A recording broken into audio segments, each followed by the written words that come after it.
Luo Yao lightly kissed Lin Ran on the cheek, a gesture that brought tears to the eyes of the tens of thousands in the audience.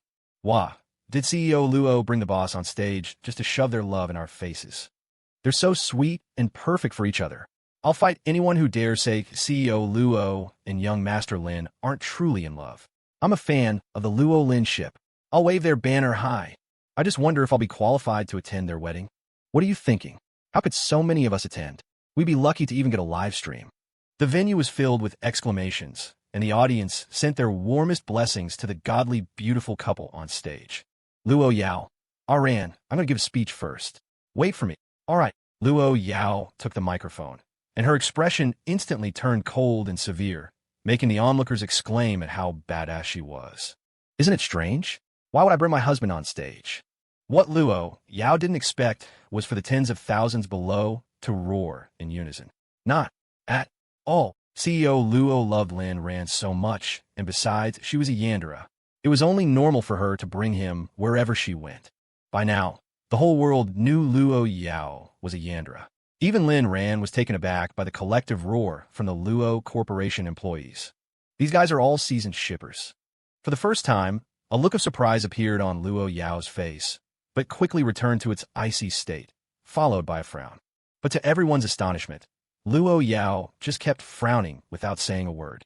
Just as everyone was looking on in confusion, Luo Yao collapsed. The scene erupted into chaos. Lin Ran was the first to rush forward, closely followed by security personnel. Yao, what's wrong with you? Luo Yao's tightly closed eyes gave no response. At that moment, many people realized that something terrible had happened. As Luo Yao was carried away, Lu Meng for the Luo Corporation stepped up to give a brief summary for the year-end meeting before it was hastily concluded. All employees were arranged to stay in hotels and were put under supervision. No one was allowed to leave Kyoto, much less leak the news. The online staff had cut the live broadcast the moment Luo Yao collapsed, so no one knew the specifics of what happened. But they still received a warning from the higher-ups. However, how could something this big remain completely silent? As the annual meeting ended, many rumors began to spread, and even the Luo family heard the news. No one knew who had leaked it. And so, some people began to stir with ambition. In the hospital, Lin Ran was in a very bad mood. He was surrounded by many people, including Fu Bo, Zhang Feihua, Abu, Xiao Tong, and Wang Bao. Even Lu Meng and Qi Chengwei, who had just returned from Modu, were here. Listening to Buhoi's words, everyone frowned deeply. Young Master Lin, CEO Luo's organs are failing rapidly. We haven't been able to determine the cause, but we will do our utmost. Lin Ran said coldly, all of you get out. I want to be alone with her. With Luo Yao absent, no one dared to disobey Lin Ran. There was a rule among the Luo Corporation's top management. If one day Luo Yao was gone, everyone had to follow Lin Ran's commands. They all left the hospital room, and Buhoi also led his team of experts away for a meeting. With no one left in the room, Lin Ran breathed a sigh of relief. Yao, they're all gone. Yao. Lin Ran was a little puzzled. Looking at Luo Yao's state, how could her acting be this convincing? Wife, honey, bye, ma, stare. Lin Ran's voice trembled more and more with each word. He suddenly felt a sharp pain in his heart. Luo Yao just lay there quietly, which made Lin Ran feel incredibly distressed. 2 tears rolled down his cheeks. Yao, can we stop playing? Please wake up and look at me. Luo Yao finally opened her eyes and saw Lin Ran with his red-rimmed eyes. She had just wanted to play a joke on him, not expecting his reaction to be so dramatic. Hadn't they agreed she was just pretending? What was wrong with Ran? Ran, don't cry. It's all fake. Lin Ran hugged Luo Yao tightly. I know it's fake, but the thought of you never opening your eyes to look at me again. It's so painful I feel like I'm suffocating. Luo Yao gently hugged him back. She felt some nerve in her body being triggered, as if a hand had seized her heart. Don't worry, Ran. If one of us has to die, you'll definitely die before me. I'll take care of you before I go. Lin Ran nodded frantically. Okay, it's a promise. You must not die before I do. At that moment, Lin Ran was certain. His love for Luo Yao surpassed even his own life. He couldn't bear the thought of Luo Yao possibly dying before him. Don't be sad, Ran. I'm still here. Lin Ran tried to control his emotions, suddenly feeling quite embarrassed. A grown man crying like this. I'll be staying here for this period.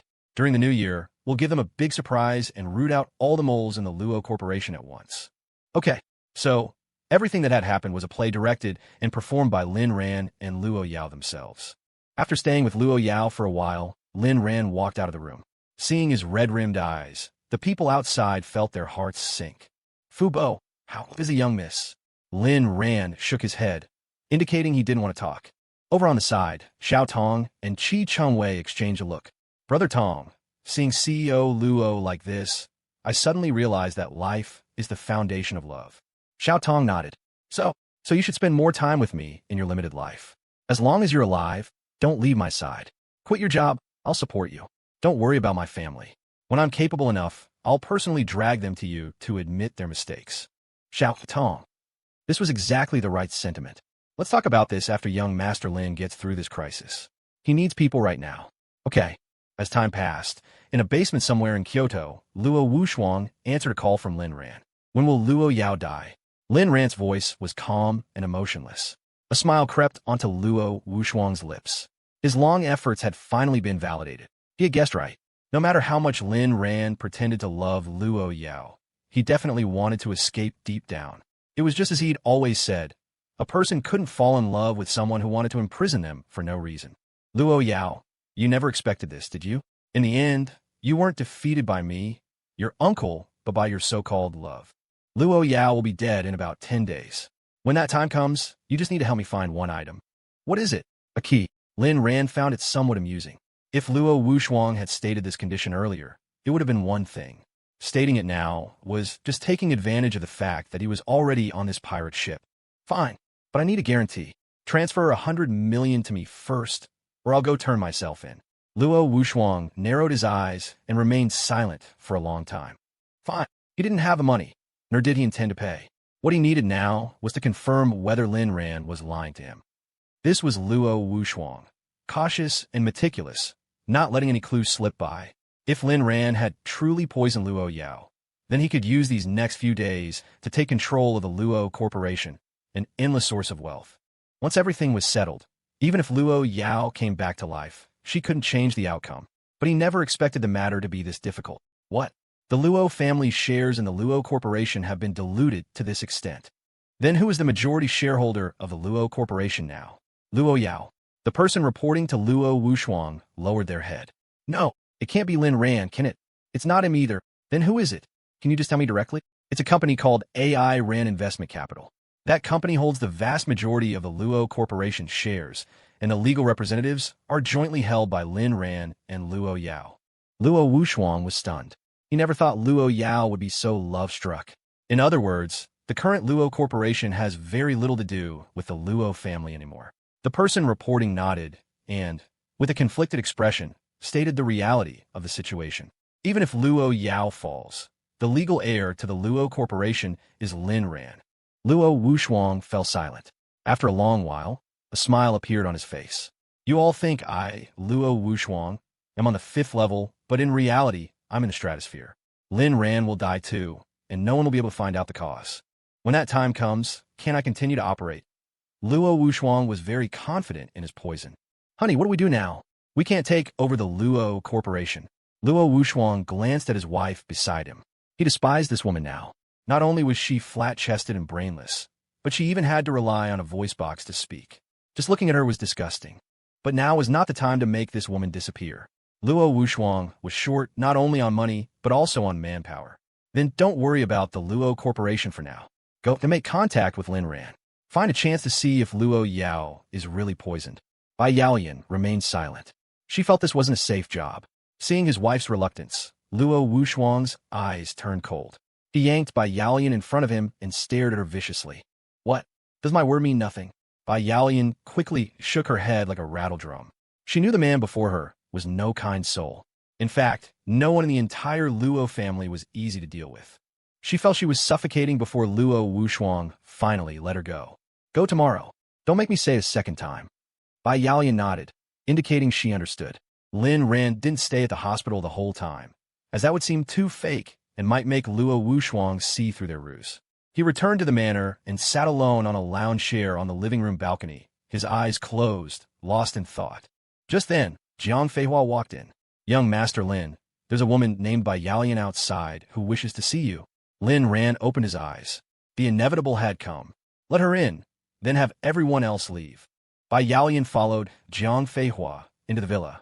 When Fu Bo saw her, he gave Lin Ran an incredulous look. This moment was caught by Jiang Feihua. Lin Ran, do you remember me? I remember. Second aunt-in-law, right? What, has your skin healed? You want to give me 2 layers of it? Lin Ran's tongue was as sharp as ever. Bai Yaolian frowned. You're about to lose Luo Yao's protection. What are you still pretending for? I heard my niece is sick, so I wanted to come and see her. Hearing the strange sound coming from the voice box, Lin Ran frowned in displeasure. There are no outsiders here, and I've had the surveillance turned off. If you have something to say, just say it. Cut the useless theatrics. Bai Yaolian was furious inside, but she wore a gentle smile on her face. Is that so? I really just want to see Luo Yao. Nothing else. Lin Ran scoffed. Luo Wuwang sent you, didn't he? Luo Yao isn't here. She's at the hospital. If you want to see her, go yourself. Hearing Lin Ran say this, Bai Yaolian relaxed slightly. But the thought of going by herself made her hesitate. What if Luo Yao wasn't sick at all? Wouldn't going there be seeking death? Why don't you accompany me, nephew-in-law? Lin Ran curled his lip, clearly looking reluctant. Fine, who asked me to be so kind? But you have to pass a message for me when you go back. Bai Yaolian nodded, and Lin Ran stood up and led her out the door. At the entrance, they happened to run into Fu Bo. Hatred surged in Bai Yaolian's heart, but she didn't say much. Now is not the time for her revenge. It was Fu Bo who had dislocated her arm, pulled out her tongue, and even cruelly removed her balls. He had made her a woman who could no longer be fierce. How could she not hate him? Let's go to the hospital to see Yao Yao, Lin Ran explained as he had someone bring a car over. Before long, Bai Yaolian arrived at the hospital with Lin Ran. Although she came with Lin Ran, her heart was pounding, afraid that it would be easy to get in but hard to get out. It wasn't until she saw Luo Yao lying motionless on the hospital bed that Bai Yaolian finally relaxed. Just as Bai Yaolian was about to leave, Buhoui walked into the room with his team of experts. Seeing the old experts shake their heads at Luo Yao, Bai Yaolian almost let a happy expression show. Buhoui was about to leave when he accidentally saw Bai Yaolian. Hey, aren't you? Bai Yaolian smiled slightly and responded politely. Hello, Dr. It really is you. How have you been lately? Any infections afterward? Bai Yaolian shook her head. I used the medicine you prescribed, and I recovered well. Thank you, Dr. It was perfectly normal for a doctor to ask about their patient's condition upon seeing them. There was nothing wrong with this doctor's behavior. Buhoui gave a few more instructions. Dr. How is my niece doing? Buhoui looked at Bai Yaolian with some surprise. So, CEO Luo is your niece. Her condition isn't good. She might. At this point, Buhoui glanced at Lin Ran and then closed his mouth. Bai Yaolian took all of this in. I understand. Thank you for your trouble. Please, you must treat my niece well. This family can't be without her. After saying this, Bai Yaolian took her leave. Lin Ran personally saw her out of the hospital. You're just going to leave like that? Bai Yaolian looked puzzled. What else? What? Aren't you going to pass on my message? Of course I will. What message does young Master Lin want to send? Lin Ran stuffed something into Bai Yaolian's hand. Tell him to transfer the money to me. Bai Yaolian stared at the bank card in her hand, briefly lost in thought. 100 million. If it's a penny short, I'll expose everything, and no one wins. Bai Yaolian trembled. She didn't know if Lin Ran was telling the truth or not, but she still nodded. I'll tell him. This kind of thing wasn't for her to judge. It was best to leave it to the men. Watching Bai Yaolian leave, Lin Ran narrowed his eyes. Just then, Fu Bo came out. Lin Ran patted his shoulder. Your acting is pretty good. Go find out where Bai Yaolian went. Fu Bo nodded, looking in the direction Bai Yaolian had disappeared. After this is all over, that woman must be dealt with. Lin Ran looked at Fu Bo with some surprise. He hadn't realized Fu Bo was the type to eliminate threats at their root. Why do you say that? He agreed that Bai Yaolian had to be dealt with. He was simply curious about Fu Bo's thoughts. I can feel an endless hatred and killing intent from her. Killing intent? How come I can't feel it? Fu Bo paused for a moment before speaking slowly. Young Master Lin, you have rarely encountered true danger. It's normal not to feel it. Rarely encountered danger. I wouldn't agree with that. I can always sense when Yao Yao is angry or wants to kill someone, and my intuition is usually quite accurate, especially after his rebirth. Fu Bo didn't know how to explain. Perhaps. You've spent so much time with a young miss that you've developed this kind of sense. You don't have the same intuition when faced with hostility from strangers. Fine. You're older, so you're right. Although Lin Ran was grumbling, he didn't dare to be careless. He treated every danger with caution. His life was valuable, He absolutely couldn't expose it to danger carelessly. How valuable was Lin Ran's life? It was worth one Luo Yao.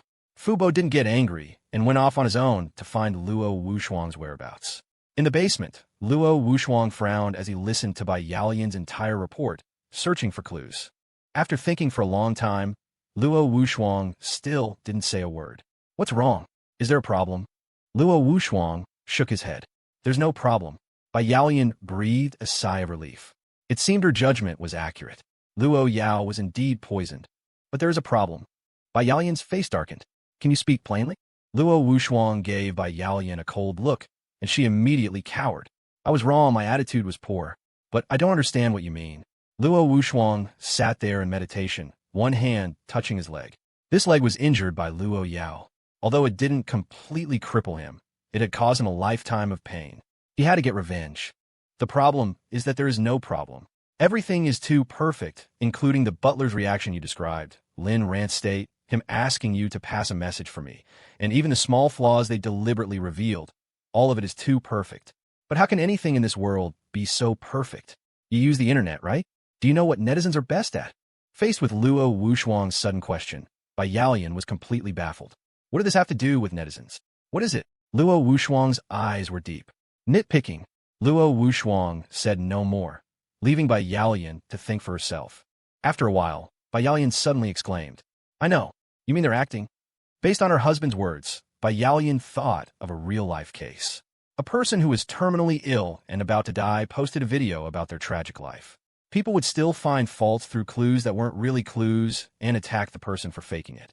It wasn't until the person actually died that the netizens realized they were wrong. So, when something is too real, people will inevitably find fault with it. Luo Wuwang nodded, looking at Bai Yaolian with some surprise. I didn't think you could grow a brain. From what you described, I can't find any trace of Lin Ran and the others acting. But not being able to find a problem is the problem itself, because a real event will always have flaws. Luo Wuwang looked at the card Bai Yaolian had placed on the table and fell into deep thought. Just as he picked up the card and stared blankly at the number on it, his phone rang. He took it out. It was an unknown number. Luo Wuwang knew it was Lin Ran. So eager for the money, Luo Wuwang answered and spoke directly. The person on the other end was stunned for a moment, then spoke. Hello, sir. I'm a salesperson from Overly Shady Insurance.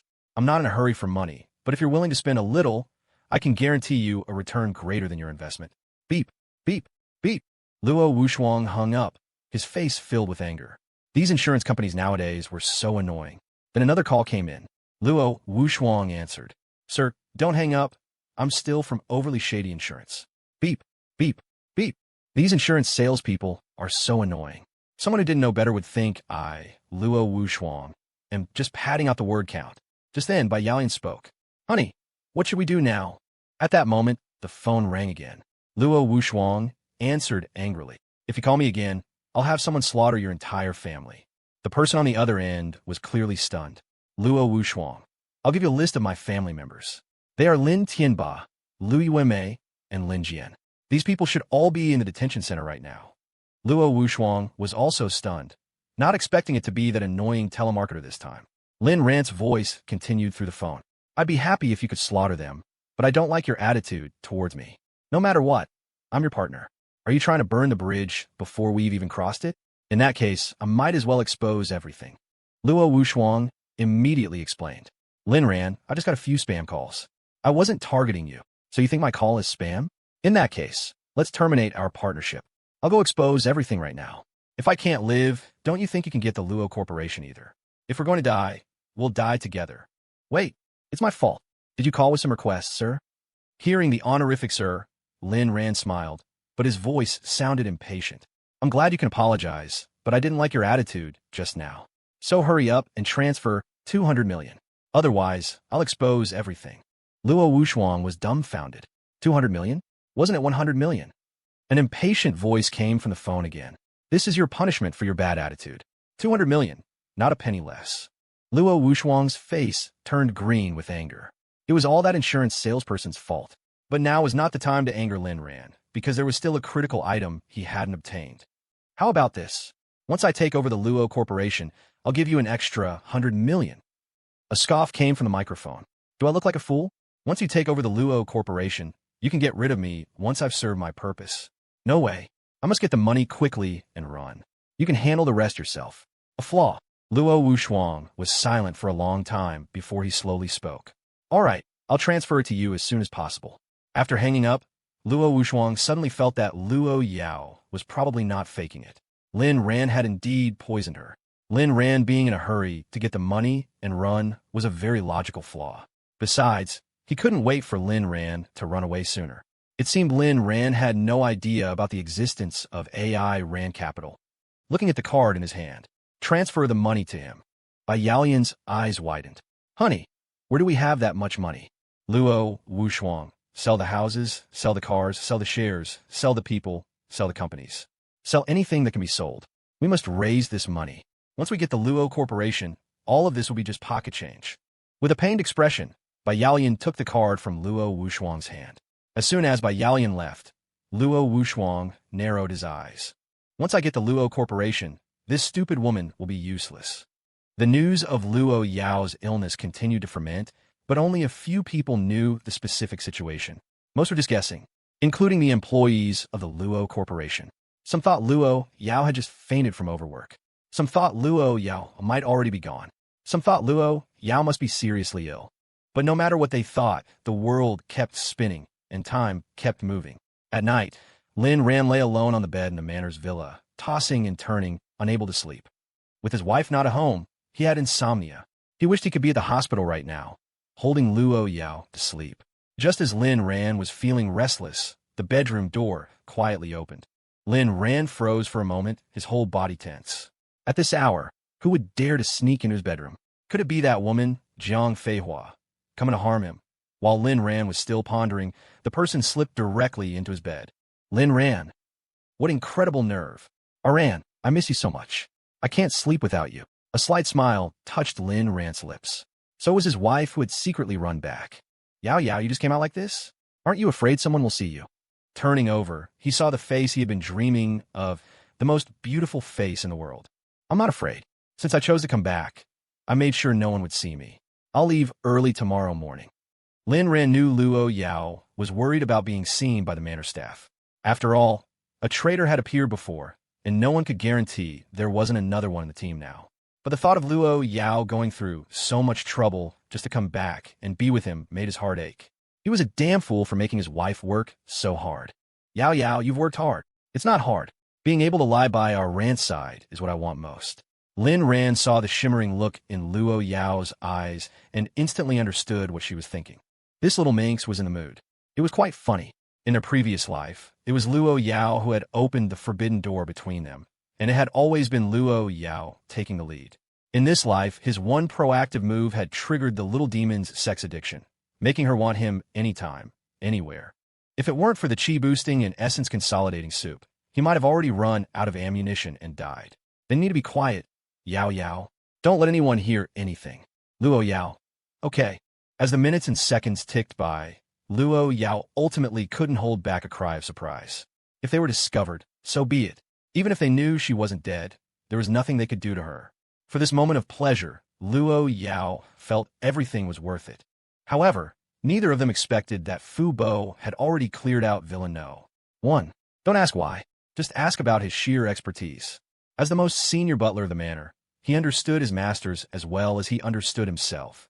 He had long guessed that Luo Yao might come back, with at least a 90% probability. The next morning, Luo Yao looked at the sleeping Lin Ran, lightly kissed his forehead, and tried to get up, only to find herself held tightly in Lin Ran's arms. Worried about waking him, she chose to lie there a little longer. It wasn't until the sky began to pale that Lin Ran turned over, and Luo Yao reluctantly backed out of the bedroom, her eyes never leaving the man on the bed. She muttered, I really want to tie a Ran to my waist. The moment Luo Yao left the bedroom, Lin Ran opened his eyes. He didn't want Luo Yao to know he had been awake all along. Sitting up, he looked at the faintly white sky and then down at his own body. There were quite a few marks.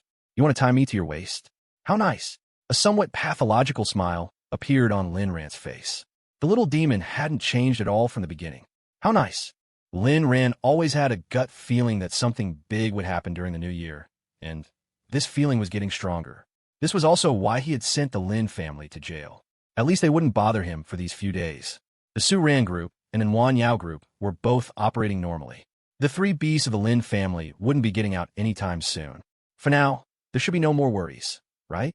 In the morning, Fu Bo came to Lin Ran. Young Master Lin, by Yao Yin, went to several places yesterday and finally checked into an apartment in Kyoto. The strangest thing is that she went to a community called Greenhouse Garden. It's not a high-end community, and it's quite remote, not befitting by Yao Yin's status. And yesterday, we made 2 spam calls, plus the one you made later.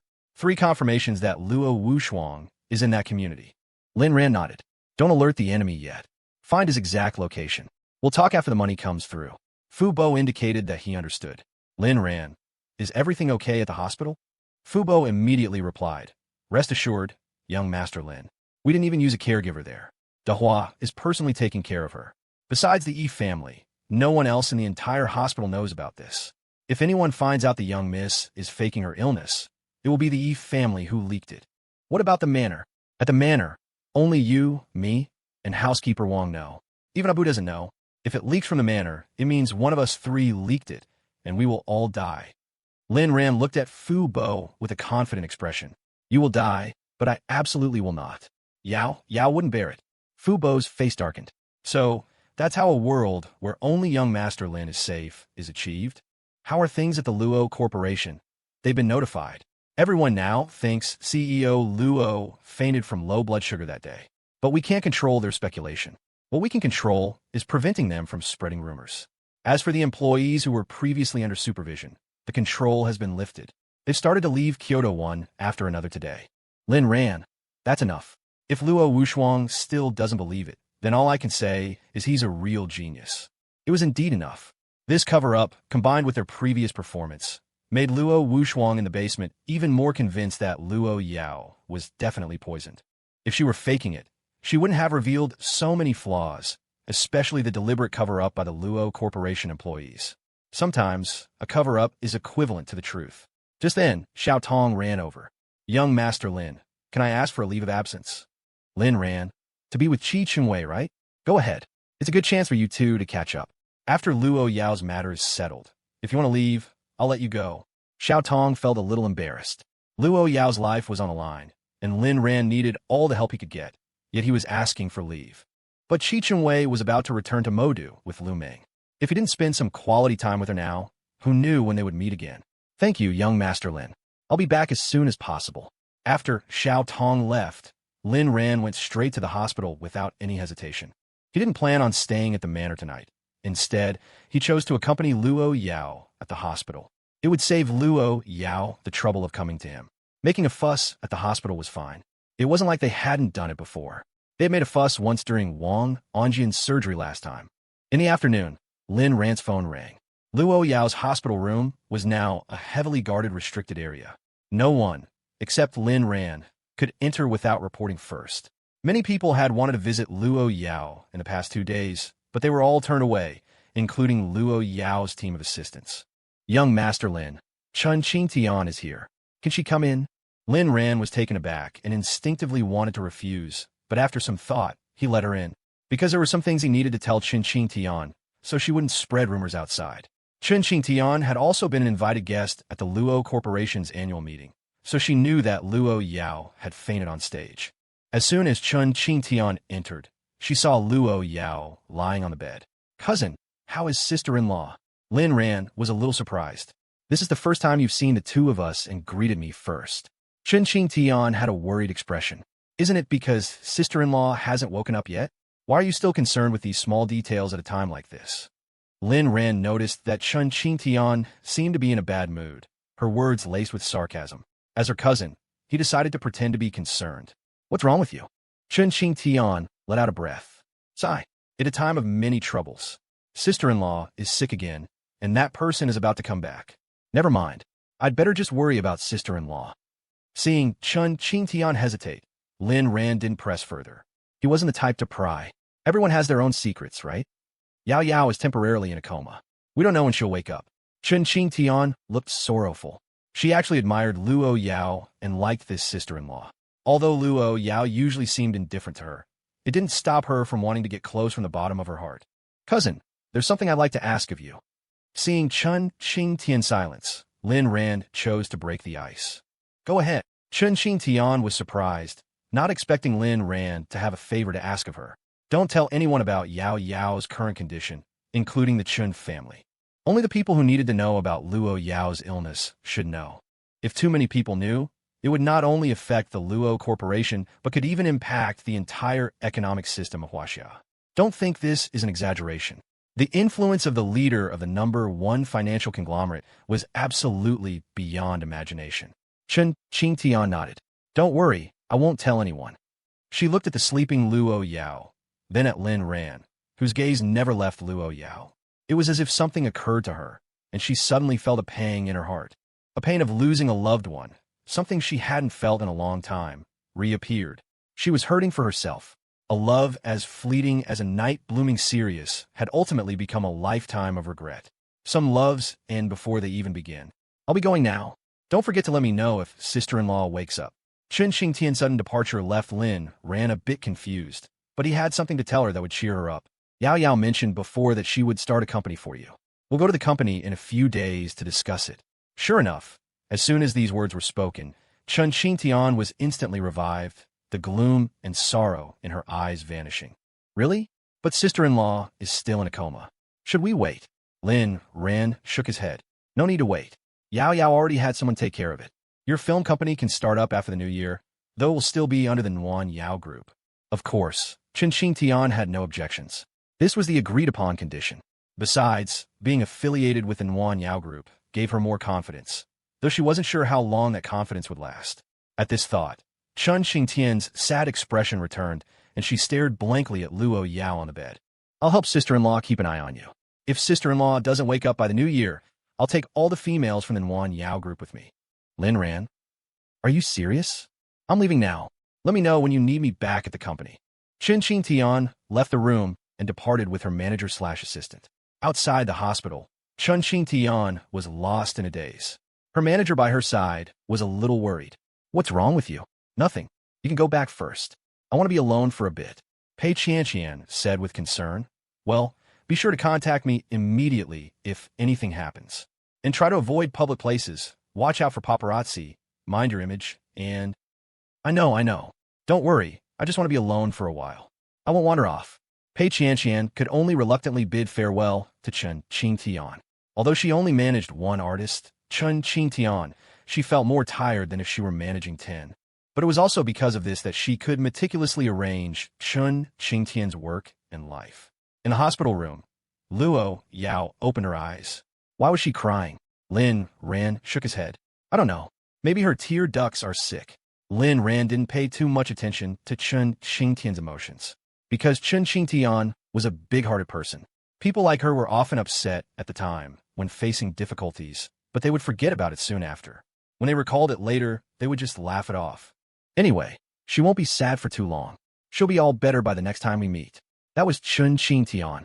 Lin Ran never expected that Chunqing Tian would be back in the middle of the night, carried in by people.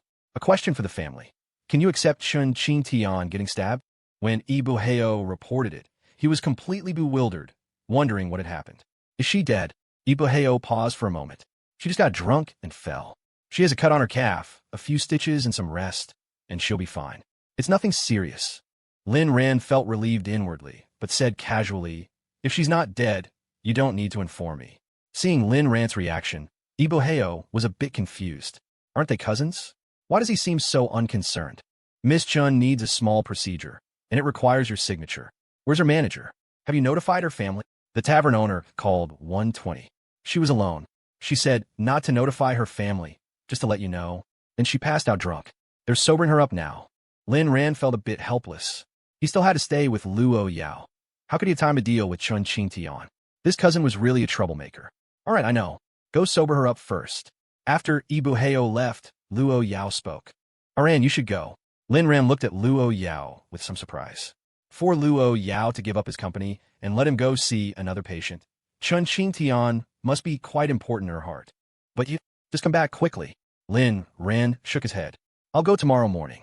The most important thing right now is to be with you. Let her suffer for a few hours. It'll teach her a lesson. Luo Yao thought for a moment and nodded. Okay. Chunqing Tian. You're amazing. You're so noble. You're so badass. The next day, Lin Ran found Chunqing Tian's hospital room. When Chunqing Tian woke up, the first person she saw was Lin Ran. She remembered getting drunk last night and falling at the entrance of the old tavern. Cousin, why are you in my house? Lin Ran wore a disgusted expression. Your house. Open your eyes and see where you are. I'm really fed up with you. Where did you go drinking in the middle of the night? And you drank until you passed out? Do you think you're modern-day Li Qingzhao? He had never heard that Chunqing Tian was a drunkard. Listening to Lin Ran's scolding, Chunqing Tian also remembered what had happened last night. It all felt a bit dreamlike. Who asked you to come? Lin Ran was utterly speechless. Weren't you the one who had someone notify me? But considering Chunqing Tian was drunk last night, Lin Ran patiently explained everything. You were brought here by the 120. You were mumbling about not contacting your family. You're my cousin, so director, he had no choice but to notify me. You're really a handful. Chunqing Tian didn't mind Lin Ran's scolding. She knew it was because he cared about her. She listened while trying to recall the events of last night. She had probably drunk too much. Her head was a bit fuzzy, and the fragments of her memory were hard to piece together. She tried to piece them together for a long time. Suddenly, Chunqing Tian froze. What's wrong with you? Lin Ran noticed that something seemed off with Chunqing Tian and showed concern. This time, it was genuine concern, not just a perfunctory act. Chunqing Tian, cousin, can you help me check something? It's about at #yen%. After listening, Lin Ran was silent for a long time. He understood that what Chunqing Tian wanted to investigate was very important to her. I can. I'll have Fu Bo look into it. You can contact him directly. Okay, thank you, cousin. At this moment, Chunqing Tian suddenly felt that having a capable cousin was not bad at all. Chunqing Tian's issue wasn't serious. After a small surgery for stitches, she left the hospital. The doctors couldn't stop her, so Buhoui had to find Lin Ran again. When Lin Ran asked Chunqing Tian why she was in such a hurry to leave, her reply was, I'm afraid I'll distract you here. Your task now is to take good care of sister-in-law. To this, Lin Ran's reply was, you think too highly of yourself. But Chunqing Tian insisted on leaving, so Lin Ran eventually stopped trying to stop her. To show his concern as a cousin, he personally escorted her to the elevator. You drank until you were hospitalized, which is already incredible. Now you want to leave right after getting stitches, which is even more incredible. Do you need me to call Grandma to teach you a lesson? Chunqing Tian, I know my condition, it's fine. Yesterday was just an accident. There's no need to bother the family with such a small thing. At the elevator door, Chunqing Tian turned back to remind him, don't forget what I told you. Don't worry, I've already sent someone to investigate. The two parted at the elevator. Chunqing Tian went down, and Lin Ran prepared to return to Luo Yao's room. Lin Ran felt that Chunqing Tian was somewhat different from other big celebrities. As a girl, Chunqing Tian got injured and received several stitches without crying or making a fuss, unlike some celebrities who would cry out if they got a small cut on their finger. In that sense, Chunqing Tian was quite tough. Suddenly, he felt a pair of eyes staring at him. He turned around, but the elevator corridor was empty. His intuition was very accurate. The feeling just now was that someone was staring at him. Was it an illusion? He couldn't figure it out, and since this was the Yi family's hospital, Lin Ran slowly began to have suspicions. After returning to the room, housekeeper Wong had already brought the prepared meal, and Luo Yao was eating. Lin Ran very naturally walked up to Luo Yao, took the utensils, and personally fed her. Luo Yao, how is Chu-chu-chu, Chunqing Tian, Chu-chu-chu. It's nothing serious, just a cut that needed a few stitches.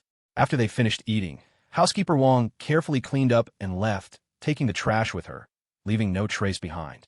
Only then did Luo Yao say, that's good. Give her a tube of scar removal cream later. Yao Yao, I've noticed you're different from before. You actually care about someone other than me. I don't care about her. It's just because she's your cousin and I don't dislike her. Luo Yao understood Lin Ran and his family. After witnessing the explosive behavior of Lynn Timba's family, a relative like Chunqing Tian seemed exceptionally lovely. This was the effect of comparison. Lin Ran also understood Luo Yao and knew even better that she was someone who wouldn't care about anyone but him. For her to miraculously grant Chunqing Tian a tube of scar removal cream was a miracle. Then I should thank you properly on her behalf. Just then, Fu Bo brought some news. There were only a few days left until the new year. Many members of the Luo family had already returned to Kyoto, and some had even moved into the old family residence. This situation had been anticipated and wasn't considered important news, but it served as a reminder that the new year was approaching. Ran, it's almost New Year's. Lin Ran nodded. Yao Yao, I'll spend this new year with you in hospital. But I promise, every new year after this will be spent with you in grand style. How about that? Luo Yao would definitely love to hear such words. No matter where, as long as I'm with Ran, every day is like New Year's. Lin Ran smiled, and Luo Yao smiled too. Yao Yao, there's a question I want to know. The Luo family now thinks you're gone. What do you think they're planning to do? They can't do anything. They can only wait for second Uncle Luo to take charge. Just then, Fu Bo received another call. Young Miss Lu Ming just called to ask how to handle the dividends from the properties under young Master Lin's name. Lin Ran's eyes widened. What? I have dividends? Luo Yao thought for a moment. Those are all separate properties. Just settle them all under Ran's name. Luo Yao's thinking was simple. If something were to happen to her one day, Lin Ran would still have a safety net. Lin Ran looked puzzled. Wait, did you guys ask me? What properties are under my name? Fu Bo opened his tablet and began to read. In Kyoto, there are the Panga Hotel, Huatian Plaza, and Wu Yao Investment. In Modu, there's the Ping'an Hotel and the Daijing Wenyuan. These are the profitable ones. Besides these, there are many fixed assets, such as the Dongtian Manor. Lin Ran cut him off. Stop, I get it. There's no need to read them one by one. I can't remember them all anyway. Yao Yao, why did you put all these properties under my name? Lin Ran felt that there was no difference between them being under Luo Yao's name and his own name, because what was his wife's was his. Luo Yao looked at Lin Ran and said seriously, I told you I would give you the entire Luo Corporation. It's almost done now. Did you know? The Luo Corporation is no longer named Luo. Lin Ran's breathing grew heavy. Despite all he'd been through, he found it hard to believe. That was the Luo Corporation, not some small-time enterprise. You mean, the shares of the Luo Corporation have been completely diluted, and you've legally transferred the entire corporation using my name? Luo Yao nodded. To be precise, it's us. There's an investment company called AI Ran Capital, which is ours and also the largest shareholder of the Luo Corporation. Not only that, but we've also invested in many other industries, including the Douyin platform you like to watch. We have investments there too. Everyone thinks the Luo Corporation is our biggest asset, but in reality, our assets are far greater than they imagine. Lin Ran was thunderstruck. It was only at this moment that he realized just how wealthy he was. He had been trying to extort 200 million from Luo Wuwang, but in fact, 200 million was probably just pocket change for him now. Startled from my deathbed, I realized the financial magnate is me. Yao Yao, do you know this feeling? Others succeed by inheriting their family's fortune from their parents, while I've reached the pinnacle by relying on my wife. This feeling is too wonderful. Lin Ran used to think that his own business ventures were just a pastime. Now a pastime? That was just throwing money around for fun. I am Lin Ran. I'm a good-for-nothing. I love being a kept man. I endorse the kept man lifestyle. This was called having a clear self-awareness. Although I might not be capable myself, my wife is. All he needed to do was to love his wife well. Luo Yao was very satisfied with Lin Ran's performance. The current Lin Ran was exactly the way she liked him. A kept man who didn't care about the stigma of living off his wife. Which wealthy woman wouldn't like that? What's more, the two of them shared the most sincere love. Ran is not a good-for-nothing. You are my light. Lin Ran shook his head. No, I am your life. Luo Yao liked this sentence very much. Then what am I to you? Lin Ran knelt on one knee, one hand on his chest, and shouted emotionally at Luo Yao. You are my God. You are my God. After thinking for a moment, Lin Ran added, I'll keep my short hair for you for the rest of my life. Even Luo Yao, a woman who had seen the world, was so shocked her toes curled. It was too embarrassing. A cold gaze swept over, and she saw Fu Bo looking at his nose and contemplating his heart, with an I-saw-nothing expression. Seeing Luo Yao's expression, Lin Ran teased. Oh my Yao Yao can get embarrassed too, haha.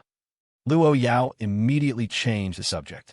Ahem, I'm not the one with the most cash flow. You are the one with the most in this world. Lin Ran could have cried.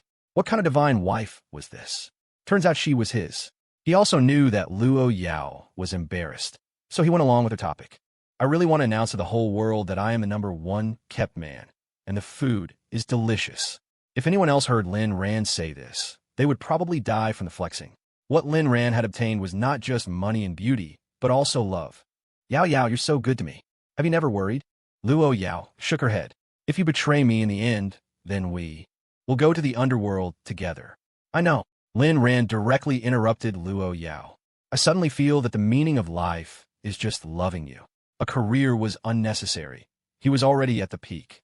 Money was unnecessary. It was growing infinitely. What was left but love? Lin Ran increasingly felt that starting his own business was a wrong choice. His original idea was to earn some small money to make his wife happy. Now, he suddenly felt it was meaningless. No matter what gift or surprise he gave Luo Yao, it couldn't compare to giving her his most sincere love. What she needed was always him. Lin Ran even had the thought of packaging and selling off his original businesses. But these were things to consider in the future. The most pressing issue now was the crisis at hand. Just then, a message came to Lin Ran's phone. He took it out and looked. Luo Wuwang's money has arrived. A smile appeared on Luo Yao's face. He didn't love money now, but if it was money delivered by the enemy, he was very happy to accept it. Luo Wuwang was actually able to come up with 200 million. It seems my estimation of him over the years was a bit low. This guy still has some ability, but once this money is out, he will truly have nothing left. When he finally realizes he will get nothing, he will be even more desperate. At the same time, the investigators also reported back. Fubo looked at the content on his phone and reported, "We've tracked Luo Wuwang to a basement. Should we move in now?" Lin Ran was also excited. He hadn't expected to find Luo Wuwang's exact hiding place so quickly. This was much better than just knowing the general community. Luo Yao, however, thought for a moment. They are about to return to the old residence. Have someone keep an eye on them. When Luo Wuwang makes a move, we will act. Why wait until Luo Wuwang made a move? Because there was still a traitor in the manor to deal with. If Luo Wuwang and Jiang Feihua suddenly lost contact, they might discover something. This was also the key to grasping the enemy's movements. Knowing oneself and the enemy is the key to winning every battle. Lin Ran didn't think so. He felt it would be best to eliminate Luo Wuwang as early as possible, because the biggest threat in the Luo family was this Luo Wuwang. As long as Luo Wuwang was taken out, the Luo family descendants would scatter like monkeys when a tree falls. The last time Luo Wuwang taught them a lesson, it made Lin Ran understand a principle. Never underestimate any opponent. Yao, wouldn't it be better if we deal with Luo Wuwang directly now? As for the others in the Luo family, although it would be time-consuming to defeat them one by one, there's no risk. Luo Yao naturally knew that Lin Ran was worried about her. "Ran, I promise I will protect myself well, and I will protect you too." The secret of the Luo family's dragon vein. I still want to see it. I feel like it has some connection to me. Are you willing to be willful with me this one time? Luo Yao was indeed being willful. According to her personality, she should have put Lin Ran's safety first. Lin Ran didn't say anything more, because as long as Luo Yao wanted it, he would accompany her. He hadn't known before that Luo Yao was interested in the Luo family's dragon vein. Now that he knew, there was no need to persuade her. Moreover, Luo Yao had promised to protect herself. He had thought that by finding Luo Wuwang, they could nip the danger in the bud, but it seemed they still had to go through the process at the old residence.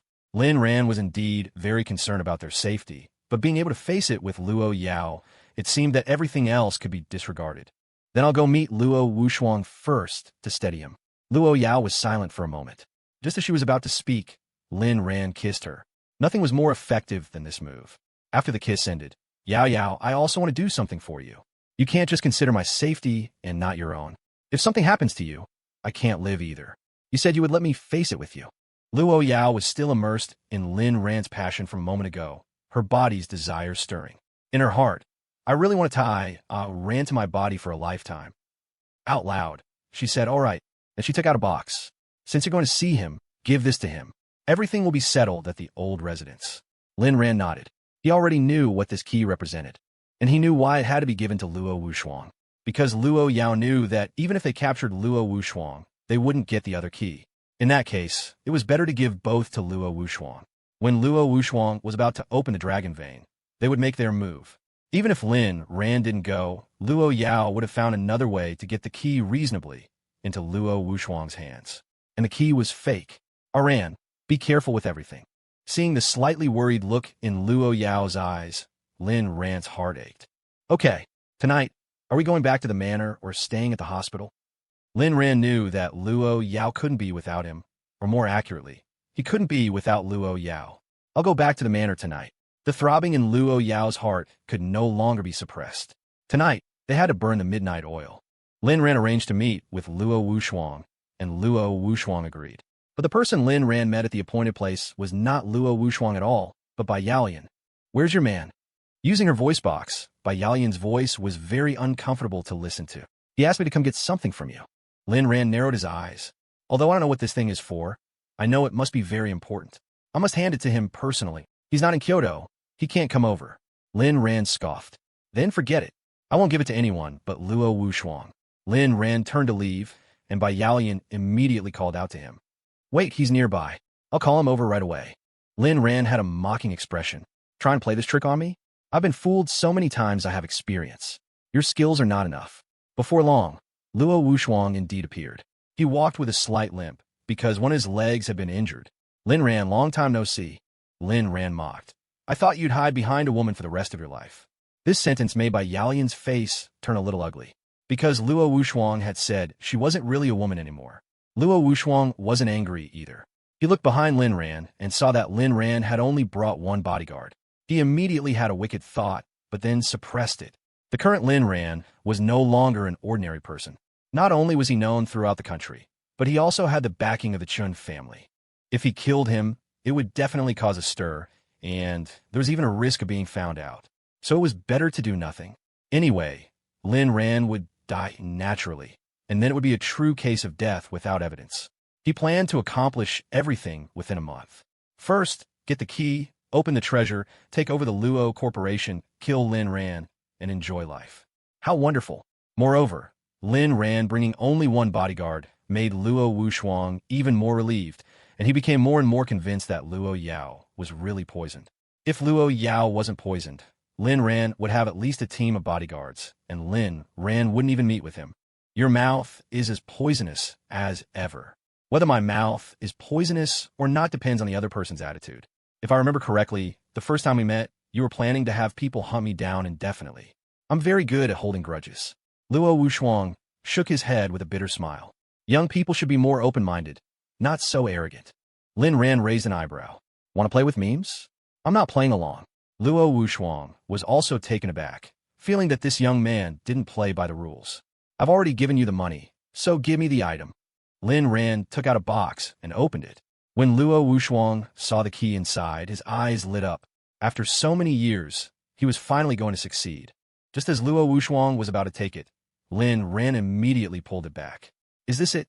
I didn't take the wrong one, did I?" Luo Wuwang forced himself to remain calm. "I need to check it. Give it to me." Lin Ran showed a playful smile. "Want it? Call me Daddy." Luo Wuwang. "Lin Ran, are you going to say it or not? If not, I'm leaving." Luo Wuwang knew that Lin Ran was trying to provoke him, for reasons unknown. But to make him call him Daddy? Utterly absurd. He would rather die than say it. "Aren't you afraid I'll kill you?" Luo Wuwang's tone was icy. "You can try." Luo Wuwang took a deep breath. "I can give you one more chance. Give me the item. I'm your damn father." Lin Ran cursed. Luo Wuwang couldn't take it anymore. He had never been so humiliated in his life.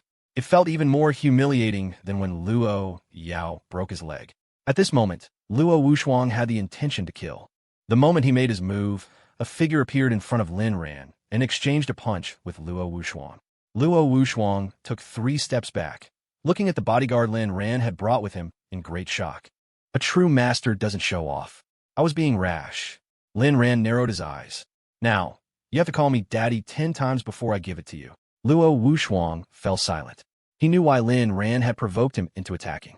It turned out he wanted to use this trick to show him that even without Luo Yao, he had powerful people around him. A smile touched Luo Wuwang's lips, but he sneered inwardly. "You think you can do anything to me just like that? You didn't expect that you have Jeang Seyan at home, poisoning you every day, did you? What are you smiling at? Are you being polite?" Luo Wuwang. "Are you being polite? Are you going to say it or not? If not, I'm leaving. I've got your money anyway." Luo Wuwang's back teeth were about to shatter. He never expected to be so thoroughly manipulated by a young man like this today. Leave some room for maneuver in the future. "Daddy, daddy, daddy, daddy, daddy, daddy, daddy, daddy, daddy, daddy." Seeing Lin Ran turn to leave, Luo Wuwang finally gave up on bargaining and shouted it all in one breath. "That's more like it. Here you go." Lin ran through the fake key, box and all, to Luo Wuwang, who caught it nervously. Exchanging a fake key for 10 daddies. That was a cheap daddy, but it felt good to hear. Luo Wuwang's gloomy eyes gradually turned into a smile. He thought to himself, Why bother with a dead man? Well, Daddy's leaving now. You can take your time looking at it. Watching Lin Ran's departing figure, Luo Wuwang's eyes burst with anger. He waited a long time before leaving. At the Luo Yao group building, Lin Ran appeared once again. Every time he came here, Lin Ran felt that things had changed a lot. As soon as he entered, he saw two receptionists, and both were Lin Ran's junior schoolmates. They hired another one. Good morning, Director Lin. Seeing Lin Ran enter, Xiao and the other new receptionist greeted him together. Is your CEO Wu here? Yes, he is. Do you need me to inform it? I'll go find him myself. Lin Ran didn't ask them to notify him, finding it too much trouble. Arriving at the 12th floor office, he went straight to the office door, listened for a few seconds, and, hearing nothing unusual, knocked. Upon entering, he saw Wu Zhishang buried in work at his desk. Wu Zhishang looked up, saw that it was Lin Ran, and immediately stood up. Brother Lin, how is sister-in-law? He had attended the Luo Corporation's annual meeting and had seen Luo Yao collapse on stage with his own eyes. He had been very worried these past few days and had thought about visiting, but Lin Ran had stopped him. Now that he finally saw Lin Ran, he naturally had to ask. Lin Ran knew that his best friend was very concerned about his affairs. He had come here to reassure him and to talk about some other things. Don't worry, she's just sick and in a coma. It's not a big problem. Wu Zhishang.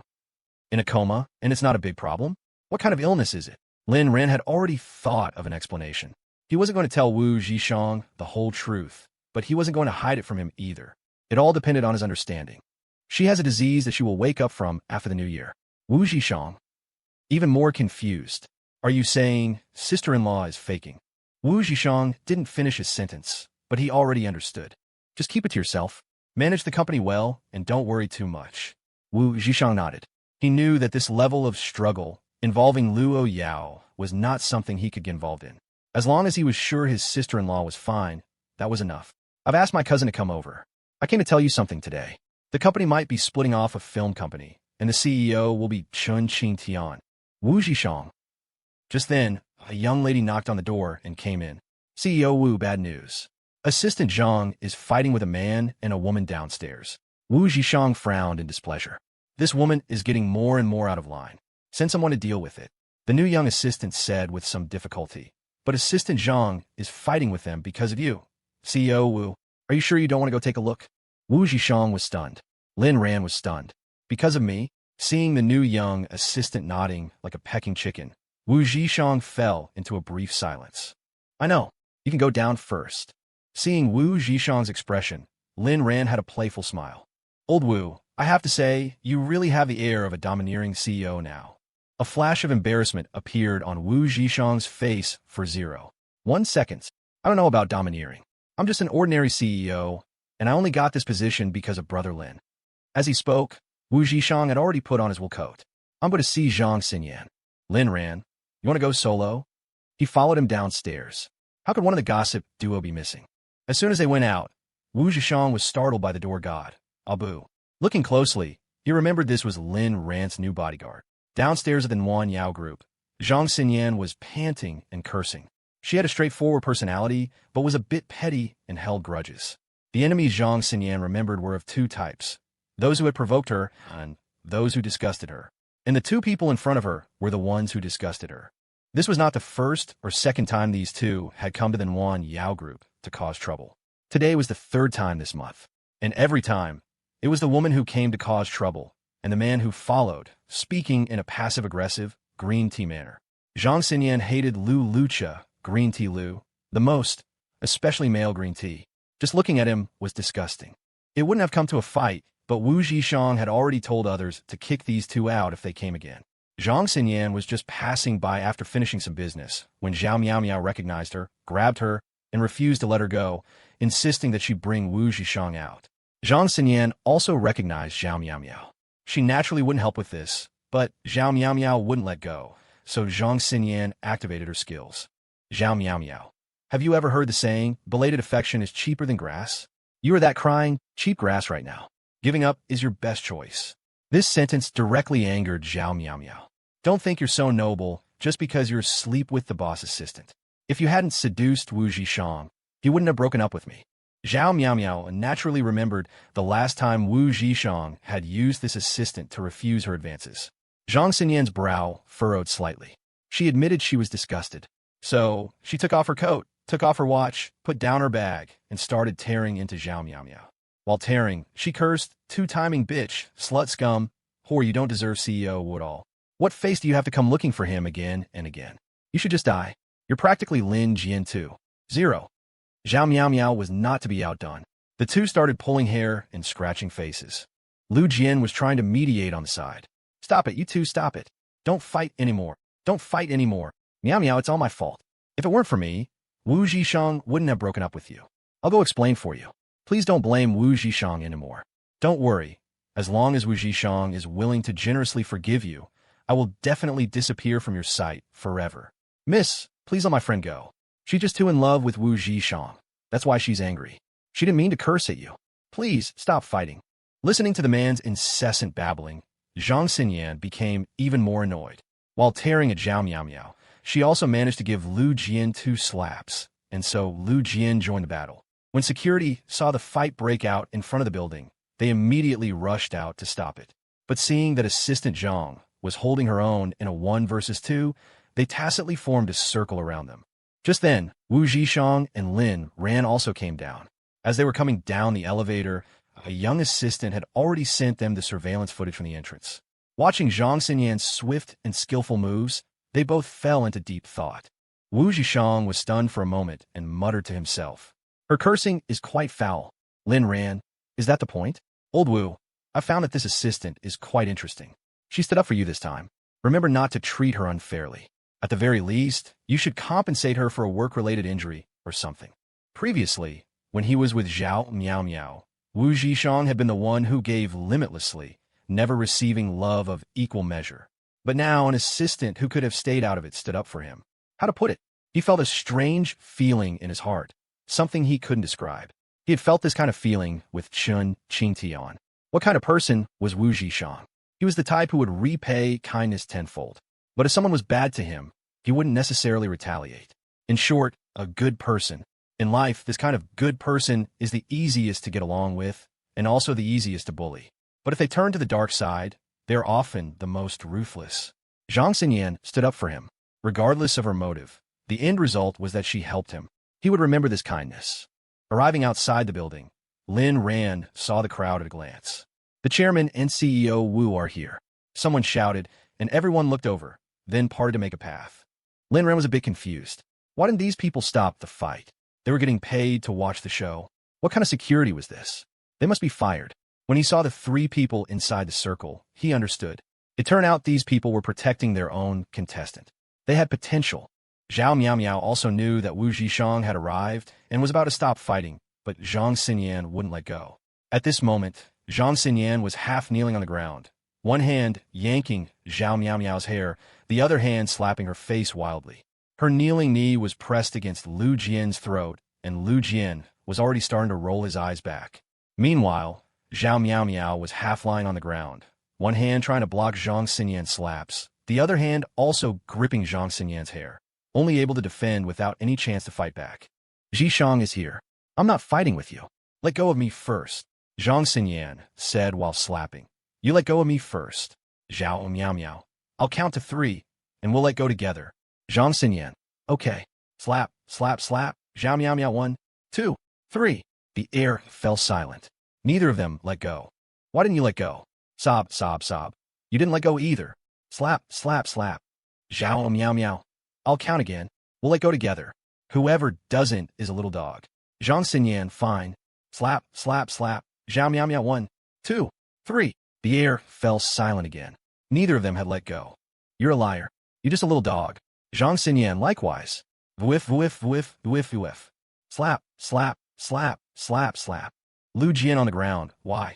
Don't you guys just kill me first?" Lu Jian had indeed reached his limit. He never expected that when he first joined the fight, Jeang Seyan would kick him in the groin, instantly disabling him. As he lay on the ground, crying in pain, Jeang Seyan had grabbed him by the throat of fate. Security helped separate them, mainly by prying Zhao Miao's fingers open. Zhao Miao's fingers were pried open, but no one bothered with Jeang Seyan. As they were separated, she pulled hard, and a clump of Zhao Miao's hair was torn out. "Ah!" Zhao Miao clutched her head and wailed. Lin Ran secretly laughed. So she's a battle-ready woman. Old Wu is saved. He estimated that as long as Old Wu wasn't stupid, after this, Zhao Miao Miao would never dare to bother him again. Wu Zhishang walked up to them. This time, Lin Ran was purely a spectator. Zhao Miao Miao immediately put on a wronged expression. Zhishang, I came to find you. I miss you so much. I was wrong. Please don't leave me, okay? I really wasn't after your money. Wu Zhishang ignored Zhao Miao Miao and walked up to Jeang Seyan. Looking at the still angry assistant, he suddenly smiled. Jeang Seyan glared at Wu Zhishang. Do you think I'm ridiculous? Wu Zhishang shook his head. Not ridiculous. You're very cute. Thank you for your hard work, heroine. I'll take it from here. Turning around, he looked at the wronged Zhao Miao Miao. He raised his hand and sent a slap across her face. Wu Zhishang swore he had never hit anyone with so much force in his life. Busy, Zhao Miao Miao felt her ears ringing. Her already red face swelled up instantly. On closer inspection, it was even split open with some blood seeping out, showing how heavy Wu Zhishang's blow was. Wu Zhishang took out his wallet and threw down a stack of cash. Go to a hospital and get your ear treated. If you come back next time, it won't be this simple. Wu Zhishang looked at Jeang Seyan's reddened hand, took it, and walked away, leaving Zhao Miao Miao still clutching her ear. She hadn't even come to her senses yet. In a daze, she watched Wu Zhishang walk away holding another woman's hand. Their hands were tightly clasped. For some reason, memories flooded Zhao Miao Miao's mind. Miao Miao, can I hold your hand? Can I hold it forever? Can I hold it for a lifetime? At the time, Zhao Miao Miao had confidently said, Of course you can. For the rest of your life, you can only hold my hand. If you hold another woman's hand, I will never see you again. It wasn't until this moment that Zhao Miao Miao's tears flowed uncontrollably. She truly regretted it. It turned out things really do change. The man who had once sworn to love only her, it seemed she had really lost him. When she came here, Zhao Miao Miao still thought that Wu Zhishang was just being angry with her. Now she understood.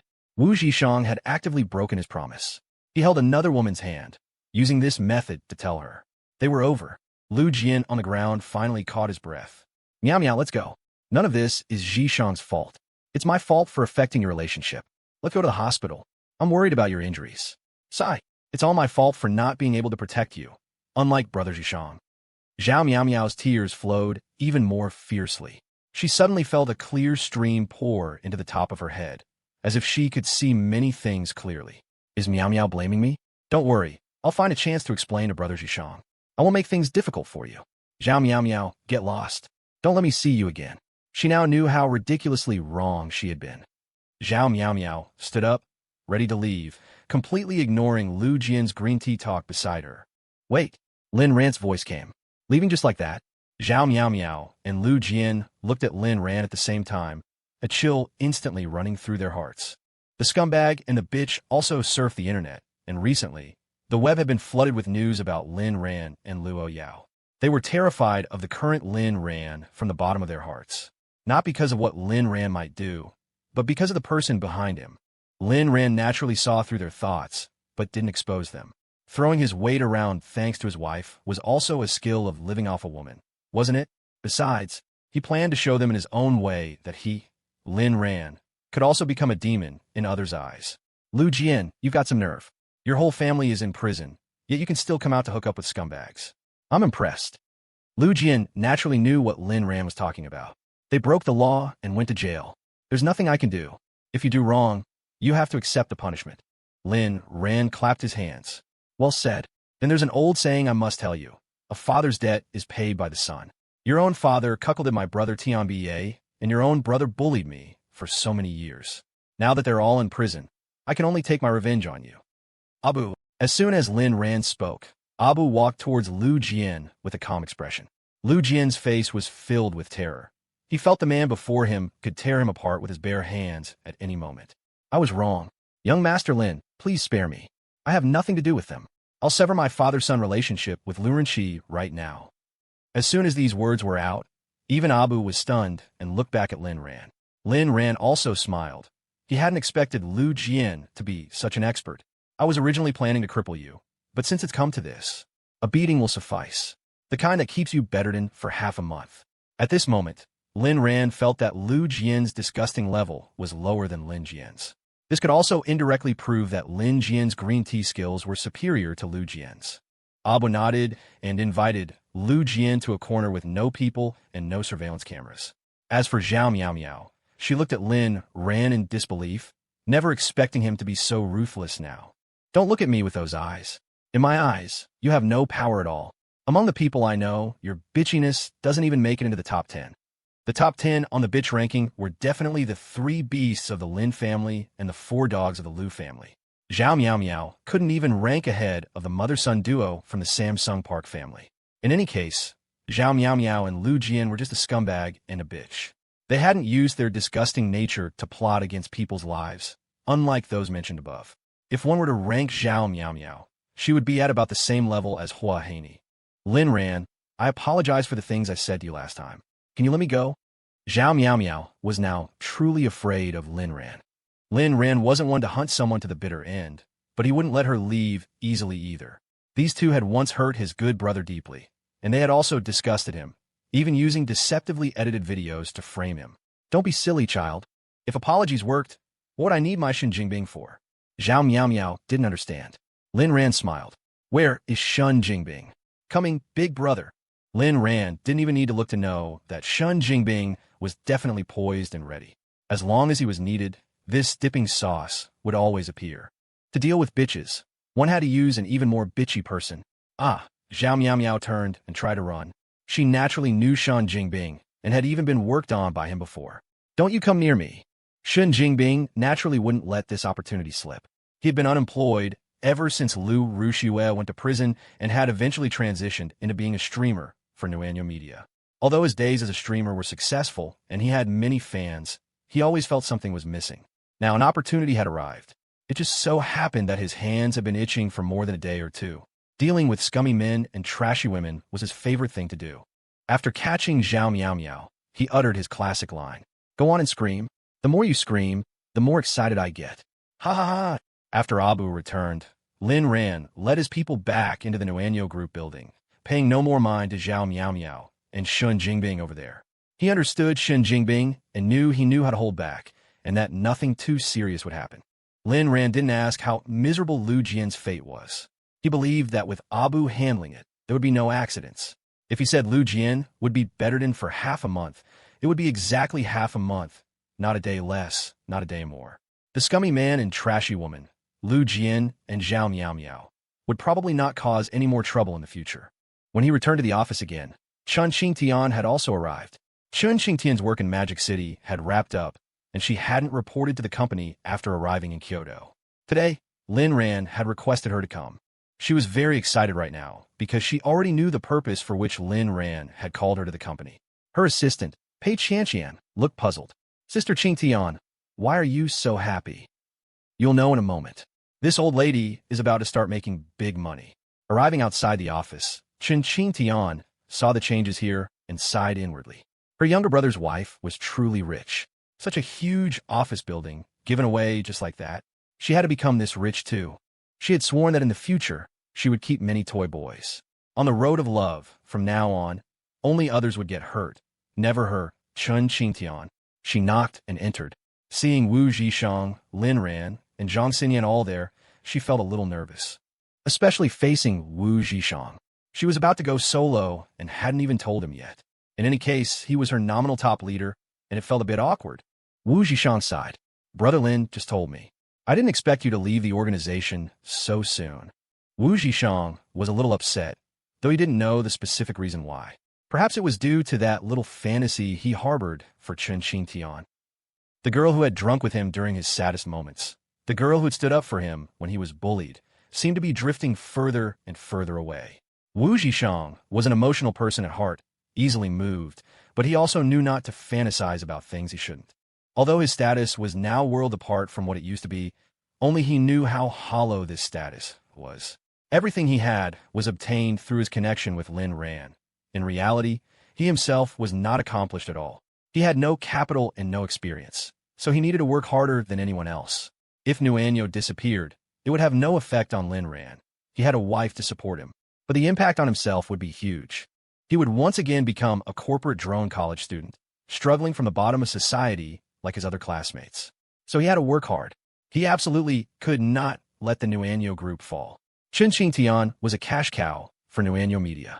Although she would still be affiliated with the Nuanyo group after leaving, she would no longer be a direct subordinate, and this would also affect him.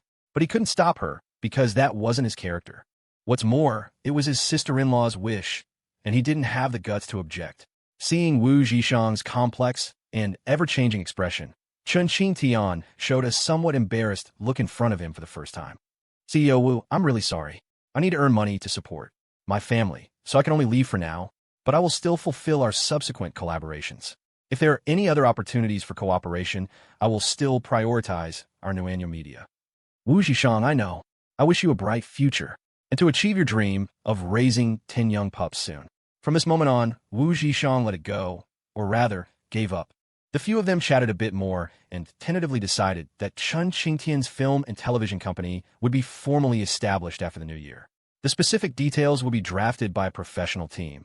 They would only need to give the final approval and sign.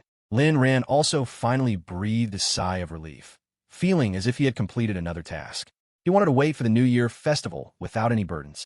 After Lin Ran left, Chunqing Tian said with some guilt, CEO Wu, how about I treat you to a meal? I'll need your help with future collaborations. Wu Zhishang's face was already as calm as water. A meal won't be necessary. Let's get together when there's a chance. If you need to cooperate, you can submit the proposal directly to Assistant Jeang. Chunqing Tian was taken aback. She felt that Wu Zhishang seemed a little different, or as she understood it, more like a leader. And if she remembered correctly, this was the first time Wu Zhishang had ever refused her invitation. All right, then I'll be going, big sis. Call me if you need anything. Chunqing Tian wasn't a wishy-washy person. She immediately reverted to her brash and bold demeanor and left with a shocked P14.Reborn. As soon as they were out the door, P14.Reborn suppressed her voice. My dear ancestor, you're really going to be a boss? Chunqing Tian looked proud. What, now you know your big sis's power? Don't worry, I won't fire you. In the future, you won't just be my manager. You'll be the chief agent of our film and television company, ha. P14.Reborn rolled her eyes at Chunqing Tian. What film and television company? Isn't it just established because of your cousin-in-law?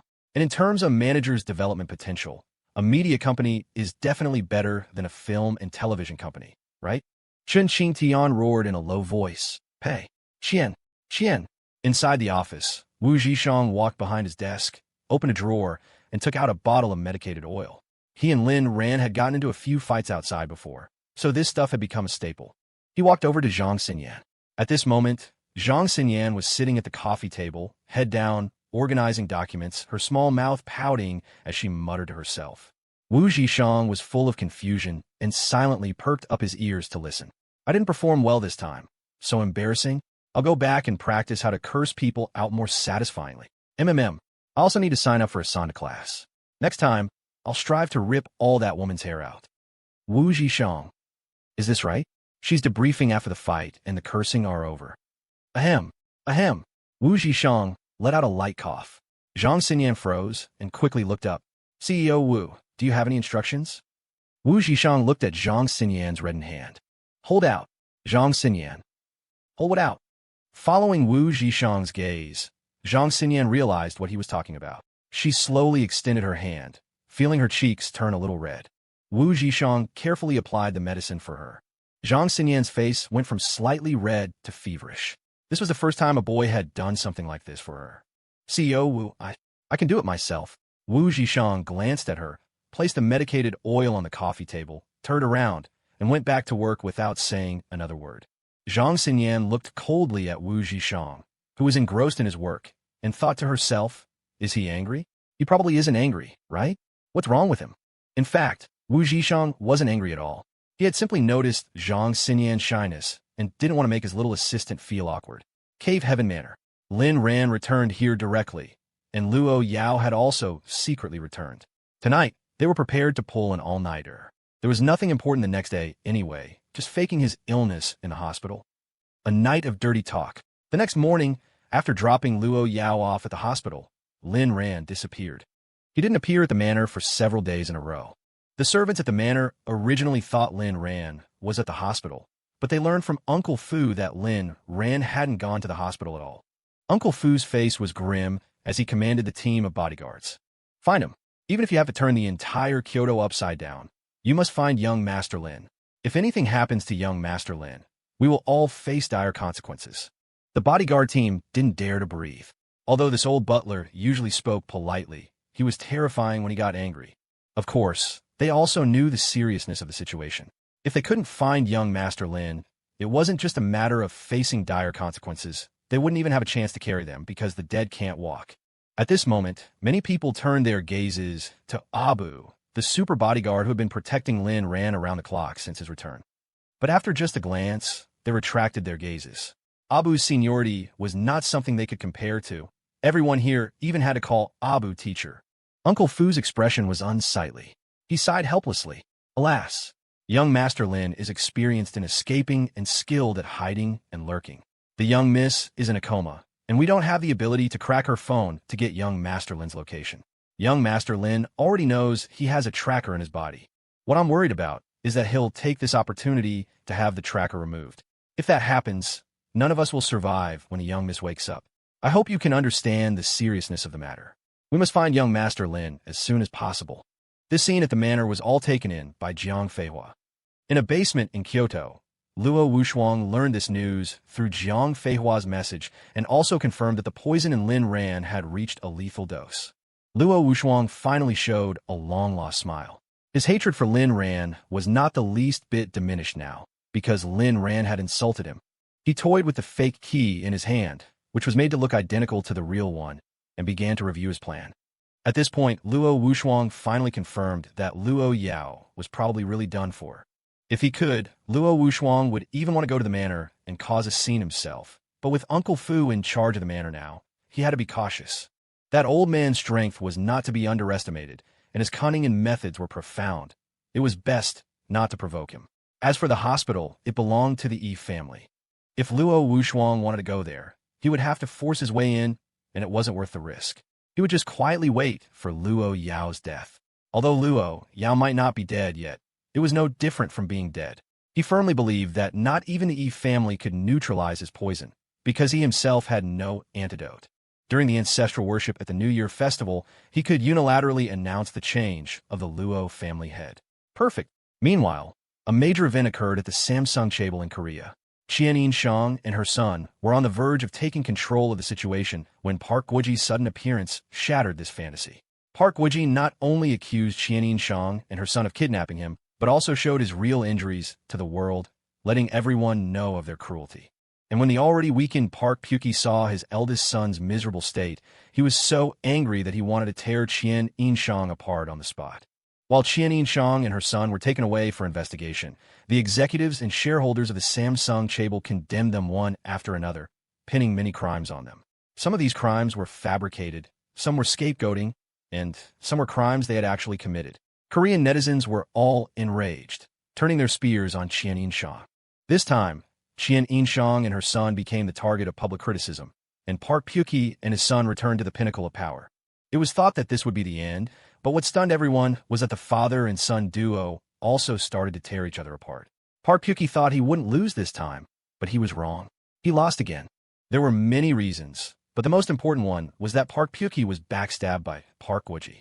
Park Pyuki had committed too many illegal and undisciplined acts, and as one of his closest people, Park Gouge naturally knew a lot. Not only did he know, but to Park Pyuki's surprise, Park Gouge had secretly kept evidence. With that, Park Pyuki was completely finished. The only thing awaiting him was death. The crimes Park Pyuki had committed were shocking enough to frighten the entire Korean nation, with the death toll alone reaching over 100. When the father and son met again, Park Pyuki's hair had turned white, and his eyes were devoid of any spirit. Looking at Park Gouge in his wheelchair, he asked the classic 3 words. Why? To this, Park Gouge also replied, there's no reason. It's just that through the Luo group, I came to see one thing clearly. To stand at the pinnacle, you must be ruthless. In your hands, Samsung will only get worse and worse, while I'm the one who can lead Samsung to glory. Park Gouge left after saying this. This was the last time he would see his father in his life. Of course, there was another reason he didn't say. He seemed to have fallen for a woman. Soon, Samsung announced a major event. It would become a permanent partner of the Luo group. All of this happened overnight, showing just how thorough Park Gouge's preparations had been. The news spread around the globe like it had wings, and Chinese netizens also had their fill of a good show. So this is a Korean chable? It's been a real eye-opener. I thought those rumors were exaggerated, but it turns out they're all true? Hee hee. In Korea, even the presidential election is decided by chables. What's a mere 100+ lives? Little Korea is good for nothing, not a single redeeming quality. How can the person above say that about Koreans? Who said they have nothing to show for themselves? I know 3 things they can show. First, they're master thieves. Second, they're super confident. And third, their movies are quite daring. Art imitates life. The reason Little Korea's movies have such a wide scope is that their citizens are living such miserable lives. Lin Ran put on a worried face. It seems we're trapped. Luo Yao looked up into Lin Ran's eyes. Is a Ran scared? With Yao Yao by my side, I'm not afraid of mountains of daggers or seas of fire. What the hell, it's Lin Ran, and they're so ruthless, meow meow meow. You guys are really hunting me down, meow meow meow. Lin Ran only heard Xiao Hei's voice but didn't see him anywhere. He looked around and saw a statue placed in the middle of the space. Lin Ran's eyes widened. This was absurd. He recognized it at a glance. It was a statue of Xiao Hei. Something was wrong, very wrong. What's the matter? Luo Yao noticed Lin Ran's strange behavior and asked. Lin Ran's voice trembled with shock. What exactly is your Luo family's treasure? Luo Yao had naturally noticed the statue as well. It felt familiar, but she couldn't place where she had seen it before. It might have something to do with this statue. She had a strong feeling that she had a deep connection with the statue's owner. It was as if all the happiness she currently possessed was related to this statue. Could it be that my Luo family's treasure is a cat? Luo Yao murmured. Suddenly, the walls rumbled loudly again, and Luo Yao and Lin Ran staggered. Xiao Hei, what the hell? Why is it shaking again? It seems I really can't open the door so easily. Every time I do, it brings destruction. Lin Ran, stop hiding. Hurry up and come out. Tell me how to get out of here. Xiao Hei, I'm not coming out. Luo Yao is right next to you. She'll kill this kitty. Meow meow meow. She's too ruthless. Lin Ran was speechless. He felt that his little devil had left a significant psychological scar on Xiao Hei. Lin Ran, I swear on my own father, if Luo Yao hurts you, Lynn Timba will never get out of prison for the rest of his life. Xiao Hei. The ground began to shake again. Lin Ran and Luo Yao started to tilt. Suddenly, Xiao Hei's statue toppled over, sliding right toward Luo Yao. The statue wasn't huge, but it wasn't small either. It looked heavy, and the momentum from its slide would definitely be enough to injure someone. Look out! Lin Ran pulled Luo Yao away, and a flash of white light followed. When he opened his eyes, Lin Ran was dazed. Where was this? Lin Ran tried to get up but felt a sharp pain in his chest, as if he had been hit by the statue. Xiao Hei, meow meow meow. Lin Ran, you're incredible. You really know how to cause trouble for me. Lin Ran sat up and looked around. The place felt somewhat familiar. In an instant, he was stunned. He looked at the bed. Xiao Hei was lying in front of him, staring at him with resentful eyes. Lin Ran, where is this? Where's Luo Yao? Xiao Hei, Luo Yao, Luo Yao. All you know is Luo Yao. Do you have any idea you almost died? Lin Ran, I'm asking you, where is Luo Yao? Xiao Hei, fine, Luo Yao is okay, alright? You saved her, but you were injured too. Right now, you're lying in a hospital. Lin Ran's face darkened. This is a hospital? This is clearly my dorm room. Xiao Hei nimbly jumped off the bed. Congratulations, you got it right. Since you're here, you might as well relax, my dear Lord Lin Ran. Lin Ran, so, we've traveled back to another time? At this thought, Lin Ran froze. He had promised Luo Yao he would never disappear in front of her again. Lin Ran, what the hell did you do? Why did you turn back time? Don't you know I promised Yao Yao I wouldn't suddenly disappear in front of her? Xiao Hei gave a human-like smirk. You underestimate this kitty. Don't worry, that won't happen this time. However, when time returns, your Luo Yao will feel like you have amnesia. Lin Ran relaxed a little, then remembered something else. My injury? Xiao Hei, don't worry. Although it was a rush, I healed most of your injuries. The most you'll feel now is just pain. And it's your fault for barging in recklessly. You didn't even give me time to prepare. Lin Ran thought to himself, well, I'll be damned. Now you're blaming others?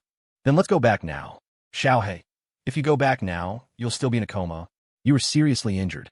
Why not just live here for 2 days? Lin Ran gave him a look as if he were an idiot. Then can't you just send me back to after my injury is healed? Xiao Hei, it seems. I can. But since we're already here, are you sure you want to go back right now? Even if you go back, what's happened has happened. Luo Yao won't forget that you were injured. Lin Ran fell silent. Xiao He had a point. He looked at the familiar dormitory and thought about Xiao Hei's words. Suddenly, he found a blind spot. Your power has increased? Weren't you only able to stay for 12 hours each time? Xiao Hei, you should be thankful you passed out of my home this time. My powers are enhanced there. Speaking of Xiao Hei's home, Lin Ran fell into deep thought again. Lin Ran, can you tell me now? Xiao Hei what? Lin Ran, your purpose and your relationship with Luo Yao. Why is your home on the Luo family's dragon vein? Xiao Hei fell silent, its eyes expressing a very human-like hesitation. Lin Ran, I want to ask you for a favor. When you go back, can you please ask Luo Yao to preserve the dragon vein for this kitty? It's very important to me. It's the only reason I can stay alive, because I have a home. Lin Ran felt like he understood something, yet he also felt like he understood nothing at all. He only heard Xiao Hei continue. As for the answers you want, I will tell you. But this answer can't be spoken, it can only be shown. When you go back, I'll take you to see my past, okay? Lin Ran calmed down, and after some thought, nodded. He was worried about Luo Yao and his own injuries. Don't worry, when we go back, I'll rewind time directly to the moment you wake up. I guarantee you'll wake up pain-free. Lin Ran, oh, thank you so much. Through his conversation with Xiao Hei, Lin Ran learned that this was the beginning of his freshman year at university. Freshman year? Lin Ran checked the time. September 10th. He instantly remembered something. He stood up and stretched his limbs. Although his chest still ached faintly, he had no problem moving around. Lin Ran opened Wu Zhishang's cabinet and rummaged through it. Xiao Hei, what are you looking for? You didn't come back here to steal from others. Found it. Lin Ran took out a backpack and, with a big grab, tossed Xiao Hei inside. Xiao Hei, polite my ass. Opening the dorm door, he ran right into Wu Zhishang, who was returning with food. Brother Lin, why didn't you go to military training today? The instructor asked me to check on you. Lin Ran, military training my ass. I'm leaving. We'll talk when I have time. I'm borrowing your backpack. Hey, Brother Lin, where are you going? If you're going to the internet cafe, wait for me. I'm going to find my wife. Wu Zhishang, who was behind him, immediately froze. He walked back to the dorm calmly, muttering, when the hell is that bitch Lu Ruxue going to die? Look what she's done to my brother Lin. Suddenly, Wu Zhishang paused. Why does Brother Lin feel a bit different? It's like he's gotten bigger. Don't get the wrong idea. Wu Zhishang was referring to his age. Walking through the vibrant campus, Lin Ran was in no mood to appreciate it. At this point in time, he wasn't yet the simp everyone saw him as. He was even a candidate for the newly crowned campus beau. People would sneak glances at him wherever he went. At this time, in this school, the only ones who knew he was fawning over Lu Ruxue were Wu Zhishang and Lin Jian, and of course, Lu Ruxue herself. Lin Ran checked the time again. September 10th, that was right. This was the first day he met Luo Yao. Or, to be precise, the first day he met the grown-up Luo Yao. September 10th of his freshman year. It was already noon. Lin Ran clearly remembered that Luo Yao had found him in the morning. The first thing Luo Yao said upon seeing him was, "Hey Ran, I've caught you. I'm going to marry you." Marry me? Lin Ran was not only confused, but also shocked. He had even treated Luo Yao as a crazy pursuer. Although Luo Yao was beautiful, for Lu Ruxue's sake, he had still tactfully rejected her. He remembered Luo Yao's disappointed and pained expression. Sigh, it was all time's fault. Xiao Hei, where are we going? Lin Ran, I want to find Luo Yao. Xiao Hei, what the hell? Let me go. Let me go. I'm begging you, let me go. I don't want to go meow, meow, meow. Lin Ran completely ignored Xiao Hei's sorrow. Right now, he just wanted to see Luo Yao. Lin Ran, stop crying. You're crying away all the good fortune in this family. I have to go see Luo Yao. Xiao Hei, you're thinking too much. You're just an ordinary university student right now. You want to meet a magnate? You must be dreaming. Let me go, meow, meow, meow. Lin Ran shook his head. No, as long as I want to, Yao Yao will definitely see me. Lin Ran ignored Xiao Hei's painful wails and walked off campus. Suddenly, Lin Ran froze. It was right here. This was where Luo Yao had found him, and where he had rejected her. At this thought, Lin Ran slowed his pace, took out his phone from his pocket, chose a perfect angle, and asked a passing student to take a picture of him. In the photo, his smile was brilliant and tender, with a hint of shyness. This was the place where he first met the grown-up Luo Yao. It was worth commemorating. Brother Lin Ran, where are you going? Lin Ran froze again. He hadn't expected to see Lu Ruxue. He thought he would never see her again in this lifetime. Too lazy to bother with Lu Ruxue. He put away his phone with a look of disgust. Oh, Lu Rushue flashed a brilliant smile. Let's be honest, you could call Lu Rushue a dirtbag, you could call her a fool, you could call her a gold digger, but you couldn't call her ugly. At this time, Lu Rushue was young and beautiful, with a cheerful personality, pretty and shy. Any man would like her, but Lin Ran certainly didn't. He wanted to give himself 2 slaps. Then I'll go back with you. It's been a while since I visited Uncle. If it weren't for Uncle, I wouldn't have been able to get into this university. We can also go to Huatian Plaza for a stroll tonight. Lin Ran stopped in his tracks. He was prepared to waste 10 seconds to give Lu Rushue a piece of his mind. At this point in time, Huahaney had not yet reached the point of being inseparable from Lu Rushue. Otherwise, Lin Ran might have wasted another 10 seconds to say something to Huahaney. Lu Rushue, I wish you an early and brilliant career in Southeast Asia. Also, your eyes are like surveillance cameras. I wish that in 3 years, you'll have eyes but see nothing. After saying this, Lin Ran ran off, completely ignoring Lu Rushue. Wasting 10 seconds to offer 2 blessings, that was generous enough. It wasn't a waste of knowing her. Lu Rushue stood at the school gate, dumbfounded, carefully mulling over Lin Ran's words. Is brother Lin Ran complimenting my beautiful eyes? Getting into a taxi, Lin Ran headed home. Of course, the home in his heart wasn't the Lin family home, but the place where Luo Yao was. Where was Luo Yao? Lin Ran checked the time. At this hour, there was a 90% chance Luo Yao was at the Luo group and a 10% chance she was at the manor. But Lin Ran still wanted to confirm. He took out his phone. At this time, he didn't have his most beloved woman's number in it, but Lin Ran could remember it. Sorry, your phone account is in arrears. Damn it, Lin Ran almost cursed out loud. Lin Ran, why didn't you bring my phone back? Xiaohei in the backpack, huh? I don't know. Why don't you just give up? What's the point of insisting on finding Luo Yao? Lin Ran thought to himself, forget it. Why argue with a cat? It doesn't understand love. Driver to the Luo group. The driver drove like a pro, and they soon arrived at the Luo group building. Just as Lin Ran was about to pay, he realized an awkward problem. His phone was out of credit, so he couldn't use a QR code to pay. Sir, I'm really sorry, my phone is out of credit. I'm a student at Jing University. How about you give me your WeChat, and I'll pay you after I top up my phone. Driver, no way. You have to leave something as collateral. Lin Ran, I have a cat in my bag. It's very pettable. I'll leave it with you as collateral. The driver waved his hand. Forget it, forget it. You can go. What would I do with a mangy cat? Just consider it a good deed. Lin Ran thought to himself that this driver was a pretty good guy. Okay, thank you, big brother. I wish you smooth sailing, good fortune, and someone to love you morning and night. The driver suddenly interrupted. Change the blessing. Wish that my son grows up happy. My mother enjoys a long and healthy life, and my wife loves me forever. Lin Ran looked awkward. Big brother, are you making wishes with me here? All right, I wish for your son to grow up happy, your mother a long and healthy life, and your wife to love me forever. Oh no, love you.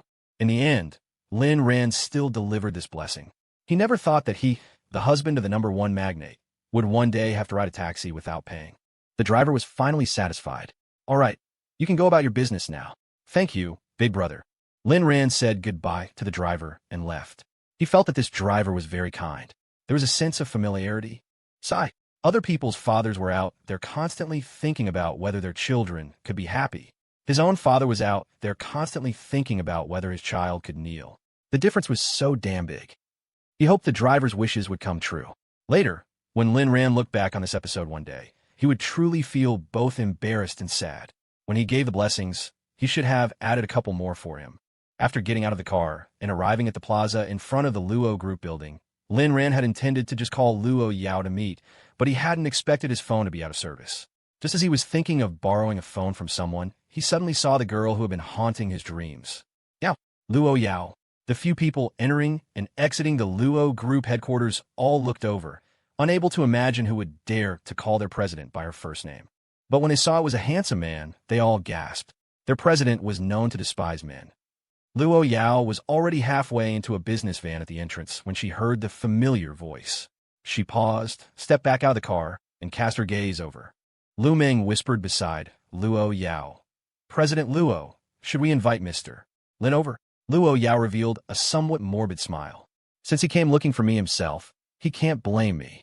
Luo Yao was still angry about Lin Ran rejecting her that morning.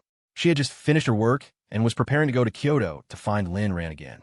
If Lin Ran rejected her again, she would consider controlling him first. She hadn't expected Lin Ran to appear before her first. Knock him out and tie him up.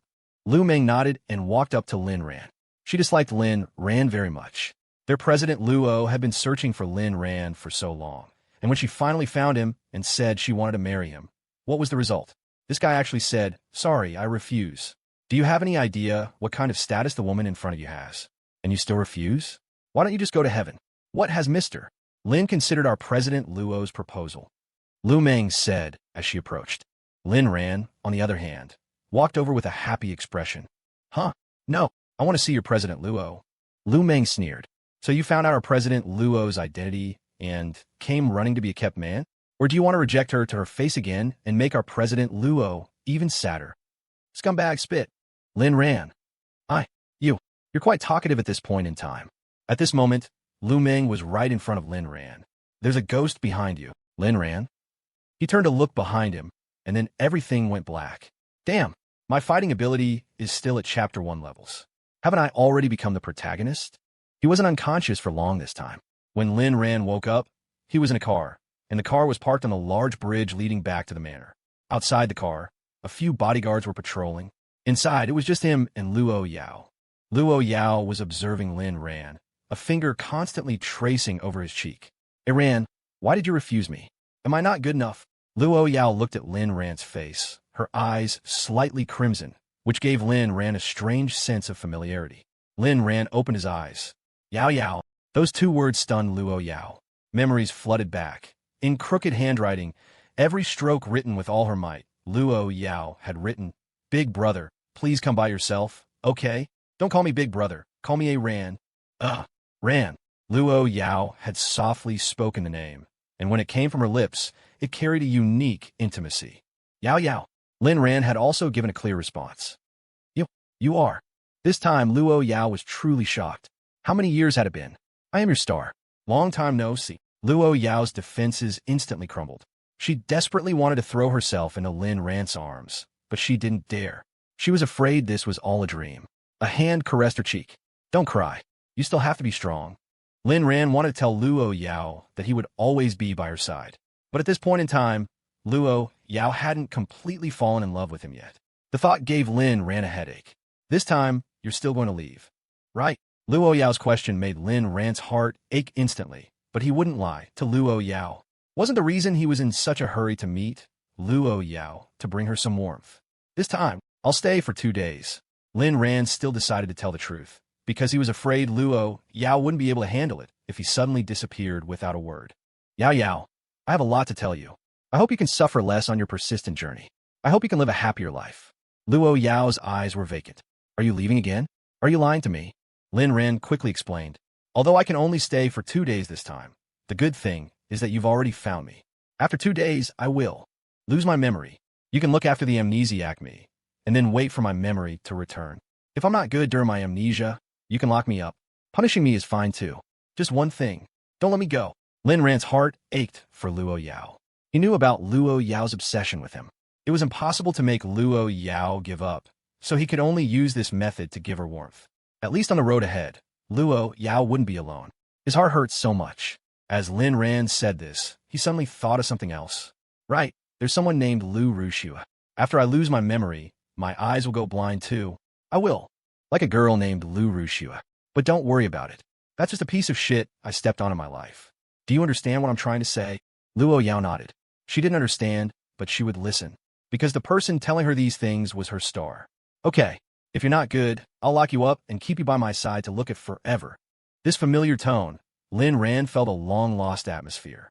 Being locked up by Yao Yao seems pretty good too. Just then, Luo Yao's brow furrowed. Your backpack is shaking. Lin Ran looked down. His backpack was right at his feet. Oh, there's a cat inside. Huh. Before Lin Ran could finish, Luo Yao grabbed the backpack and threw it out the car window. This location was the large bridge back to the manor. The bridge was over 20 meters high, and the backpack was just thrown out like that. The beautiful parabolic arc stunned Lin Ran. Lin Ran, please don't let me disappear. Xiaohei, I fucking thank you for this. I said don't come, don't come, don't come, don't come, and you just had to fucking come. She's too ruthless. Meow, meow, meow. Just as Lin Ran was about to get out of the car to check, Luo Yao stared at him and asked, "Do you care a lot about that thing that disturbed us?" Lin Ran was taken aback. He realized that the Luo Yao of this period seemed even harder to deal with than the Luo Yao 3 years later. He quickly understood why. That's right. Luo Yao had grown up amid slaughter, then killed her way through her entire family after getting out, and then fought in the business world. The Luo Yao of this period had never had a rest. Her habits of bloody slaughter were still at their peak. It was normal for her to be terrifying and stubborn, not to be questioned. It's just a cat. How could it be as important as you? If it's thrown, it's thrown. Xiaohei, you're so amazing, you're so noble. This kitty is worthless in your eyes, right? Xiaohei, this kitty will rest first. You can find me tomorrow morning. I don't dare stay around Luo Yao anymore. Luo Yao is too ruthless, meow meow meow. Lin Ran, all right, but it can't go on like this. I plan to tell Luo Yao about you. Actually, I'm not quite sure how to introduce you to her. If he didn't introduce Xiaohei to Luo Yao, Lin Ran was afraid that one day Xiaohei would really be swiftly sliced into meow mince by her. Xiaohei-sai, forget it. If you want to tell her, just tell her. This kitty is tired anyway. Let all be destroyed. Xiaohei, remember, don't change anyone's trajectory. Your and Luo Yao's trajectory is already the limit of my abilities. If you change too much, there could be unbearable consequences. At this moment, Xiaohei found a comfortable spot under the bridge pier and lay down. For a cat, this place was shady during the day and windless at night, not too cold and not too hot. It was quite nice. Lin Ran looked at Luo Yao's fervent gaze. He also had a lot he wanted to say to her. Yao Yao, take me home. The word home touched a nerve in Luo Yao. Her eyes filled with love. Okay. Soon, Lin Ran returned to the long-lost manor. It really felt like coming home. Uncle Fu was shocked to see a young man arrive. He knew Luo Yao was a man-hater and would never get close to men. Upon closer inspection, wasn't this the young man the young miss had been looking for? Young Master Lin, welcome. Uncle Fu was very perceptive and greeted him. He had long since memorized Lin Ran's information, but because the information was scarce, he didn't know what Lin Ran looked like. But just this morning, pictures of Lin Ran had been frantically passed around in the workgroup chat, so he had naturally seen him. Lin Ran also smiled, seeing the 3 years younger version of Uncle Fu. He was about to say something, but immediately stopped himself. It was better not to change things. If he let Uncle Fu know that the woman he liked was currently at the Lin family home, who knows if he would believe it? And if he did believe it and went to find Wang Ma, wouldn't that count as changing someone else's trajectory? Wouldn't Xiaohei be even more distraught? What if it got exhausted to death? Wouldn't he be responsible? Luo Yao's icy aura was even more intense than it would be 3 years later, without a trace of emotion. Everyone leave. Feeling the surrounding chill, Lin Ran found the long-lost atmosphere. This was Luo Yao's unique aura. Ever since he and Luo Yao got together completely, he had rarely felt such pure, bone-chilling coldness. Everyone retreated, leaving only Luo Yao and Lin Ran in the villa. Ran, I've sent them all away. If you don't like them, I can have them all killed. Lin Ran hurriedly stopped her. There's no need for that. Okay, I'll listen to whatever A. Ran says. Uncle Fu, remember you owe me your life. And all you maids, I'm your savior. If you're grateful, you'd better take good care of my wife. Lin Ran noticed Luo Yao's fervent gaze and felt a little emotional. So Luo Yao had been looking at him with this kind of gaze 3 years ago, but he had never noticed. In Lin Ran's view, this gaze was an aggressive one, a gaze that said, I want to possess you. Ran, long time no see. After a moment, Luo Yao suddenly said this. Lin Ran naturally understood what she meant. Long time no see. This greeting, which had spanned their entire childhood, had finally received a response. Their breathing gradually became heavy. Lin Ran felt something was not right. Although Luo Yao of this period was not young, she had not been intimate with Lin Ran yet, nor had she had any contact with other men. She was a bit unsure of what to do. She had a very, very strong desire to dig out Lin Ran's eyes and place them before her for day and night admiration. Lin Ran swallowed and asked, Is Yao Yao hungry? I'll make you dinner. Luo Yao's eyes instantly lit up. She had an eating disorder, but she also remembered the takeout Lin Ran had brought her as a child. It was the most delicious thing she had ever eaten. Okay, half an hour later, a sumptuous Chinese dinner was on the table. Lin Ran picked up his chopsticks to feed her personally. Luo Yao stared blankly for a moment, then opened her mouth. Choo choo choo. Lin Ran looked at Luo Yao's expression and thought, so she's always been this cute. Luo Yao's inner thoughts. It's so fragrant, so delicious. I'm so happy. Happiness creates a desire to enjoy it forever. She hoped that in the future, Lin Ran could always feed her like this. Will A Ran always feed me like this? Lin Ran's hand paused. A Ran will always feed you. But the amnesiac A Ran won't. Yao Yao still needs to wait a bit. Are you willing? Luo Yao nodded. As long as my Ran can come back one day. I'm willing to wait forever. Lin Ran didn't want to talk about these unhappy things with the current Luo Yao. He just wanted her to enjoy the happiness of the moment. He continued feeding her. Yao Yao, after dinner, let's go rest in the Sky Garden. That was the place Lin Ran and Luo Yao would frequent most in the future. Luo Yao was taken aback. How do you know there's a Sky Garden in the manor? Lin Ran gave a doting look. In the future, we will do many things there. Luo Yao thought Lin Ran had made a slip of the tongue and automatically understood it, as do many things. Okay. After finishing the cloyingly sweet dinner, the two went to the Sky Garden and once again lay in a place that was both familiar and strange. Lin Ran wanted to give Luo Yao some warmth with his body. He understood Luo Yao, knew that she would go through a very painful period in the next 3 years, but this was something that couldn't be changed. Trying to get Luo Yao to focus her energy on other things was simply impossible. Lin Ran looked at Luo Yao lying beside him, reached out, and gently pulled her into his arms. Luo Yao's whole body trembled. This embrace, she had waited for it for a long, long time. So warm, so comfortable. Lin Ran turned his head and met Luo Yao's fervent gaze. Yao, Yao. Looking at the beautiful, succulent woman, Lin Ran knew that the Luo Yao of this time had not been with him yet. He didn't know if his abruptness would make Luo Yao dislike him. So he chose the next best thing. Can I kiss you? Luo Yao's eyes lit up instantly, and she brought her stunningly beautiful face closer. You're welcome to taste. Lin Ran's image grew larger in her pupils. It was her first kiss, and Luo Yao wasn't very familiar with it. She chose to do it in what she thought was the most correct way. To love someone is to possess all of that person. She wanted Lin Ran's blood to flow in her body. In thinking this, she subconsciously did so. Before Lin Ran could react, he felt a sharp pain on his lips, followed by the taste of blood. Luo Yao was quite fierce. The kiss ended. Seeing the blood constantly flowing from Lin Ran's lips, Luo Yao did something that Lin Ran found incredible.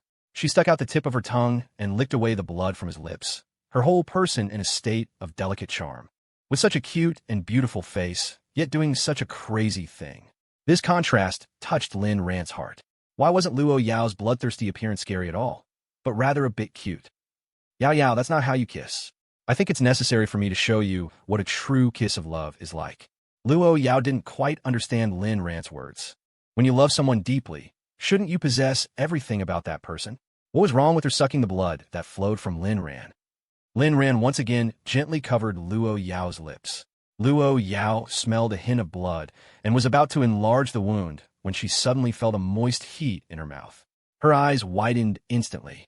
Lin Ran continuously guided Luo Yao in the correct way, and Luo Yao slowly sank into it. So this was how it felt. She seemed to have found the key to some mysterious desire, constantly demanding more. Lin Ran was also willing to teach her. The experience he was gaining now would be enjoyed by his future self. So what was a little injury? Yao Yao, I can't, my mouth is all torn up. Let's take a break.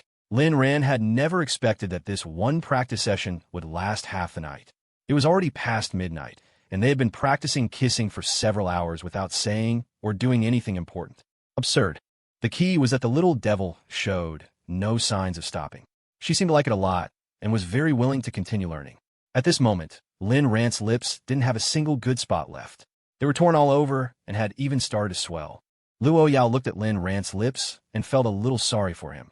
So sorry that she was a bit embarrassed to face him. Does it hurt, A Ran? What do you think? It hurts, but I like it because this is the pain Yao Yao gave me. This kind of Yao Yao is the real Yao Yao. Compared to the pain in Luo Yao's heart over the next 3 years, what was this little bit of pain on his lips now? An unknown desire rose in Luo Yao's heart. She turned her head to Lin Ran's shoulder and bit down. You promised. I can bite you anytime. I'm happy right now, so I want to bite. A Ran won't blame me, right? Lin Ran's cheeks twitched from the sudden pain. Of course, that's my promise to you. Time passed bit by bit. The two just lay there quietly, chatting slowly, without doing anything else out of line. Until Luo Yao, lying in Lin Ran's arms, began to drift off. Lin Ran whispered softly in Luo Yao's ear. Sleep. When you wake up tomorrow morning, I'll still be by your side. Luo Yao nodded and buried her head in Lin Ran's chest. It was September, and the sky garden was kept at a constant temperature, so the two didn't feel cold. Looking at the sweetly sleeping Luo Yao in his arms, Lin Ran even wondered if Luo Yao really had a sleep disorder. He didn't know that Luo Yao could only sleep peacefully when she was by his side. After an unknown amount of time, Lin Ran also fell asleep. In the hospital, Luo Yao stared calmly at the bedridden Lin Ran without saying a word. After a long, long time, someone entered the hospital room. It was Ibuheo. When will A Ran wake up? Ibuheo. Young Master Lin was hit quite hard. He has a fractured sternum and internal bleeding. But you don't need to worry too much. We have already provided the most appropriate treatment. I predict you will wake up in 2 days at the earliest, or a week at the latest. Luo Yao nodded. After Ibuheo left, Luo Yao sat by the bed, took Lin Ran's hand, and placed it on her cheek. A Ran, maybe I really should have listened to you. If she hadn't returned to the Luo family, or if she had dealt with Luo Wuwang before going back, maybe none of this would have happened, and her A Ran wouldn't have been injured. It was also her fault for being too curious about the Dragon Vein treasure, a place that had always held an attraction for her. She never expected there to be only a statue inside. Was this the Luo family's treasure? So what did this treasure represent? She remembered that when Lin Ran pulled her away and was hit by the statue himself, there was a cat's meow, and then the exit door opened. She had carried Lin Ran out and returned to the outside through the man's submersible. Without any hesitation, she had sent Lin Ran to the hospital. The surgery lasted a whole day and had just been completed. A knock sounded at the door, and Uncle Fu walked in. Miss, the Luo family members have filled the entire floor, kneeling. Let them keep kneeling until A Ran wakes up. No food or water. If they starve to death, it's their own bad luck. Uncle Fu nodded. He knew that such a punishment was not too severe for the Luo family. A more terrifying punishment was probably still to come. After A Ran wakes up, cripple all of them. Don't they like being useless freeloaders? I'll grant them their wish. Uncle Fu sucked in a breath of cold air, but didn't say much. The young miss was planning to make the entire Luo family a thing of the past. But then again, for the rest of their lives, the Luo family members would have food served to them and clothes brought to them. How could such a life not be considered happy? How should we deal with Luo Wuwang? Speaking of Luo Wuwang, Luo Yao's eyes narrowed. That culprit, if it weren't for him, A Ran wouldn't have been injured. Throw him into the crocodile pit. Will you be doing the throwing, or shall I? I'll do it myself when A Ran wakes up. Understood. Uncle Fu was about to leave when he looked up at the dazed Luo Yao and, after some thought, decided to persuade her. Miss, you should get some rest. If young Master Lin were awake, he wouldn't want to see you like this. It was already the middle of the night, and dawn was about to break, but Luo Yao hadn't rested at all, just watched over Lin Ran. Luo Yao didn't say anything. Uncle Fu stopped persuading and quietly left the room. To persuade further would be overstepping his bounds. Luo Yao tilted her head and laid down beside Lin Ran, holding his hand and murmuring to herself, A Ran, I can only fall asleep when you're by my side. Suddenly, she noticed Lin Ran's lips were moving. Luo Yao leaned her ear closer. What are you saying, A Ran? Are you calling me? Yao, Yao, sleep. 4 very, very soft words were murmured from Lin Ran's lips, but Luo Yao heard them clearly. So, A Ran was still thinking about her, even in his coma. Okay, I'll sleep. A Ran, you rest well too. I'll wait for you to wake up, and I'll wait for you to come back. In the early morning, the first ray of sunlight shone on the sky garden. Lin Ran's eyes reflexively opened, and he immediately turned to look beside him. The 3 years younger version of Luo Yao was nestled in his arms. Lin Ran breathed a sigh of relief. What he had just dreamed about must have been Luo Yao's state after he was injured. That is, what happened 3 years later after he was hit by Xiaohe in the Luo family treasury. He really wanted to tell Luo Yao not to worry, to rest well and sleep well. But no matter how hard he tried, it was difficult to say, like he was experiencing sleep paralysis. However, after his efforts, he seemed to have managed to say the words sleep well. He didn't know if Luo Yao had heard him. He touched his forehead. It was covered in fine beads of sweat. Beside him, Luo Yao opened her eyes. Seeing that Lin Ran was already awake, she was also taken aback.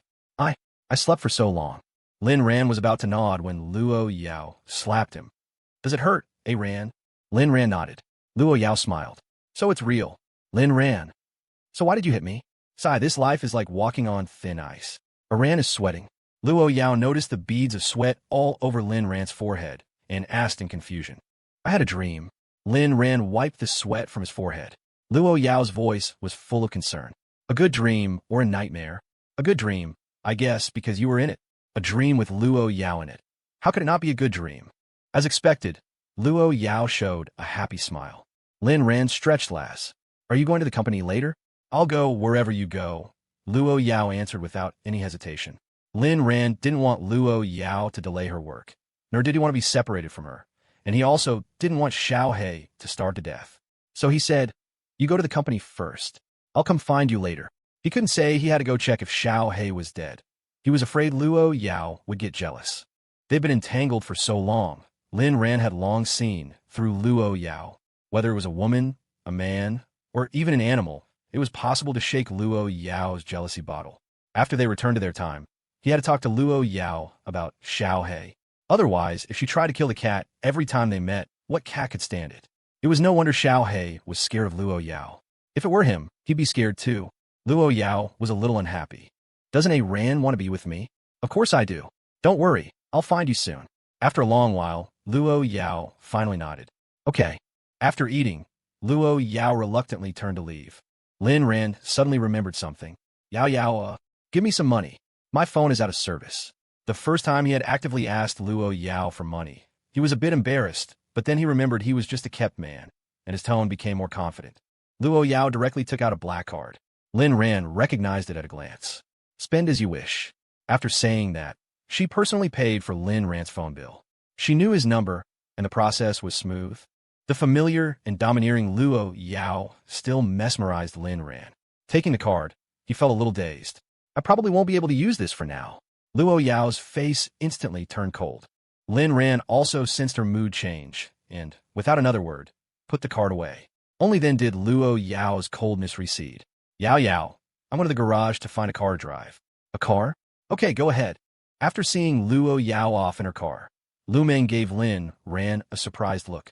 This little kept man, who had rejected President Luo just yesterday morning, had come looking for her in the afternoon and stayed the night at her house. No backbone at all, bro.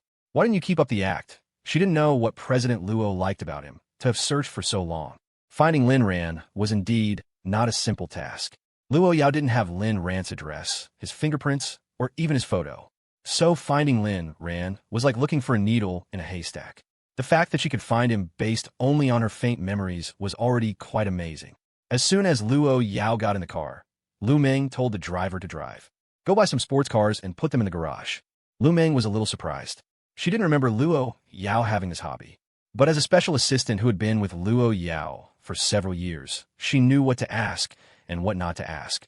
What kind and how many? Buy the most expensive and best ones. Buy all the ones that boys like. Understood. Lu Meng's voice carried a hint of confusion. Luo Yao glanced at Lu Meng, her voice calm and emotionless. Therefore, A ran to drive. Also, I need you to understand one thing. Aran is my man and the future master of the Luo group. You'd better get rid of the contempt in your heart. Lu Meng swallowed, her back turning cold. Understand, President Luo. For a moment there, she felt like she had just flashed past the gates of hell. In the garage, Lin Ran was a bit dumbfounded. At this time, the garage didn't have any of those supercars. It was empty and seemed a bit cold, with only a few identical black Maybachs. Beside him, Uncle Fu said, Young Master Lin, which one would you like to drive? Lin Ran was a little confused. Is there any difference between these cars? The model and color were exactly the same. If you're talking about a difference, there's no difference at all. Lin Ran smiled helplessly and chose the low-key Maybach closest to him. Uncle Fu helped Lin Ran close the car door. Young Master Lin, please be careful. Lin Ran waved his hand. If we're talking about being careful, then one can indeed be more careful. Lin Ran mimicked Uncle Fu's pointless phrase from just now. Leaving the manor, as he passed the large bridge, he thought of picking up Xiao along the way. Lin Ran, little hey, where are you? Meow. A cat's meow appeared. This kitty thought you weren't coming back. Lin Ran, how could I not? I promised you. Xiao. In your eyes, this kitty is not even 1/10,000th as important as Luo Yao. When you're with Luo Yao, it's normal to forget. You fool, blinded by love. Xiao jumped into the car, licked its smooth, soft fur, and even flaunted its coat color to Lin Ran in a very human-like way. Lin Ran, where's the backpack? Xiao, it fell into the water. Forget it. If it's gone, it's gone. It's not my bag anyway. Lin Ran didn't dwell on it. At worst, he'd just compensate Wu Xiang for it. Lin Ran. Little hey, where are you? Meow. A cat's meow appeared. This kitty thought you weren't coming back. Lin Ran. How could I not? I promised you. Xiao. In your eyes, this kitty is not even 1/10,000th as important as Luo Yao. When you're with Luo Yao, it's normal to forget. You fool, blinded by love. Xiao jumped into the car, licked its smooth, soft fur, and even flaunted its coat color to Lin Ran in a very human-like way. Lin Ran, where's the backpack? Xiao, it fell into the water. Forget it. If it's gone, it's gone. It's not my bag anyway. Lin Ran didn't dwell on it. At worst, he'd just compensate Wu Xiang for it. Xiao's human-like eyes scanned Lin Ran up and down, then looked at the back seat. What are you looking at? Xiao, where's this kitty's food? I'll take you out to a restaurant. Xiao, at least you have some conscience. What happened to your mouth? Lin Ran, it's swollen with love. Xiao, stop your fucking act. Xiao sat in the passenger seat with a proud look. Lin Ran found it somewhat amusing. I'll give you 3 choices now. First, after we eat, go back to my dorm and hide. Second, stay in this car. Third, go back to the manor and stay there. Which one do you choose? Xiao fell into a brief thought. Going to the manor. I'm afraid of Luo Yao. The dorm. I guess you don't want to go back there either. So I'll just follow you. For the remaining day, this car will be my temporary home. Fine, as long as you're willing. You can just stay at the manor later. Xiao, what do you mean, stay at the manor? Lin Ran showed a slight smile. Because this is a car from the manor. I won't be driving it after tonight. In the future, you can just stay at the manor. As long as you don't come out, Luo Yao won't know you're in the car, and you won't have to worry about being killed. Xiao didn't say anything, because it had already lost all its strength and means. Passing by a breakfast shop, Lin Ran chose a very rich selection of small fried fish for Xiao, and also got a cup of doji. Meow, what is this? It smells pretty good.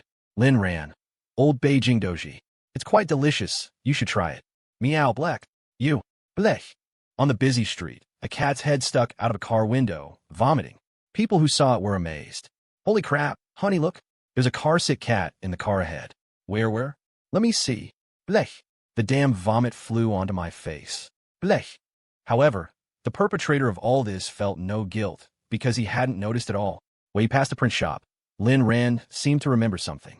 I didn't get Yao a gift this time. In that case, I'll just pick one on the fly. You wait here. What the hell, what are you doing? Don't you dare vomit in my car. Lin Ran had only just realized that Xiao was sick to its stomach. At this moment, Xiao was back in its seat, completely limp. Lin Ran, your actions are idiotic. This master hates you. Lin Ran glanced at the doji he bought, understood the reason, and knew he was the culprit, so he didn't hold it against Xiao for cursing him. He got out of the car and went into the print shop, leaving behind a listless Xiao. Wow, what a beautiful little cat. Xiao, it's over. It's a brat. In the print shop, Lin Ran explained his request to the owner. The owner replied while busy. Okay, young man, but I still have some work to do here. You can send me the photo, and you can pick it up in about 20 minutes. Lin Ran thought for a moment. If he went to another shop now, he might not be able to get it printed right away either, so he nodded in agreement. Then just leave it here when it's done. I'll come pick it up when I have time. Lin Ran was still thinking of finding Luo Yao first. Okay, at this moment, Lin Ran had no idea what a sad story would unfold when he came to pick up the photo.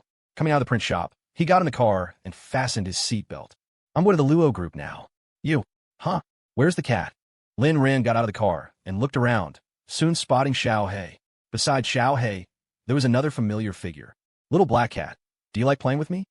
Xiao's miserable expression. Do I look like I'm enjoying this? You brat. Anjian, 6-year.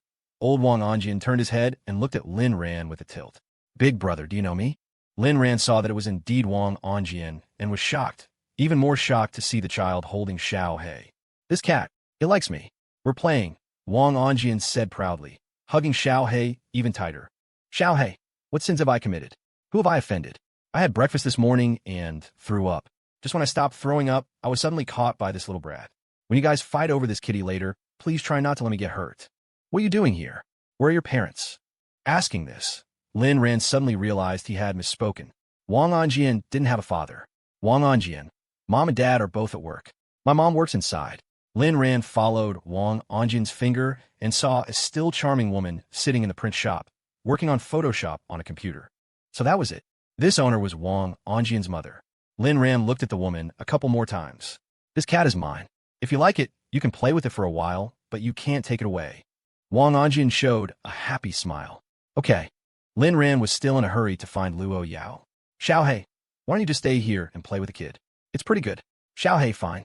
It's safer here than with Luo Yao. But you have to remember to come back and pick me up. Lin Ran. Anjian, I'm entrusting the little black cat to your care, okay? Wong Anjian. Big brother, what's your name? Can I be the little black cat's second owner? What does the little black cat like to eat? Will he run away? The child had a lot of questions, but he was cute. You can call me Brother Lin Ran. It won't run away. You can scold it, but don't hit it. Even if you hit it, do it gently, okay? Xiaohei. Wang Anjian. Lin Ran thought for a moment and took out the car key. If you don't want to be with Wong Anjian anymore, just go inside and rest. I left the car window open. Xiaohei, fine. Lin Ran said goodbye to Wong Anjian and walked to the road to hail a taxi. Soon a taxi stopped. He got in, and both the driver and Lin Ran were stunned. It's you again. You're not planning to take a free ride again today, are you? Lin Ran shook his phone. I've already paid my phone bill. Don't worry. All right, where to? Still the Luo group. The driver started the car. Lin Ran looked at the driver and felt that this big brother was quite friendly. Arriving at the Luo group, Lin Ran was about to pay when he was embarrassed. Balance, 0. 3. He suddenly remembered that he had spent all his money buying things for Lu Shia. He slapped himself. The driver said strangely, Brother, there's no need for that. No matter how angry you are, don't hit yourself. Pay up. Lin Ran scratched his head in embarrassment. Big brother, can I pay by card? The driver, pay by card for a taxi ride? I don't have a POS machine. Lin Ran took a deep breath. Then I can only wish you hashtag at hashtag yen. The driver waved his hand. Forget it, forget it. Hurry up and go. It's really bad luck to run into you twice. Big brother, I hope to meet you again next time. Meeting you is my good fortune. The driver, you can't just fleece me alone. I wish you at hashtag yen. After 2 rounds of blessings, Lin Ran got out of the car, took a deep breath, and marveled at how easygoing this driver was. Moreover, he had added him on WeChat this time, and Lin Ran promised to transfer the money as soon as he had any. Sometimes, having a black card is useless. You still need cash in your pocket and a balance on your phone. You can't just swipe a black card to buy a bottle of water, right? Lin Ran thought about asking Luo Yao for some money first when he saw her, at least to pay back the money he owed the driver. Anyway, he was going to be a kept man sooner or later. Asking his wife for money wasn't shameful. He called Luo Yao. She was in a meeting and said it would be over soon, telling Lin Ran to wait in her office first. Soon, an assistant found Lin Ran. Mr. Lin, please come with me. Lin Ran entered the elevator bank, and soon, the elevator reached the 88th floor. Upstairs, Lin Ran walked out of the elevator and found the floor deserted. At this time, the assistant team was not yet working on this floor. Luo Yao had them move here later for work convenience. The deserted floor had only one president's office. Mr. Lin, President Luo asked you to wait for her in the office. She'll be here soon. The assistant was also curious. She hadn't expected Luo Yao to let a man into this office. Wasn't Luo Yao said to be a man-hater? Or was she a man-hater on the surface, but actually a slut? Lin Ran nodded and went in. The assistant left. Watching the assistant leave, Lin Ran narrowed his eyes. He recognized this assistant. She seemed to be from the Luo family. Lin Ran remembered her name was Luo Daimiai. It seemed that at this point in time, Luo Yao had not yet completely purged the Luo family from the Luo group. But Lin Ran believed that it wouldn't be long before this Luo Daimiai would no longer be working here. Lin Ran was bored waiting and suddenly became very curious about what was inside Luo Yao's secret room now. So, on a whim, he went to the bookshelf and triggered the mechanism. The entrance to the secret room opened without any surprise. The scene inside was in full view, all filled with information about Lin Ran. However, there was very little information at this time, especially photos. There wasn't a single one. Lin Ran took a careful look and came out. He didn't touch anything inside. Back in the office, Lin Ran sat in Luo Yao's office chair. He looked up the side of the desk, but didn't see the small bottle. He didn't know where Luo Yao had hidden the small bottle. It all felt like a dream. Lin Ran closed his eyes and began to think. He had wondered more than once. Why did Xiaohei take such good care of him? He often caused some trouble for Xiaohei, teasing it from time to time.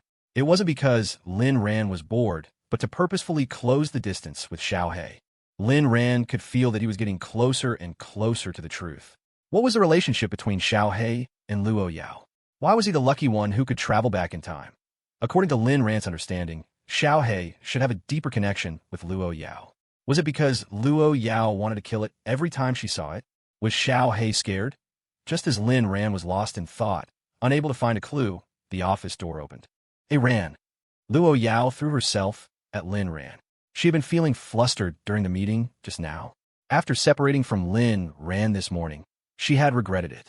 She was afraid that Lin Ran was lying to her, afraid that he wouldn't come to find her, afraid that he would suddenly disappear. Lin Ran gently stroked Luo Yao's back. The current Luo Yao was indeed a bit thinner. I'm here. Feeling the real Lin Ran, her heart finally calmed down. Lin Ran could make Luo Yao's heart race, and he could also make her heartbeat stable. For the whole day, Lin Ran and Luo Yao stuck together, which could be considered a way of making up for his past mistakes. Making up for the warmth he owed Luo Yao. Making up for the love Luo Yao had missed. Time passed quickly. It was past 2 in the afternoon, and neither of them was tired of the other. It turned out that when you're with the one you love, you really don't get tired. Aran, let's go. Home. Luo Yao arranged her subsequent work and, for the first time, wanted to get off work early. Lin Ran nodded and suddenly remembered something. Right, I need to go get the car. And I have a gift for you. I need to go get that too. Luo Yao tilted her head. A gift for me? What is it? Lin Ran smiled mysteriously. A secret. Luo Yao leaving work early stunned the people at the Luo group. As the president, it was normal to leave work early. Even if she didn't come to work, no one would dare to say anything. But for a workaholic like Luo Yao to leave work early, her subordinates couldn't help but overthink it. However, they could only think about it. No one dared to gossip. Downstairs, Lin Ran saw Luo Yao off to her car, only then remembering that he didn't have a car to drive. So he walked to the road and waved for a taxi. Crap, I forgot to ask Yao for money. As soon as he got in the car, Lin Ran slapped his forehead. The driver. It's truly my good fortune to meet you. Lin Ran was taken aback, then smiled at the familiar driver in front of him. I wish you at #yen%. I'm going to the XX print shop. Hearing the destination, the driver was also taken aback and silently started the car. Might as well consider it a good deed. I have to go to that place anyway. Soon, the car arrived at the destination. Lin Ran got out, and the driver also got out. Big brother, it's just a fare, right? I'll give it to you. You don't have to follow me. The driver waved his hand. You're my last job for the day. I'm here to pick up my wife. She works here. Lin Ran breathed a sigh of relief. If the driver had asked him for money, he really wouldn't have had any. I could call and ask Luo Yao for it. Why am I so stupid? Walking into the print shop. Ma'am, is my photo ready? It's ready. 10 yuan. Thank you. Lin Ran was taken aback and scratched his head in embarrassment. The driver sneered. He has no money. The owner was also taken aback. Honey, you're here. The driver nodded. Lin Ran was shocked. It turned out this guy was Wong Anjian's father. Sure enough, Wong Anjian ran out from inside the print shop. Daddy, look, this is the cat big brother let me play with. The driver dotingly stroked Wong Anjian's little head, then looked at the little black cat in his hands and was completely stunned. Wong Anjian turned his head and saw Lin Ran, his face full of shock. Brother, you came to get the cat? He wasn't good. I want to give him a haircut, but he kept moving around. At this moment, Lin Ran was completely stunned. Xiao whoa. Seeing Xiao's originally shiny and smooth fur now looking like it had been chewed by a dog, with a rope tied around its neck, Lin Ran almost burst out laughing. It's fine. A naughty cat deserves to be tormented by you. Lin Ran took Xiao. Xiao, as if reborn, shed 2 tears. Xiao, Lin Ran, I think you're still the best. I was really blind before. Only after losing it do I know who the real good person is. I'm just a scummy meow. I'll never curse you again. Lin Ran's face was dark. Was this right? The driver was also surprised. You know my son? Lin Ran sighed. I also know your mother. The driver was instantly unhappy. How can you curse at people like that, young man? And after I let you ride for free 3 times. Lin Ran quickly explained. I'm serious. Your mother, Wang Dahua. I've known her for a long time. This time, the driver and his wife were truly shocked. They hadn't expected the young man in front of them to not only know their son, but also their mother/mother-in-law. You are. My name is Lin Ran. If you want to know who I am, ask your mother. Lin Ran didn't want to explain the Lin family's matters. Just thinking about it was disgusting. The driver was even more shocked on the spot. You're the poor kid my mom was talking about. No wonder you had to take a free ride. Lynn Timba doesn't give you money, right? That scumbag father. If I had the ability, I would have beaten him up long ago. Lin Ran hadn't expected that even Wang Ma's family knew about his situation. The image of the tight-lipped Wang Ma collapsed in Lin Ran's mind. Wong Anjian hugged Lin Ran's leg. "Brother Lin Ran, will we meet again? Can I come and play with you?" Lin Ran was about to agree, but the words changed when they reached his lips. "We will definitely meet again, but don't come looking for me. My family is a bit disgusting." Disgusting? The little tilted head of Wong Anjian couldn't seem to comprehend. "Brother Lin Ran, if there are bad people, you could just stay away from them. Anjian likes you, brother. You can come and play with Anjian. If anyone dares to bully you, Anjian will help you beat them up." "Okay." Lin Ran patted his head. At this moment, Wong Anjian was still a little angel in this world. "Brother has to go find his wife, so I don't have time to play with you. As long as you listen to your parents and grow a little older, brother will come and find you." Wong Anjian nodded. "Okay." Saying this, Wong Anjian patted Xiao Hei's head again and rubbed its face. "Little black cat, I'll come and play with you again when I have time. I'm your owner number 2. Xiao Hei, whoa, you're my living ancestor. I never want to see you again." The driver, Lin Ran, "It's fate that we've met, brother. Let me treat you to a meal. I happen to have a reservation at Banjuda today. Let's go eat together." Lin Ran shook his head. "You 3 should go as a family. Have a good get-together. I won't disturb you. When you have time, take Anjian for a physical. The child is already 6.5. He should have a comprehensive checkup." "Okay, then I'll treat you next time, brother." The driver was not a wishy-washy person. The group said their goodbyes on the spot. Lin Ran left with Xiao Hei in his arms, casually pulling off the rope tied around its neck. "Xiao Hei, whoa, the feeling of freedom is so good, whoa. I'll never play with brats again. Luo Yao is too ruthless, whoa. Only Lin Ran is a good person, whoa." The driver picked up Wong Anjian and said to his wife, "Honey, let's go. I've booked your favorite dishes at Banjuda." The wife also happily linked arms with the driver, and they went out. Back in the car, Lin Ran smiled as he watched the happy family of 3, but he immediately became dejected. He knew this happiness would not last long. "I really wish they could be happy forever. Unfortunately, I'm about to leave. I don't know when their accident happened. Xiao Hei, let's go, this master is tired." Lin Ran, "Why did you run under the seat?" Xiao Hei, "It's too embarrassing, I can't be seen by people." Xiao Hei's current appearance was indeed quite funny. The smooth black fur was gone, replaced by a new, patchy haircut. Lin Ran didn't insist and restarted the car. Just as Lin Ran was leaving, in a business van behind him, Luo Yao's eyes were ice cold. "I really hate that ugly thing. It was just in a rant's arms. That's my exclusive spot." Luo Yao couldn't possibly imagine that this ugly lump was the same one she had thrown out last night. She thought that from such a high bridge, it would definitely die from the fall. The car moved on. Lin Ran held the steering wheel with one hand and clutched the gift for Luo Yao with the other. Suddenly, as he drove to a certain spot, Lin Ran looked ahead with some confusion. "It looks like there's been a car accident." Lin Ran didn't like to meddle in other people's business, but as he passed by, he still turned his head to look. To put it simply, he liked to watch the excitement. Suddenly, Lin Ran's eyes widened. A semi-trailer had overturned on top of a sedan. The scene was gruesome, but what terrified Lin Ran was that the car crushed under the semi-truck was very familiar. It looked like Wong Anjian's father's taxi. Lin Ran instantly slammed on the brakes, got out of the car, and rushed over. Pushing through the crowd of onlookers, he saw the family of 3 inside the car at a glance. At this moment, Wong Anjian was crying out from a confined corner. His father was spitting blood, and his mother was motionless, her face and body covered in blood. Lin Ran rushed over directly. The onlookers tried to stop him. "Brother, don't be impulsive. This is a serious matter. It's better to wait for the police and ambulance to arrive." Lin Ran's eyes were bloodshot as he pushed aside the people blocking him, rushed over, and knelt on the ground. Anjian, how are you?" "Lin Ran, brother." Wong Anjian's voice was a bit weak.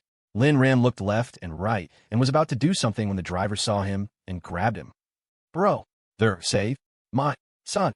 The driver looked at his breathless wife beside him, then at her crushed and deformed chest. Silent. Tears fell. "Brother, you owe me 3 taxi fares. No need to pay. And, Anjian, I'm begging you." After saying this, the driver stopped breathing. He believed Lin Ran was a good person and would get his child out. The 2 people in the driver's and passenger's seats were no longer breathing, leaving only Wong Anjian trapped in the back seat. Lin Ran was grief-stricken, but saving the person was the top priority. He tried hard to lift the overturned semi-truck, but his strength was limited. Just then, a second pair of hands, a third pair, and countless hands appeared. The onlookers all came to help. It wasn't that people lacked kindness, but society was treacherous, and they had misgivings before acting.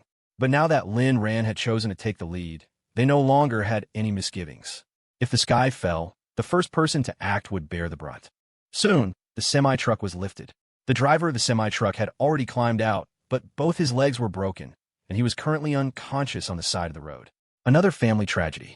The ambulance and fire truck arrived. Wong Anjian and the semi-truck driver were carried onto stretchers. The firefighters were working hard to rescue Wong Anjian's parents. Lin Ran watched all this nervously. Although he knew they were most likely already dead, what if there was a 1 in a million chance? It wasn't until a medical professional made a professional diagnosis and shook his head. The person is gone. Lin Ran was struck by lightning. He had actually witnessed Wong Anjian's tragedy with his own eyes. As the ambulance left, the last thing Wong Anjian saw was Lin Ran and a black cat. Lin Ran thought for a moment, called Luo Yao to explain the situation, and then followed them to the hospital. After a brief inquiry, he learned that Wong Anjian was undergoing a checkup. He didn't know if it was great fortune or good luck, but Wong Anjian didn't have any serious injuries, though it had been very dangerous. Debris from the seat had pierced his body just 2 centimeters away from a vital spot. If the semi-truck had been lifted even a little later, the pressure would have killed him instantly. This child is really lucky to have met a kind person like you. But Lin Ran couldn't smile at all. Although Wong Anjian was physically fine, how deep would his psychological wounds be? At this time, Wong Ma had already been notified by the hospital and was rushing over in grief. Wong Anjian was arranged in a hospital room for treatment. Lin Ran went in, wanted to see him one last time before leaving. To his surprise, Wong Anjian was awake at this moment. "Brother Lin Ran, where are my mom and dad?" Wong Anjian's voice was a bit weak. "They're busy with something. Anjian, you have to be good here." Wong Anjian's tears dripped down. "Brother Lin Ran, don't lie to Anjian anymore. I know mom and dad will never come for Anjian again, right?" Lin Ran was silent, just watching Wong Anjian cry quietly. Cry. Maybe it's not a bad thing to cry it out. "Anjian, did you know? Your father was smiling when he passed away. He was very happy because half of his wish came true." Wong Anjian stopped crying. "What wish?" "Your father told me that he hoped you would grow up happily, that your grandmother would be healthy and live a long life, that your mother would love him forever, and that you would live. Although they're gone, your parents did love each other for a lifetime. So, can Anjian help your father fulfill the remaining 2 wishes? Grow up happily and take care of your grandmother. Be her source of joy." Wong Anjian was silent for a long time, then suddenly nodded firmly. "Okay, I will help Dad take care of Grandma. Brother Lin Ran, thank you for telling me my father's last wish, and thank you for saving me. I will always remember you." Lin Ran's heart ached. "Anjian, brother is about to lose his memory. I need 3 years to recover my memory. Only then will I come to find you." Wong Anjian didn't quite understand what Lin Ran meant, but he tried to. "Does Brother Lin Ran mean you're going to seal your memory and only open it when the time is right?" "Something like that. Brother is going to search for his true self. There's a sister who has always loved me, but I hurt her, so God is punishing me by taking away 3 years of my memory." This time, Wong Anjian understood. "I'll help you tell that sister that you love her very much." Lin Ran smiled. "Okay, you can be the ring bearer at our wedding." Wong Anjian nodded. "Deal, it's a promise." "Woo. I'm sorry, I really can't help crying." Lin Ran had thought Wong Anjian's emotions had stabilized, but he hadn't expected him to suddenly start crying again. "Brother Lin Ran, I'm sorry, I just can't stop thinking about Mom and Dad. The moment I think of how Dad looked before he died, I want to cry. Anjian didn't do it on purpose, I'm sorry. It must be because the wound hurts so much that I'm crying." Lin Ran's heart was about to break. "Anjian, you've done nothing wrong. You can think of your father any time, but I hope that when you think of him, it's of his happy moments." Wong Anjian held back his tears again. "Okay, Brother Lin Ran, don't worry. Mom said I'm a big boy and I have to be strong. I will take good care of Grandma." At this moment, Lin Ran suddenly felt that Wong Anjian had grown up. Mom is right. Anjian is really amazing. Lin Ran wasn't flattering him, but giving sincere praise. "Brother Lin Ran saved me. Dad said that a life-saving grace should be repaid with a gushing spring. Does Brother Lin Ran have any wishes? I can help Brother Lin Ran fulfill his wishes while taking care of Grandma." How could there be such a sensible little angel? Lin Ran's eyes were turning red. Brother has no wishes, only to recover his memory as soon as possible and love the person he loves. Wong Anjian recalled what Lin Ran had said before. Brother, you said you love that sister, and you didn't mean to hurt her, right? That's right. Then you're a good person. I can help you find that sister and tell her you didn't mean to hurt her, that you love her. Lin Ran wouldn't let Wong Anjian go find Luo Yao. Putting aside whether Luo Yao would believe him, at the very least, Wong Anjian was a male. Even if he was a child, he was a little boy. Luo Yao hated men. What she just killed Wong Anjian? Lin Ran took out a photo and handed it to Wong Anjian. You can write what you want to say to the sister on this. Tell her that one day I will fall in love with her. I'll pass it on for you. Wong Anjian thought for a moment, took the photo, and borrowed a pen from a nurse, writing a few words on it. Although Wong Anjian was not yet 7, his handwriting was very neat and beautiful. One day he will fall in love with you. When Lin Ran saw the words on it, he was completely stunned. So it was he who had asked Wong Anjian to write it? Brother Lin Ran, give this to that sister. I believe she will wait for you. I will wait for you to come back too. Lin Ran took the photo, which still had traces of Wong Anjian's tears on it. So that was it. But there weren't many tear stains yet. It seemed Luo Yao had also cried on this photo. Anjian, your grandmother is coming. I'm getting ready to leave. Goodbye, Brother Lin Ran. Lin Ran left the hospital room and happened to hear the doctors outside discussing. That little kid is so pitiful. His parents just passed away, and now he's been diagnosed with this disease. We should wait for his family to arrive and tell them. Lin Ran sighed. Everything that was supposed to happen had happened. Suddenly, he saw Wang Ma rushing over. Lin Ran chose to avoid her. It was better to let Wong Anjian tell his grandmother about their family's matter. He didn't want to continue watching this tragedy. Just as Lin Ran was leaving the hospital room, Wong Anjian started crying again. Anjian is useless. I still can't forget how Mom and Dad looked when it died. Wong Anjian was afraid of disturbing the nurses outside and cried very softly. Lin Ran sighed. He hadn't expected to be delayed for so long. Returning to the manor, he left Xiao He in the car. As Lin Ran got out, he ran into Luo Yao, who was also there. Yao, why haven't you gone back yet? Lin Ran felt very guilty. He had been delayed for so long, and who knew how long Luo Yao had been waiting here. In the car, Xiao He was curled up under the seat, shivering, not daring to move a muscle. I've been waiting for you. I'm sorry I'm back late. Lin Ran didn't know how long Luo Yao had been here. They could have been back much earlier today. Of course, Luo Yao knew what Lin Ran had been doing, and she had no intention of blaming him. She didn't like doing good deeds, but that didn't mean she was against Lin Ran doing them. Her Ran should be kind, sunny, optimistic, and someone who loved her. Let's go. Xiao He.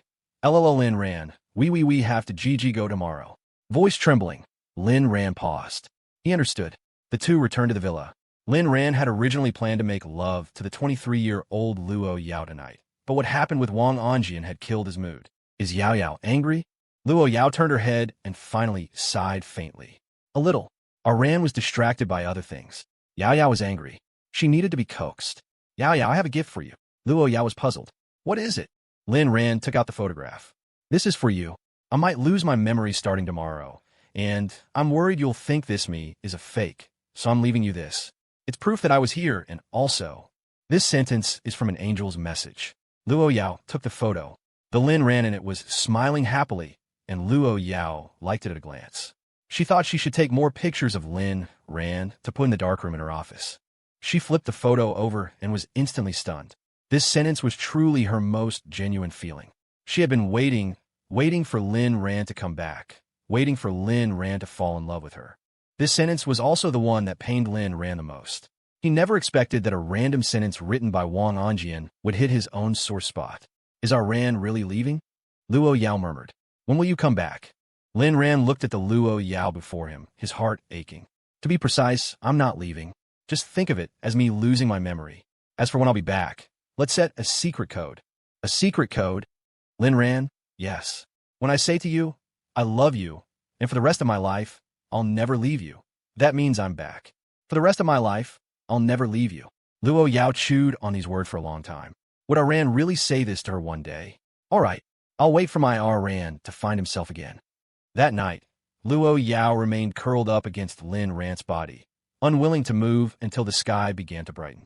Lin Ran looked at the sleeping Luo Yao, his heart overflowing with love, but he was soon pulled back to reality. Xiao He was already waiting outside. Lin Ran.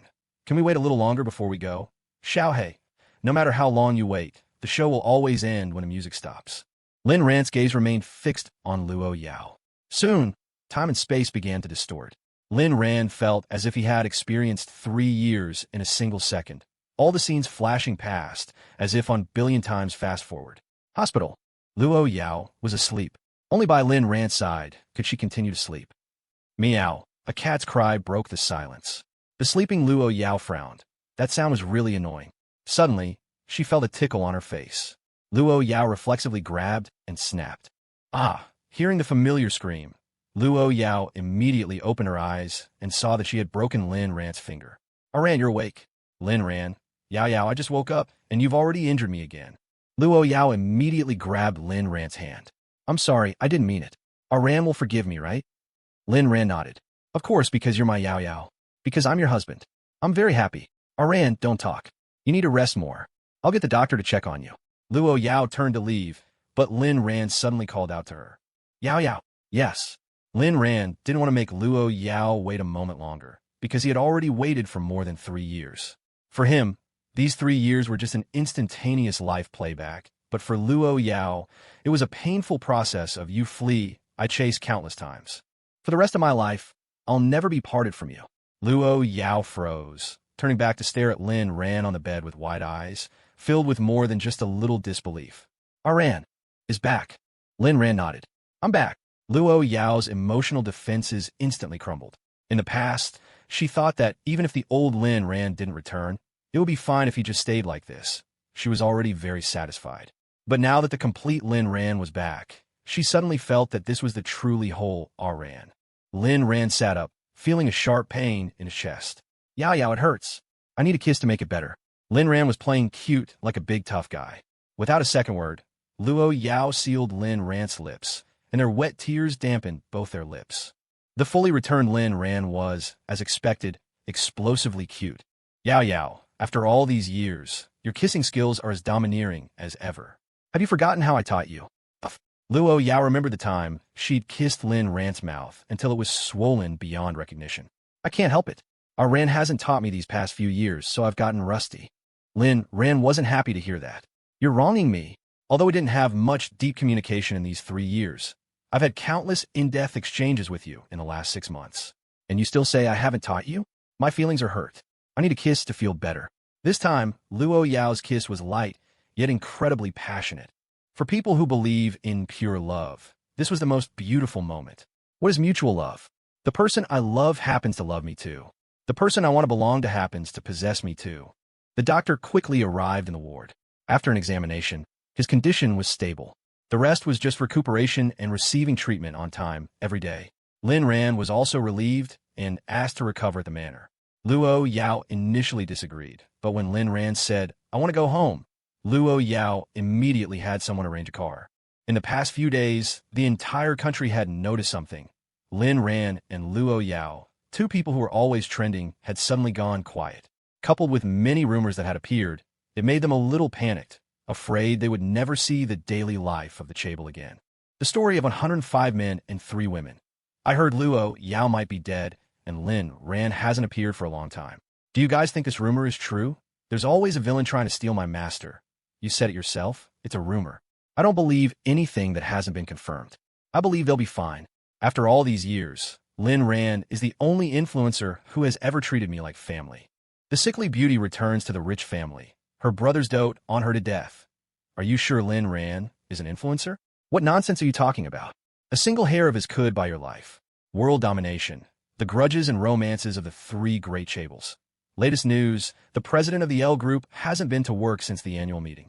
How long has it been? After his ex-wife's death, President Xiang went crazy. For real? The Chaebol isn't really gone, is it? I heard people of their level have a lot of enemies. It's possible they were assassinated. Lin Ran naturally saw these comments. Logically, someone of his status shouldn't get angry over netizens' nonsense. But when someone dared to curse Luo Yao dead, he became unhappy, even furious. It's one thing for us to act it out ourselves, but it's another for you all to guess blindly.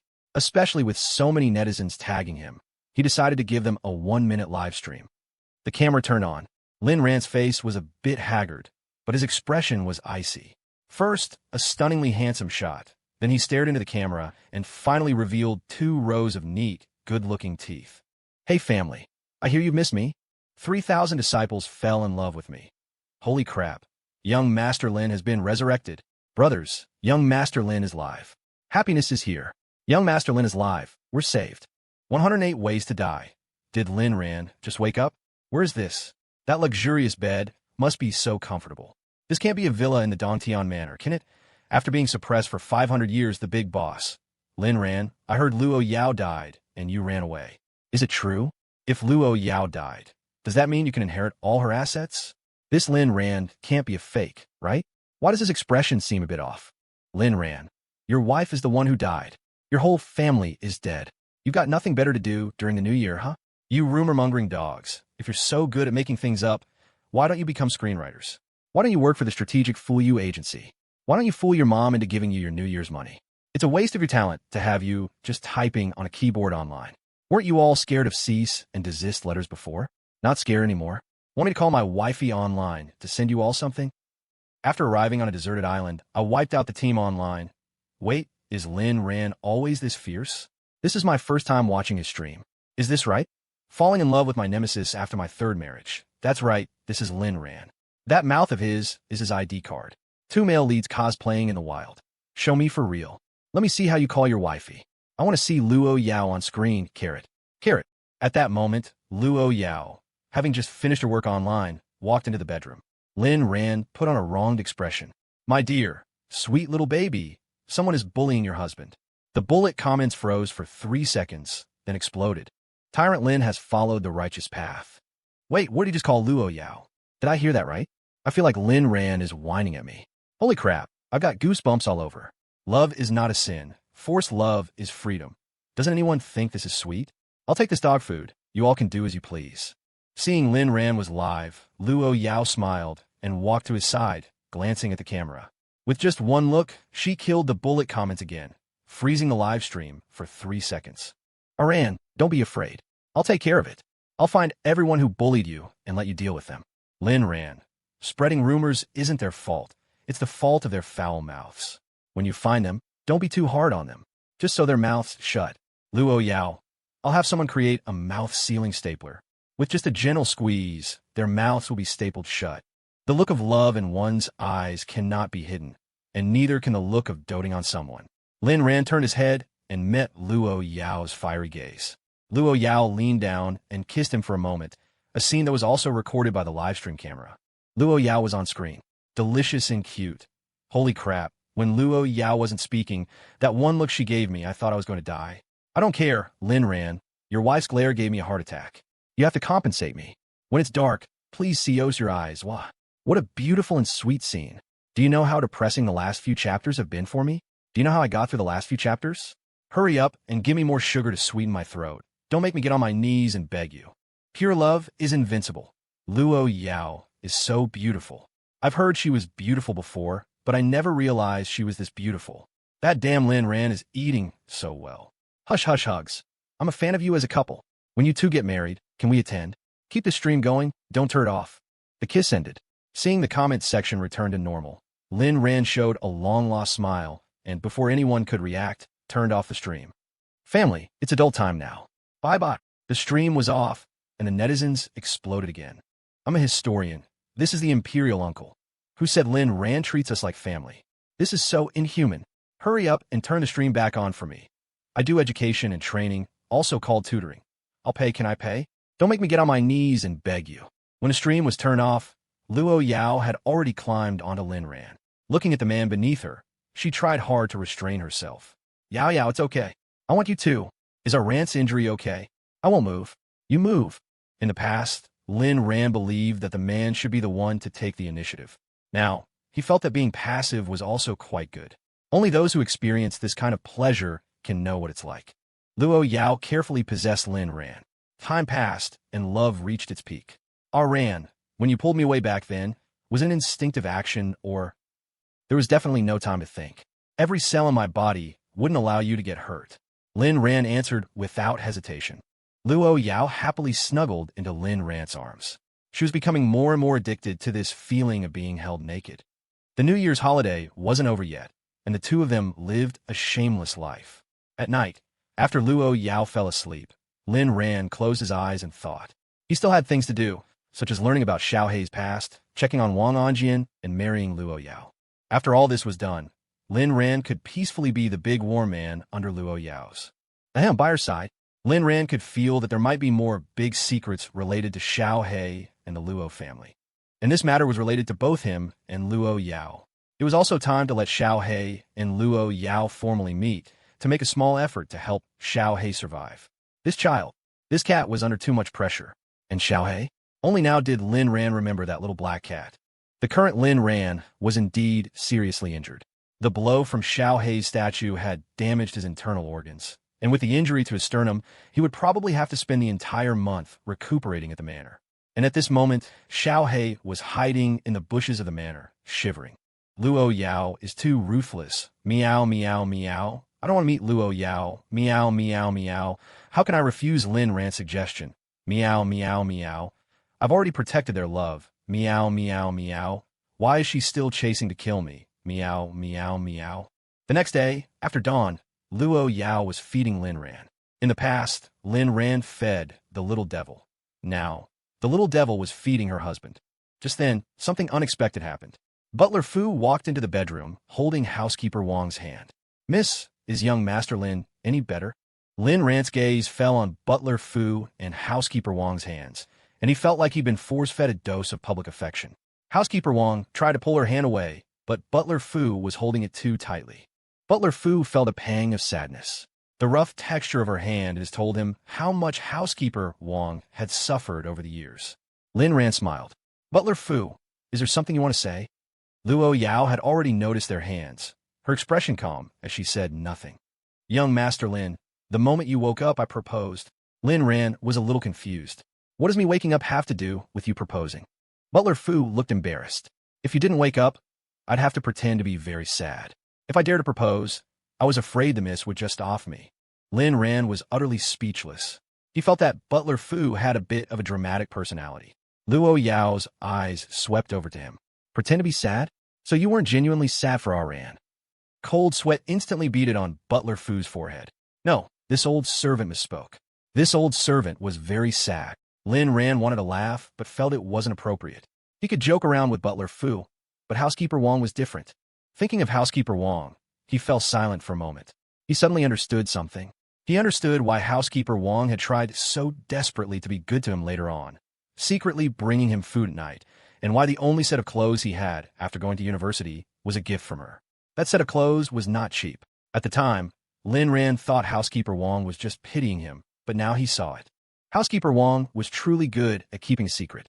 For so many years, she had never mentioned to him that he had saved her grandson, only silently being good to him from behind the scenes. Did Wong Anjian not tell her? Or was housekeeper Wang just that tight-lipped? Housekeeper Wang. Has Anjian been well these past few years?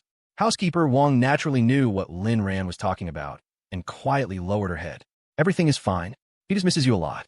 He also said something about only being able to reunite with you after you break the seal. Young Master Lin, for so many years, I wanted to say thank you for saving my only relative that year.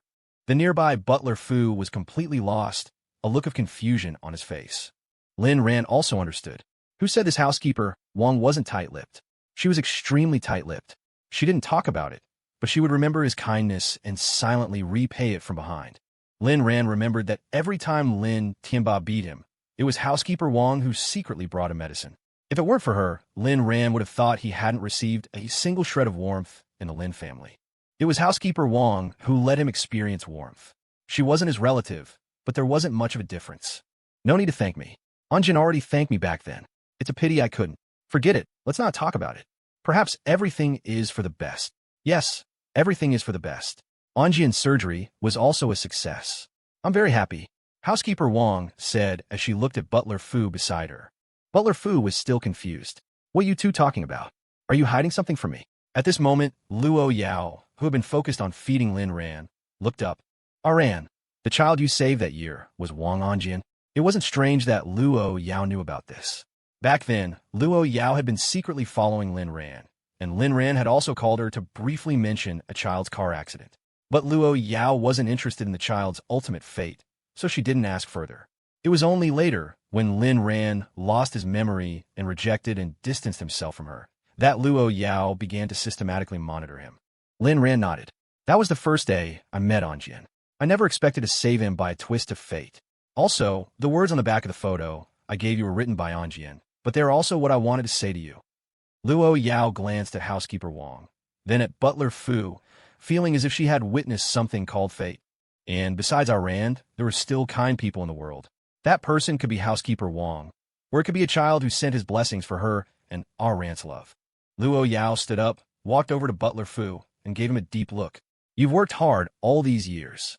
Hearing Luo Yao's words, Butler Fu instantly burst into tears. It's no hardship, this is what I should. Luo Yao interrupted. I'm not talking about you. I'm talking about housekeeper Wong. Butler Fu. Afterward, through housekeeper Wong's explanation, Butler Fu also learned the whole story and fell into silence. He bowed deeply to Lin Ran. Young Master Lin, thank you. If it weren't for you, I might not be alive today. Lin Ran was flattered and quickly tried to help Butler Fu up, but he was injured himself and had some difficulty moving, so he hurriedly said, Butler Fu, don't be like this. It makes my heart flutter. I'm afraid you'll pull out a Gatling gun in the next second. Although I usually joke with you, you are still an elder I respect. Let's skip such grand gestures. If it were Lynn Timba kneeling on the ground and kowtowing, I could watch with a smile, but not you. Butler Fu was also very moved. In this manner, both the Miss and young Master Lin acknowledged him. This acknowledgement wasn't just for his work, but for him as a person, and he could feel that Lin Ran truly respected him as an elder. And I won't be polite with you. If you need anything in the future, just say the word. If I say half a word of no, I will never retire. For someone like Butler Fu, swearing on a wonderful retirement life was indeed quite a serious oath. Luo Yao fed the last bite of food to Lin Ran. Housekeeper Wong cleaned up and carried the tray out, with Butler Fu following. As soon as they were out the door, Housekeeper Wong glared fiercely at Butler Fu. The Miss and young Master Lin are watching.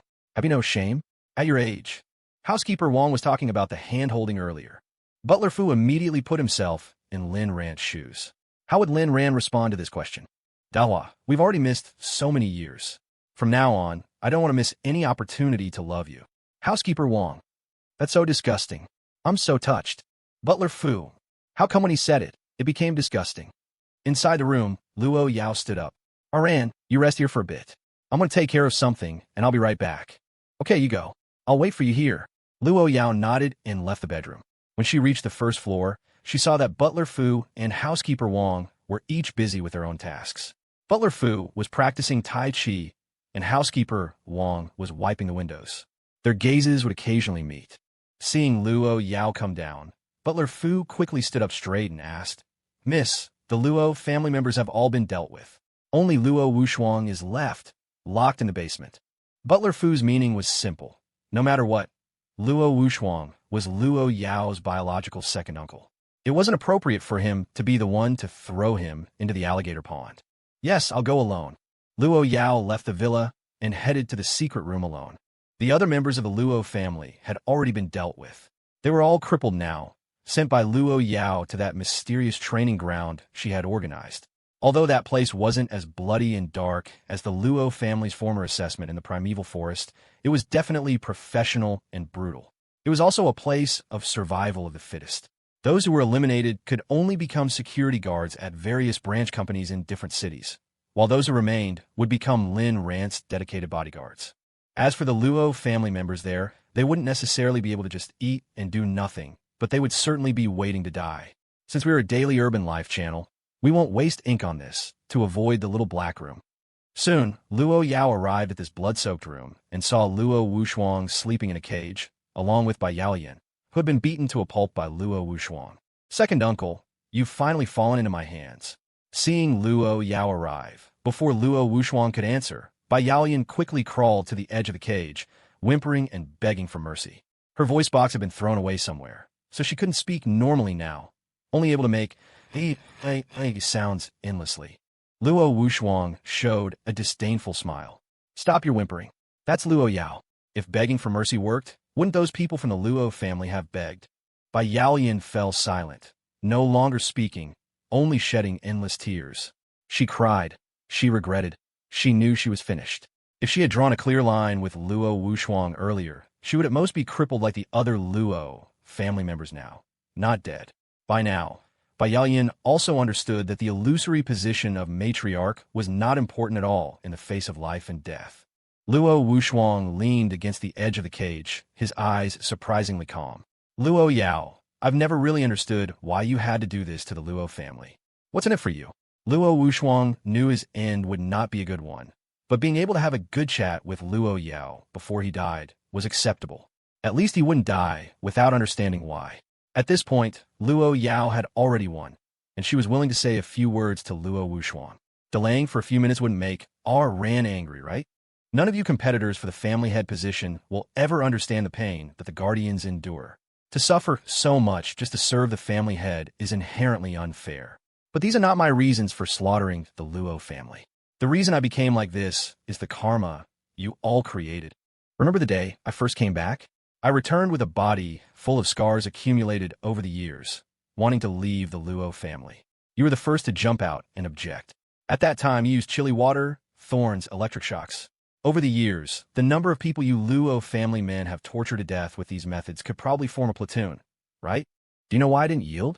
It's because what I endured then was nothing compared to the suffering I've endured since I was a child. No relatives, no friends. Isn't that the final outcome for people like us? See how thoroughly I've done it. Of course, these are only part of the reasons. I have a grudge against the Luo family, but no hatred. I did this for my man. I want to live with our Ran without any worries, and you people are my stumbling blocks. All who stand between me and Ran must die. Luo Yao's explanation still shocked Luo Wuwang. Even now, he couldn't understand Luo Yao's way of thinking. Weren't power and wealth the most important things? If she wanted a man, she could find one anywhere. With Luo Yao's status and position, she could have any of the billions of men in the world. For a man, you single-handedly destroyed your entire family? I don't understand, I don't approve, and I don't offer my blessing. Luo Wuwang gave a 9-character critique. Luo Yao thought of Lin Ran's face and smiled. My family isn't destroyed. My family only has 2 people, me and Ran. Luo Wuwang sighed. He was tired. He felt that he and Luo Yao were on completely different wavelengths. Luo Yao, I've talked to you all for so long, my Ran must be getting impatient. Now let's say our final goodbyes. As Luo Yao finished speaking, Bai Yaoyan's eyes widened, and she continued to cry and whimper. Luo Wuwang sighed again. AI, one last question. Luo Yao, what's inside the Luo family's dragon vein? You will never know in this lifetime. Luo Yao left the alligator pond and went straight back to the villa. She first took a shower before going out to see Lin Ran. At this time, Lin Ran was lying in bed reading the news, with Butler Fu standing by with a slight frown. Ran, I'm back. Wifey, come here quick, look at this. Luo Yao got directly onto the bed, leaning against the headboard with Lin Ran to look at the phone.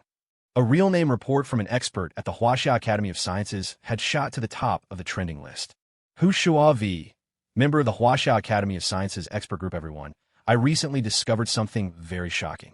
For public safety and social stability, I believe it is my duty to explain. In the bidding for the Mordo Technology City project, Luo Yao's successful bid was not the result of fair competition, but of someone manipulating things behind the scenes. This person is Chun Buhoui. As the chief expert of the Huaxia Academy of Sciences, she guided the expert group's vote. Perhaps everyone thinks that a senior expert like Chun Buhoui wouldn't do such a thing. But what if I told you that Chun Buhoui is from the Chun family? By the way, Lin Ran is also from the Chun family. Chun Buhoui's own younger brother is Lin Ran's maternal grandfather. I don't need to explain the connection here, do I? I am reporting this under my real name.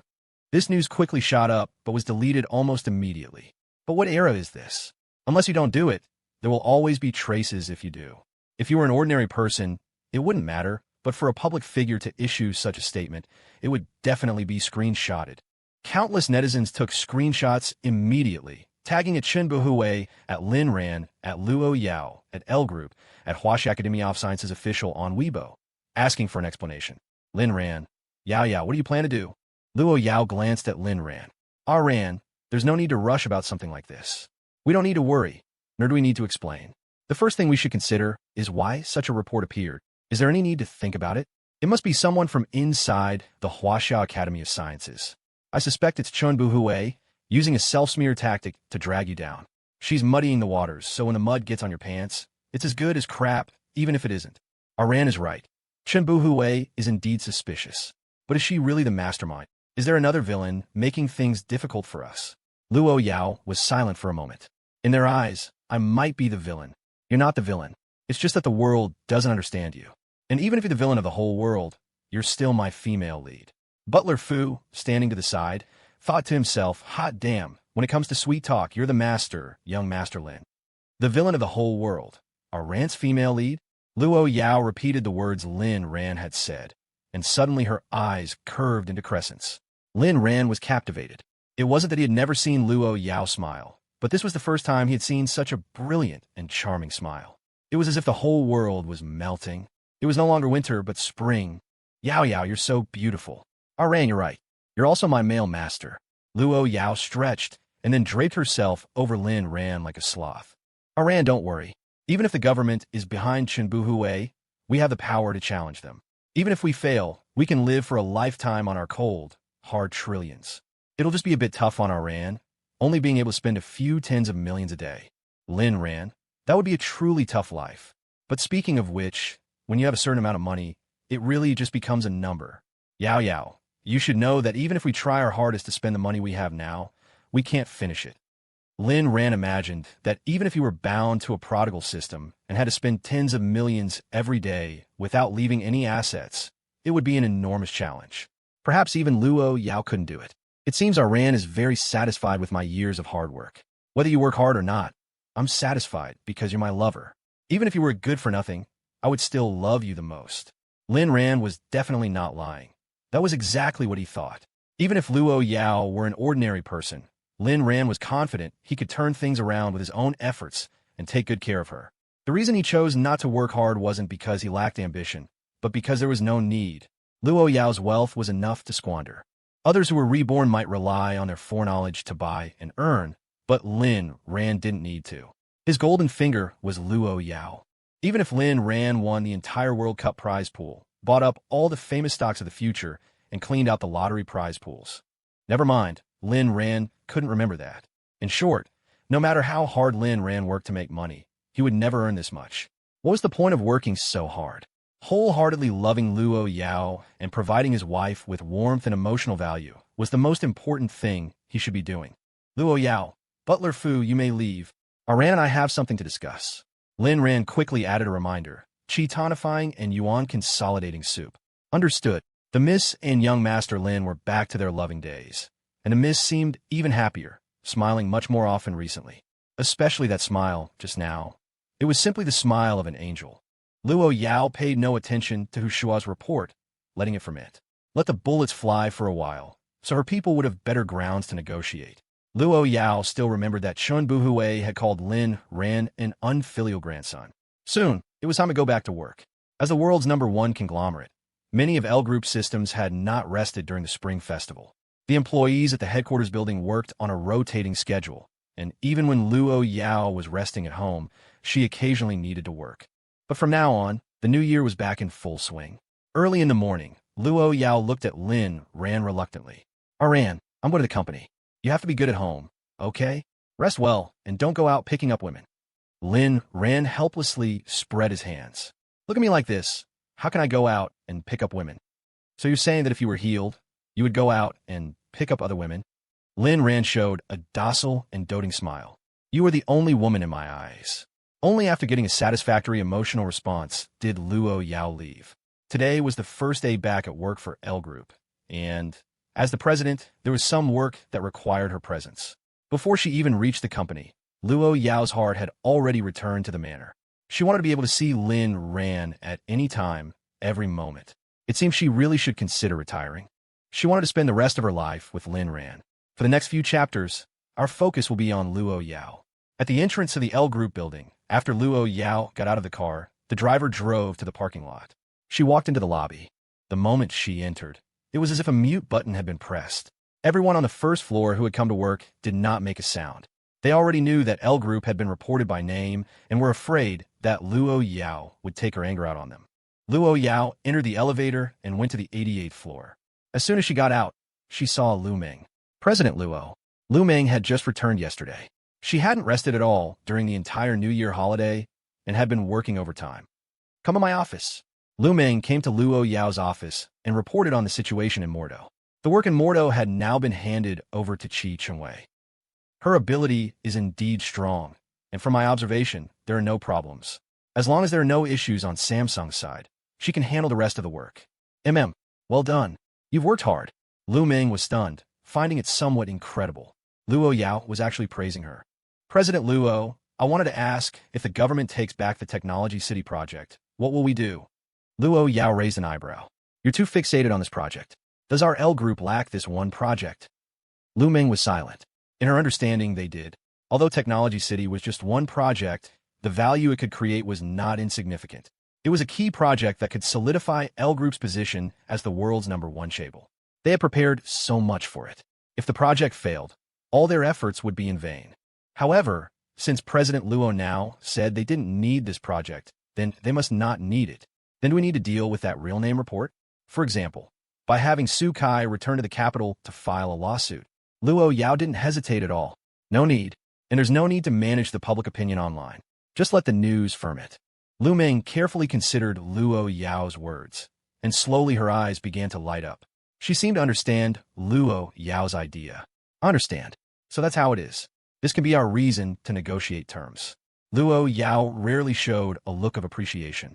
Now, she gave that look to Lu Ming. Why wasn't Luo Yao worried about the report?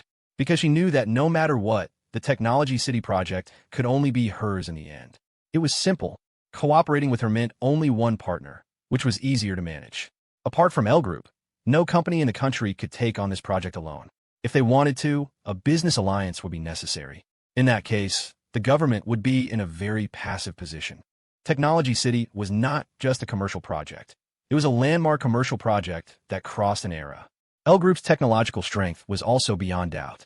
Only through their joint cooperation could a 1+1 greater than 2 effect be achieved. If there were too many partners, they would be constrained everywhere. And even if the government really had a better choice and gave up on her, they would have to pay a lot in breach of contract fees. Of course, none of the above was important. The most important thing was that Luo Yao would not allow others to get this project, and those people wouldn't dare to take it. The three major families were a living example. So why did a report still appear? Luo Yao narrowed her eyes. It's likely Chun Buhoui's deliberate revenge, or someone wants to gain benefits, or it could even be a tactic by the government. Their goal is to make us concede some profit. Luo Yao leaned back in her chair. What a pity. No matter what their idea is, try to manipulate our company is just wishful thinking. After a while, Wang Fong knocked and entered. President Luo, the online video conference is about to begin. Luo Yao nodded and stood up. Wang Fong helped her straighten her clothes, and they walked out of the office. In the elevator, Luo Yao suddenly spoke. It won't be long before you no longer need to be my assistant. Wang Fong was instantly stunned. President Luo, did I do something wrong? Yes, your mouth is too big. You're not suitable for me. In the future, you'll be promoted to special assistant. Assist Lu Ming well. Wang Fong stood there frozen, unable to calm down for a long time. Luo Yao's words held a lot of meaning. First, she was promoted to special assistant. Second, she was to assist Lu Ming. That meant Lu Ming was going to become the president? Thinking of this, Wang Fong felt both happy and sad. Happy that she was promoted, and Lu Ming was also promoted. The hardworking President Luo was going to retire. Sad that she and Lu Ming had followed Luo Yao for so many years. Yet in the end, Lu Ming became the president, while she was her special assistant. It was like that feeling when you and someone else are equals, and then one day they become the emperor, and you become the chief eunuch. That's how it felt. What are you thinking about? Keep up. Only then did Wang Fong realize the elevator doors had opened. She quickly followed. She had a knack for adjusting her mentality quickly. After thinking it over, Lu Ming's ability was indeed stronger than hers, and she worked harder, so Lu Ming deserved all of this. Moreover, both she and Lu Ming owed their current status and position to Luo Yao. If Luo Yao hadn't taken over L Group, they might still be low-level assistants struggling under the tyranny of Luo Daimiai. One must know their place and, more importantly, be grateful. Having figured this out, Wang Fong let it go and adjusted her state of mind. Entering the conference room, Lu Ming was already waiting by Luo Yao's seat. After Luo Yao sat down, Lu Ming sat beside her and took out her materials. Luo Yao nodded. Let's begin. The host on the stage in the main conference room started the video conference. Who would have thought that the world's #1 conglomerate would also set directions, assign tasks, and even have regional PK sessions at the beginning of each year? The word performance was paramount for companies big and small. At the end, Luo Yao went on stage and stood in front of the camera. All the main leaders from all regions of the country attended this mobilization meeting without exception. Luo Yao's main purpose was to encourage. But today there was something more important, to show her face. She had fainted on stage at the end of last year and had only appeared once in Lin Ran's livestream since then. Although it dispelled the rumors, many people still had various suspicions. For example, that Luo Yao had a terminal illness. Everyone, it's the same old saying, show your attitude, show your ability, show your hard work, and in exchange at L Group, you might get a lifetime of wealth. But let me say the ugly words first. There can be no problems with our L Group's products and services. Although we want to make money, we must also be a company with a clear conscience. An excellent enterprise earns profits. A great enterprise wins hearts. After saying this, the executives, both online and in the conference room, all applauded. Luo Yao's charisma was on full display at this moment. After a pause, Luo Yao spoke again. Actually, I could have not come today because in the past few years when you all didn't know me, the group operated just fine. But I still came. I know what you're thinking. Many of you probably thought something happened to me. I want to tell you that this earth will not stop spinning for anyone. This can also be considered a test for you.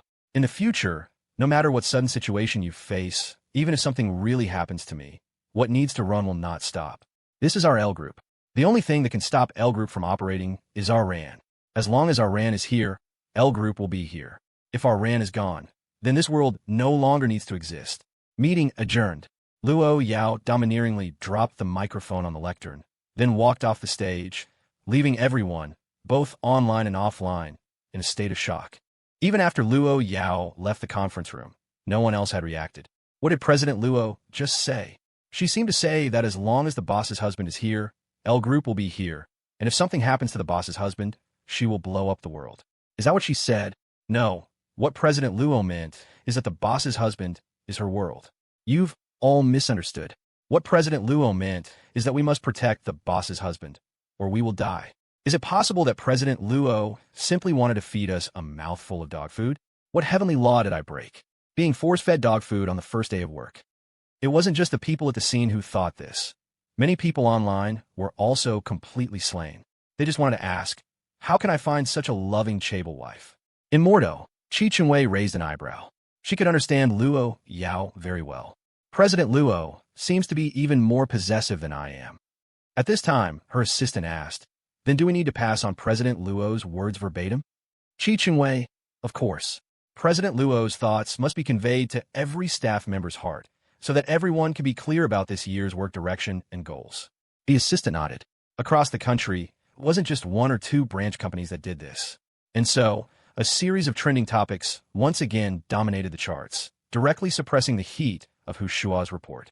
Hashtag Luo Yao domineering declaration, hashtag Lin Ran is the world, hashtag divine Chibal with a husband exists, the world exists, hashtag doting husband maniacals having a flying speech. No, one expected that L Group would still not engage in public relations, and in the end, use such a method to suppress the heat of the report. And all of this was seen by Lin Ran at the villa. To say he wasn't moved would be a lie. The past Lin Ran might not have been good at communication, but the current Lin Ran definitely liked to express himself, expressing his love for Luo Yao, letting Luo Yao understand his heart. If you don't say what's in your heart, who would know? Do you rely on guessing? And in the end, you guess and guess wrong, then get angry, argue, and give the cold shoulder, followed by a you don't understand me at all, before storming out of the house. If you don't chase after her at that point, you'll be nailed to the pillar of shame. I was about to leave. Why didn't you stop me? You don't love me at all. Lin Ran took out his phone and sent a message. Wifey, love you. Luo Yao, who received the message, was stunned. Why did she suddenly receive a sweet treat? So she replied with a message. Wifey. Husband. I saw the trending topics. What you said is also what I wanted to say. Luo Yao immediately opened her phone to check the trending topics and saw that she was dominating the charts. Luo Yao touched her chin. These guys, how did they suddenly become so perceptive? Returning to the chat with Lin Ran. That's right, it was said by your most beloved wifey. Love you, heart, heart, heart. Putting down her phone, Luo Yao's lips curved up. If this scene were seen by the people at L Group, they would probably be shocked again. Sometimes, coincidences come unexpectedly. Lu Ming knocked on the door, knocked. Why wasn't President Luo letting her in? The door was ajar, and she saw Luo Yao sitting in her office, but why wasn't she moving? Oh no, Did something happen to President Luo? Lu Meng was startled and quickly pushed the door open, only to be dumbfounded. Luo Yao was just smiling foolishly at her phone, a smile that seemed like the most enchanting in the world. Lu Meng quietly prepared to retreat, backing away, backing away, backing away. If you have something to say, just say it. Luo Yao's voice interrupted Lu Meng's movements. Lu Meng was a bit embarrassed and also a little worried. She had seen a side of President Luo that was unknown to others. Would she be offed? A cautious voice came out. President Luo, someone has bought trending topics. Many people are attacking us now. Luo Yao showed no reaction. Public opinion? I don't care, and it can't harm me in any way. As for the group, it's even less of a concern. You have to understand that a group of our size no longer serves the masses. Rather, the masses need us, so we do it. Those people just talk online. If I really announced that L group was going bankrupt, they wouldn't even have a place to cry. We won't attack ordinary people, but we won't be afraid of them either. Lu Meng knew that what Luo Yao said was not wrong at all. The current L group's industries were so extensive that even she couldn't remember them all. There were thousands of subsidiaries, none of which were ordinary. The branch companies under the subsidiaries were as numerous as ox hair, involved in people's livelihood, technology, healthcare, and so on. It could even be said that if L Group were to halt, at least dozens of industries would face a crisis. This was no exaggeration. For your information, don't think the author is exaggerating. Reality is far more exaggerated than we imagine. A few thousand subsidiaries is really not that many. Do we really not need to control it? President Luo, are you really not going to look at what people online are saying about you and young Master Lin? No need. You can leave now. All right. After Lu Meng left, Luo Yao opened her phone and browsed the comments. You don't want me. I don't want you either. I don't care, I don't care, I don't care. Luo and Lin is the sweetest couple in the world. Even if they are utterly evil, they are still sweet. I will raise a banner for them and see who dares to be their enemy. Two dragons playing with a pig. Luo Yao is so high profile in using public resources to show affection and saying such explicit things. Won't it corrupt the children? 3 Yangs bring peace. Your child is a born-to-be bad sacred body. They don't need anyone to lead them astray. I like Luo and Lin. They're the most loving couple in the world. For plays next door, have you all forgotten about Luo Yao colluding with Chun Buhoui to manipulate the bid? This is what we can't forgive. Let's all resist L Group together. 5 tigers and 4 highs. I forgot. I won't resist. I can't resist either. Okay. I admit I'm also a shipper of the Luo and Lin couple. 6th Ant is blind. Luo Yao loves Lin Ran too much. This declaration is simply godlike. If Lin Ran doesn't love Luo Yao for 10,000 years, even dogs won't agree. Luo Yao looked at the comment section and suddenly felt that some netizens were quite cute. Of course, there were also disgusting ones. She closed her phone, but after 10 seconds, she couldn't help but look again. All directions come to criticize. Some people just meddle too much.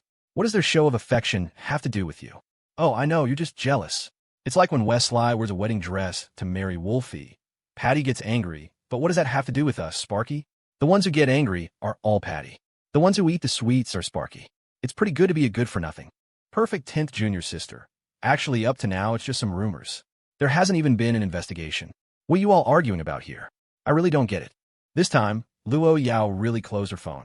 She felt that netizens might not be as stupid as she had imagined. Her past impression of netizens had been a bit stereotypical. Lunch was brought in by her assistant. Luo Yao ate a few bites and put it down. She had no appetite and couldn't eat. She looked at the sumptuous lunch and fell in a deep thought. Aran has been eating too plainly recently. He's complained to me several times about wanting to eat something good. So Luo Yao made a call. Director, when can Aran eat rich meat and fish? On the other end of the line, Buhoui was stunned. He would have never imagined that the great Luo Yao would call just to ask if her husband could eat something good. But if it was Luo Yao, it seemed reasonable. After all, he had seen many times how much Luo Yao loved Lin Ran. And every time he saw Lin Ran and Luo Yao show affection, he felt it was so sweet. Okay, he admitted he was also a Luo and Lin shipper. Well, not too greasy. Young Master Lin is still in the recovery period. A small amount is fine, but the main diet should still be light and nutritious. Luo Yao hung up the phone and sent the suggestions given by Buhoui to Butler Fu. Make this menu for Ran for lunch. In the villa, Lin Ran's meal had just been served. Before he could even pick up his chopsticks, a servant snatched it away. Lin Ran was dumbfounded. Young Master Lin, please wait a moment. The miss has arranged for a different lunch. Yao Yao arranged it? All right then, I'll wait. An hour later, Lin Ran looked at the food in front of him and fell into deep thought. My wife really knows me best. I haven't had such a fragrant meal in days.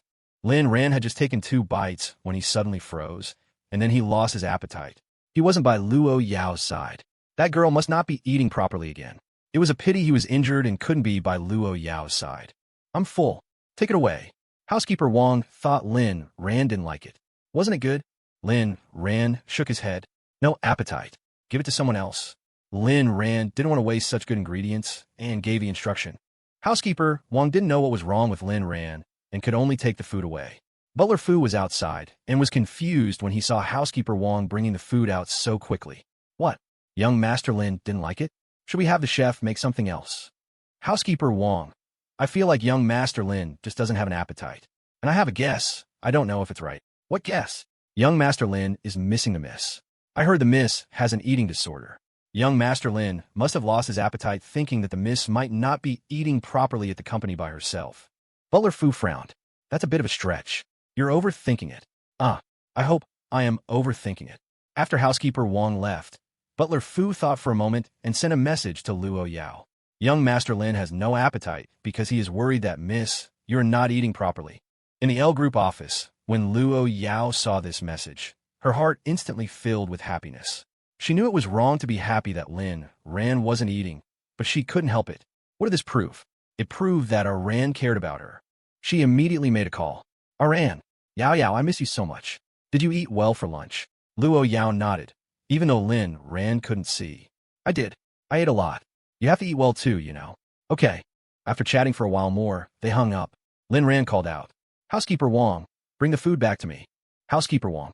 Fortunately, the food had just been taken away not long ago and didn't need to be reheated to be eaten. At L Group, Luo Yao also called out, Lu Meng, have the assistant prepare another lunch for me. Lu Meng's eyes widened. She confirmed that she hadn't misheard and gave the instruction. President Luo had only taken 2 bites of her previous meal, and now she was actively asking for food? Lu Meng knew how indifferent Luo Yao was to food. She only ate more when Lin Ran was feeding her. Could it be because of young Master Lin?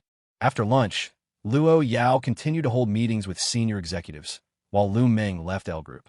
At the headquarters of the Huaxia Academy of Sciences, this prestigious institution that controlled the most advanced core technology in all of Huaxia was now gathered with numerous big shots. The achievements of each person here were enough to be shocking, and some are even Nobel Prize nominees. They all had outstanding contributions in their respective fields and enjoyed government stipends. Chun Buhoui was also here. She had been summoned. At this moment, they were waiting for someone. Director, why did you call us here during the new year? Chun Buhoui asked with a puzzled look. Sitting in the head seat was a man in his 70s with a full head of silver hair.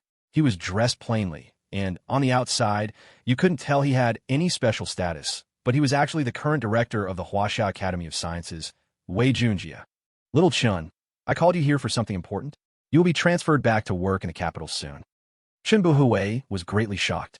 She had just been transferred to Mordo University of Science and Technology not long ago, and Mordo University of Science and Technology was affiliated with the Huaxia Academy of Sciences. For the Technology City project in Mordo this time, Mordo University of Science and Technology was the main participant from the academy. Although she mostly worked in the capital, from the moment the Technology City project started, she had already been internally designated as the representative of Mordo University of Science and Technology. For the director to transfer her back now, the meaning was very clear. What did I do wrong? Why are you doing this to me? I am the chief expert who broke through Huaxia's chip technology. You can't do this to me. I want to report this to the higher-ups. Wait, Junjia sighed. Little Chun, I know your contributions are great, but that's not an excuse for you to slander Luo Yao. You had someone use a self-smear tactic online to create hatred for Luo Yao. The impact of this matter is very serious. Chun Buhoui, of course, would not admit it, so she retorted, without any evidence. Even if you're the director, you can't just frame a good person, can you? Frame? Chun Buhoui, we are the Huaxia Academy of Sciences. Do you think there's anything we can't find out if we want to investigate? Your little tricks can't fool me, nor can they fool Luo Yao. I have already explained the situation to the higher-ups, and Hu Shua has confessed everything. Wasn't the person who instructed him to do, so your student? Don't you dare tell me it has nothing to do with you. I would look down on you for that. Wei Junjia, sometimes really wanted to pry open the heads of certain experts to see what was inside. They were useful when doing research, but once it came to matters outside of research, they were all as stupid as pigs. Chun Buhoui felt as if a bucket of cold water had been poured over her head. She instantly lost all her strength and means. It was exposed just like that. And that wasn't all. What about her reputation? Although this matter would likely not be spread outside, among the senior members of the Huaxia Academy of Sciences, the hat of slanderer and rumormonger would probably be impossible to remove. She would be looked down upon by experts of the same level. Indeed, hearing Director Wei Junjia's words, the others all looked at her sideways, finding it hard to believe that the chief expert of the Huaxia Academy of Sciences would do such a thing. They were initially puzzled as to why such a scandal would suddenly break out in a perfectly good project collaboration. It not only affected the cooperation, but also the internal reputation of the entire academy. Chun Buhoui, I don't accept this. Lin Ran and Luo Yao are my juniors. I was just giving them some pressure to help them advance in adversity. Wei Junjia frowned in displeasure. Advance in adversity? Hasn't Luo Yao gone through enough adversity? Why can't she advance in favorable conditions now? You say you are their elder. Is this how an elder should behave? Do you know what people outside will think? They will think that it was our Huaxia Academy of Sciences, or even the government, that planned this rumor. Who would dare to cooperate with us in the future? I have an appointment with Luo Yao to come over. You will apologize to her in a moment. Chun Buhoui's eyes widened. What? You want me to apologize to a junior? What else? Wei Junjia's face was stern and unquestionable. It's not just you. With something like this happening, even I have to apologize personally. Chun Buhoui didn't quite understand. Director, is that really necessary? At worst, we can just change our partner. Who do you think you are? Is the partner something you can change just because you say so? You think too highly of yourself. Wei Junjia retorted without mercy. Besides, is there a more reliable partner in all of Huaxia than L Group? I called all our key personnel in the capital here today to show Luo Yao our attitude, and also to tell you all one thing.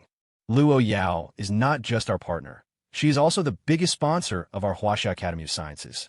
Luo Yao's presence can be found in all 3 of our university research projects. I didn't tell you before because I felt it wasn't necessary, thinking that you people only needed to do your research well. But now I have to say it, because I've discovered that as your status has risen, you've begun to forget your original purpose. Now you can even use your status to attack others.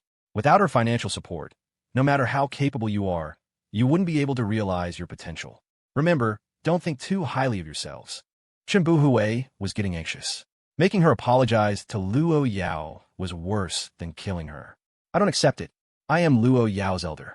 I will not apologize to her. Today, you will apologize whether you want to or not. Otherwise, I will expel you from the Huaxia Academy of Sciences. You know I have the power to do that.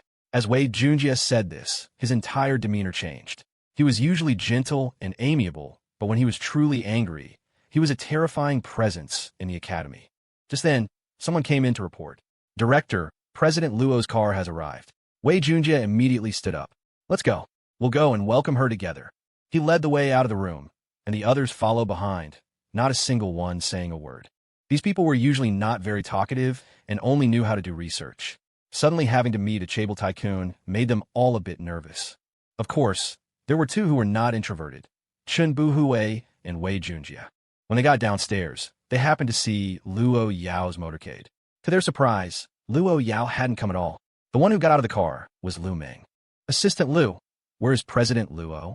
Wei Junjia looked behind Lu Meng and quickly asked. Our President Luo is very busy and doesn't have time to come. If you have anything to say, you can tell me. Can you represent President Luo? I can. These experts were both male and female, and none of them were young. The youngest expert was already over 40. Their first impression of Lu Meng was one of shock. This assistant had such a strong aura. All right. Hello, Assistant Lu. Wei Junjia extended his hand in welcome. Lu Meng gave him a cold glance, but eventually extended her hand. She didn't have androphobia, but after being with Luo Yao for a long time, she had developed a habit of keeping men at a distance, so her cold glance was subconscious. However, the other party was the director of the Huaxia Academy of Sciences, so she had to give him face. Director Wei, let's get straight to the point. There was no need to beat around the bush with these old-timers. Although they were experts, if you spoke to them in a roundabout way, these old scholars might not understand. So being direct was better. This was Lu Meng's strength. She always knew what to say to whom. Wei Junjia did not show any offense. Understood, understood. Assistant Lu, please come in. Wei Junjie led Lu Meng inside. Chun Buhoui stared at her the whole time, but Lu Meng didn't even glance at her. Chun Buhoui breathed a sigh of relief. He had mentally prepared himself to apologize to Luo Yao, but since Luo Yao didn't come, it meant he didn't have to apologize. If Luo Yao had come, he would have had to apologize. Of course, he could have chosen not to, but he didn't dare because he understood that without the background of the Huaxia Academy of Sciences, he was nothing. In the room, Lu Meng was invited to sit down, getting a taste of the treatment of a superior. Director Wei, let's make it short. Our president Luo has instructed me to report back early. She needs to go back and accompany our boss's husband. The boss's husband can't do without our president Luo. Wei Junjie immediately put on a fawning smile. Yes, yes, of course. Here's the situation. I will have Little Chin apologize to President Luo. Do you think we can let this matter go? Lu Meng's face was impassive, but her mind instantly figured it out. She had been worried it was a ploy by the government, but it turned out to be Chun Buhoui. On the way here, she had even considered giving up this project and canceling the 3 collaborations with the Huaxia Academy of Sciences as punishment. The reason she had this confidence was that Luo Yao had given her full authority to handle this matter. Luo Yao's original words were, "Go ahead and do what you think is best. It doesn't matter if the sky falls." It was this sentence that gave Lu Meng immense confidence. There's no need to apologize to our President Luo. After Lu Meng said this, Chun Buhoui visibly relaxed and even shot Lu Meng a you-know-what's-good-for-you look. But you must apologize to our boss's husband, Lin Ran, and explain the whole story online. Also, your Huaxia Academy of Sciences will give up 3 percentage points of profit from the Technology City project. After all, the boss's husband loves money, and President Luo needs to save up some more pocket money for him. The whole room felt like something was off. Wasn't this reason a bit too ridiculous? Chun Buhoi's face was filled with shock and anger. Me apologize? Why should I apologize? I never bullied Lin Ran. Lu Meng, our President Luo said that you called our young Master Lin an unfilial grandson of Mordo. Although young Master Lin does have some connection with your Chun family, that doesn't give you the right to say that about him. In this world, no one can bully him except for President Luo, and that includes you. Lu Meng understood Luo Yao's thinking. Luo Yao had been very angry when Chun Buhoui called Lin Ran unfilial, but she had temporarily set it aside because of the bidding. This time, she had to get justice for her president and Lin Ran. What was owed would be repaid sooner or later. Chun Buhoui wanted to argue, but Wei Junjie roared on the spot, "Apologize." Chun Buhoui looked at Wei Junjie, then at the other experts, feeling as if her face was being ground into the dirt. All eyes were on her. Finally, Chun Buhoui couldn't take it anymore. "I'm sorry. I was wrong." Lu Meng shook her head. The manner of apology is wrong, and the target of the apology is also wrong. Lu Meng took out her phone and started recording a video on the spot. "Professor Chun, you must admit when you're wrong and stand firm when you take a beating. Our President Luo is only asking you to apologize to our boss's husband. You're getting off easy." This sentence was a killer blow. Chun Buhoui took a deep breath and, holding back her anger, said to the camera, "Lin Ran, I'm sorry. I was wrong. I shouldn't have called you an unfilial grandson. From now on, outside of the Chun family, I will never speak to you with the authority of an elder again." Lu Meng put away the video. She didn't care about Chun Buhoi's last sentence at all. Even if Lin Ran had no more ties with the Chun family, it didn't matter. Besides, if Lin Ran really broke away from the Chun family, President Luo would be very happy. She even secretly looked forward to Lin Ran falling out with the Chun family and then spending all his time with her President Luo in a purely romantic daily life. Just explain the situation online later. I won't stay any longer. Wei Junjie immediately stopped Lu Meng. "Assistant Lu, let's have dinner together tonight. It would be best if you could invite President Luo out. I would also like to apologize to her on behalf of the Huaxia Academy of Sciences." In the whole room, all the experts felt an unprecedented pressure. It felt as if this special assistant was not an assistant at all, but as if the fearsome Luo Yao herself had come. There's no need for that. President Luo is waiting for my report. After I report, our President Luo can go home to accompany the boss's husband as soon as possible. Wei Junjie was silent for a moment before speaking. "Special Assistant Lu, the Technology City project is not something I can decide on. 3 percentage points of profit is a bit too much beyond my ability. Do you think this is a problem you need to solve, not a problem I need to solve? If you don't want to concede the profit, that's fine too. I won't make things difficult for you." Lu Meng's words were pointed but stopped short of being impolite. Wei Junjie was also getting a little angry. Assistant Lu, even if President Luo were here, she wouldn't be this aggressive, would she? She is her, I am me. This is how I do things. If you're unwilling, you can refuse. Of course, I won't make things too difficult for you either. At most, I'll withdraw some investments, cancel some projects, and by the way, reduce the scholarships for the 3 universities directly under your Huaxia Academy of Sciences. Wei Junjie was in disbelief. He was truly shocked. Can Special Assistant Lu's words represent President Luo? I said it in my first sentence when I arrived. I can represent her. To be honest, when he first knew it was Lu Meng coming to handle this matter, he was somewhat relieved, thinking that this woman would definitely be easier to talk to than Luo Yao. He never expected her to be so difficult to deal with. He now felt as if he was facing a formidable enemy, a feeling no less intense than confronting Luo Yao. After a long while, he finally compromised. Rest assured, I will report this to the higher-ups. Lu Meng nodded, affirming Wei Junjie's attitude, then walked out of the room. As she reached the door, a sentence faintly floated out. Don't forget to have Chun Buhoui explain quickly. I'm afraid our President Luo will get angry if she waits too long. After leaving the Huaxia Academy of Sciences and getting into the car, Lu Meng let out a long sigh of relief. Acting cold was so difficult. She now truly admired Luo Yao for being able to maintain that image for so many years. Well, perhaps she didn't have to maintain it. It was just her natural persona. The reason Lu Meng was so aggressive was, of course, due to her own considerations. Especially when facing these government-affiliated enterprises, if she wasn't aggressive, she would be eaten alive. Only by being aggressive would they be wary. A company can grow big, but once it becomes the biggest, it needs to be careful about many things. One misstep could lead to eternal damnation. The masses cannot overthrow a super chaebol, but the state can impose sanctions. Of course, this was the worst-case scenario. Huaxia's business environment was relatively good. Don't take it as a real-world parallel. When she returned to L Group, Luo Yao's meeting was already over. Lu Meng immediately reported on the attitude of the Huaxia Academy of Sciences. Luo Yao listened attentively throughout and only nodded at the end. Well done. This time, she didn't say anything about giving a bonus, but the phrase, well done, made Lu Meng more ecstatic than any bonus. This was another affirmation of her from Luo Yao. President Luo, are we returning to the manor? Although it wasn't yet time to get off work, Lu Meng seemed to understand Luo Yao's thoughts.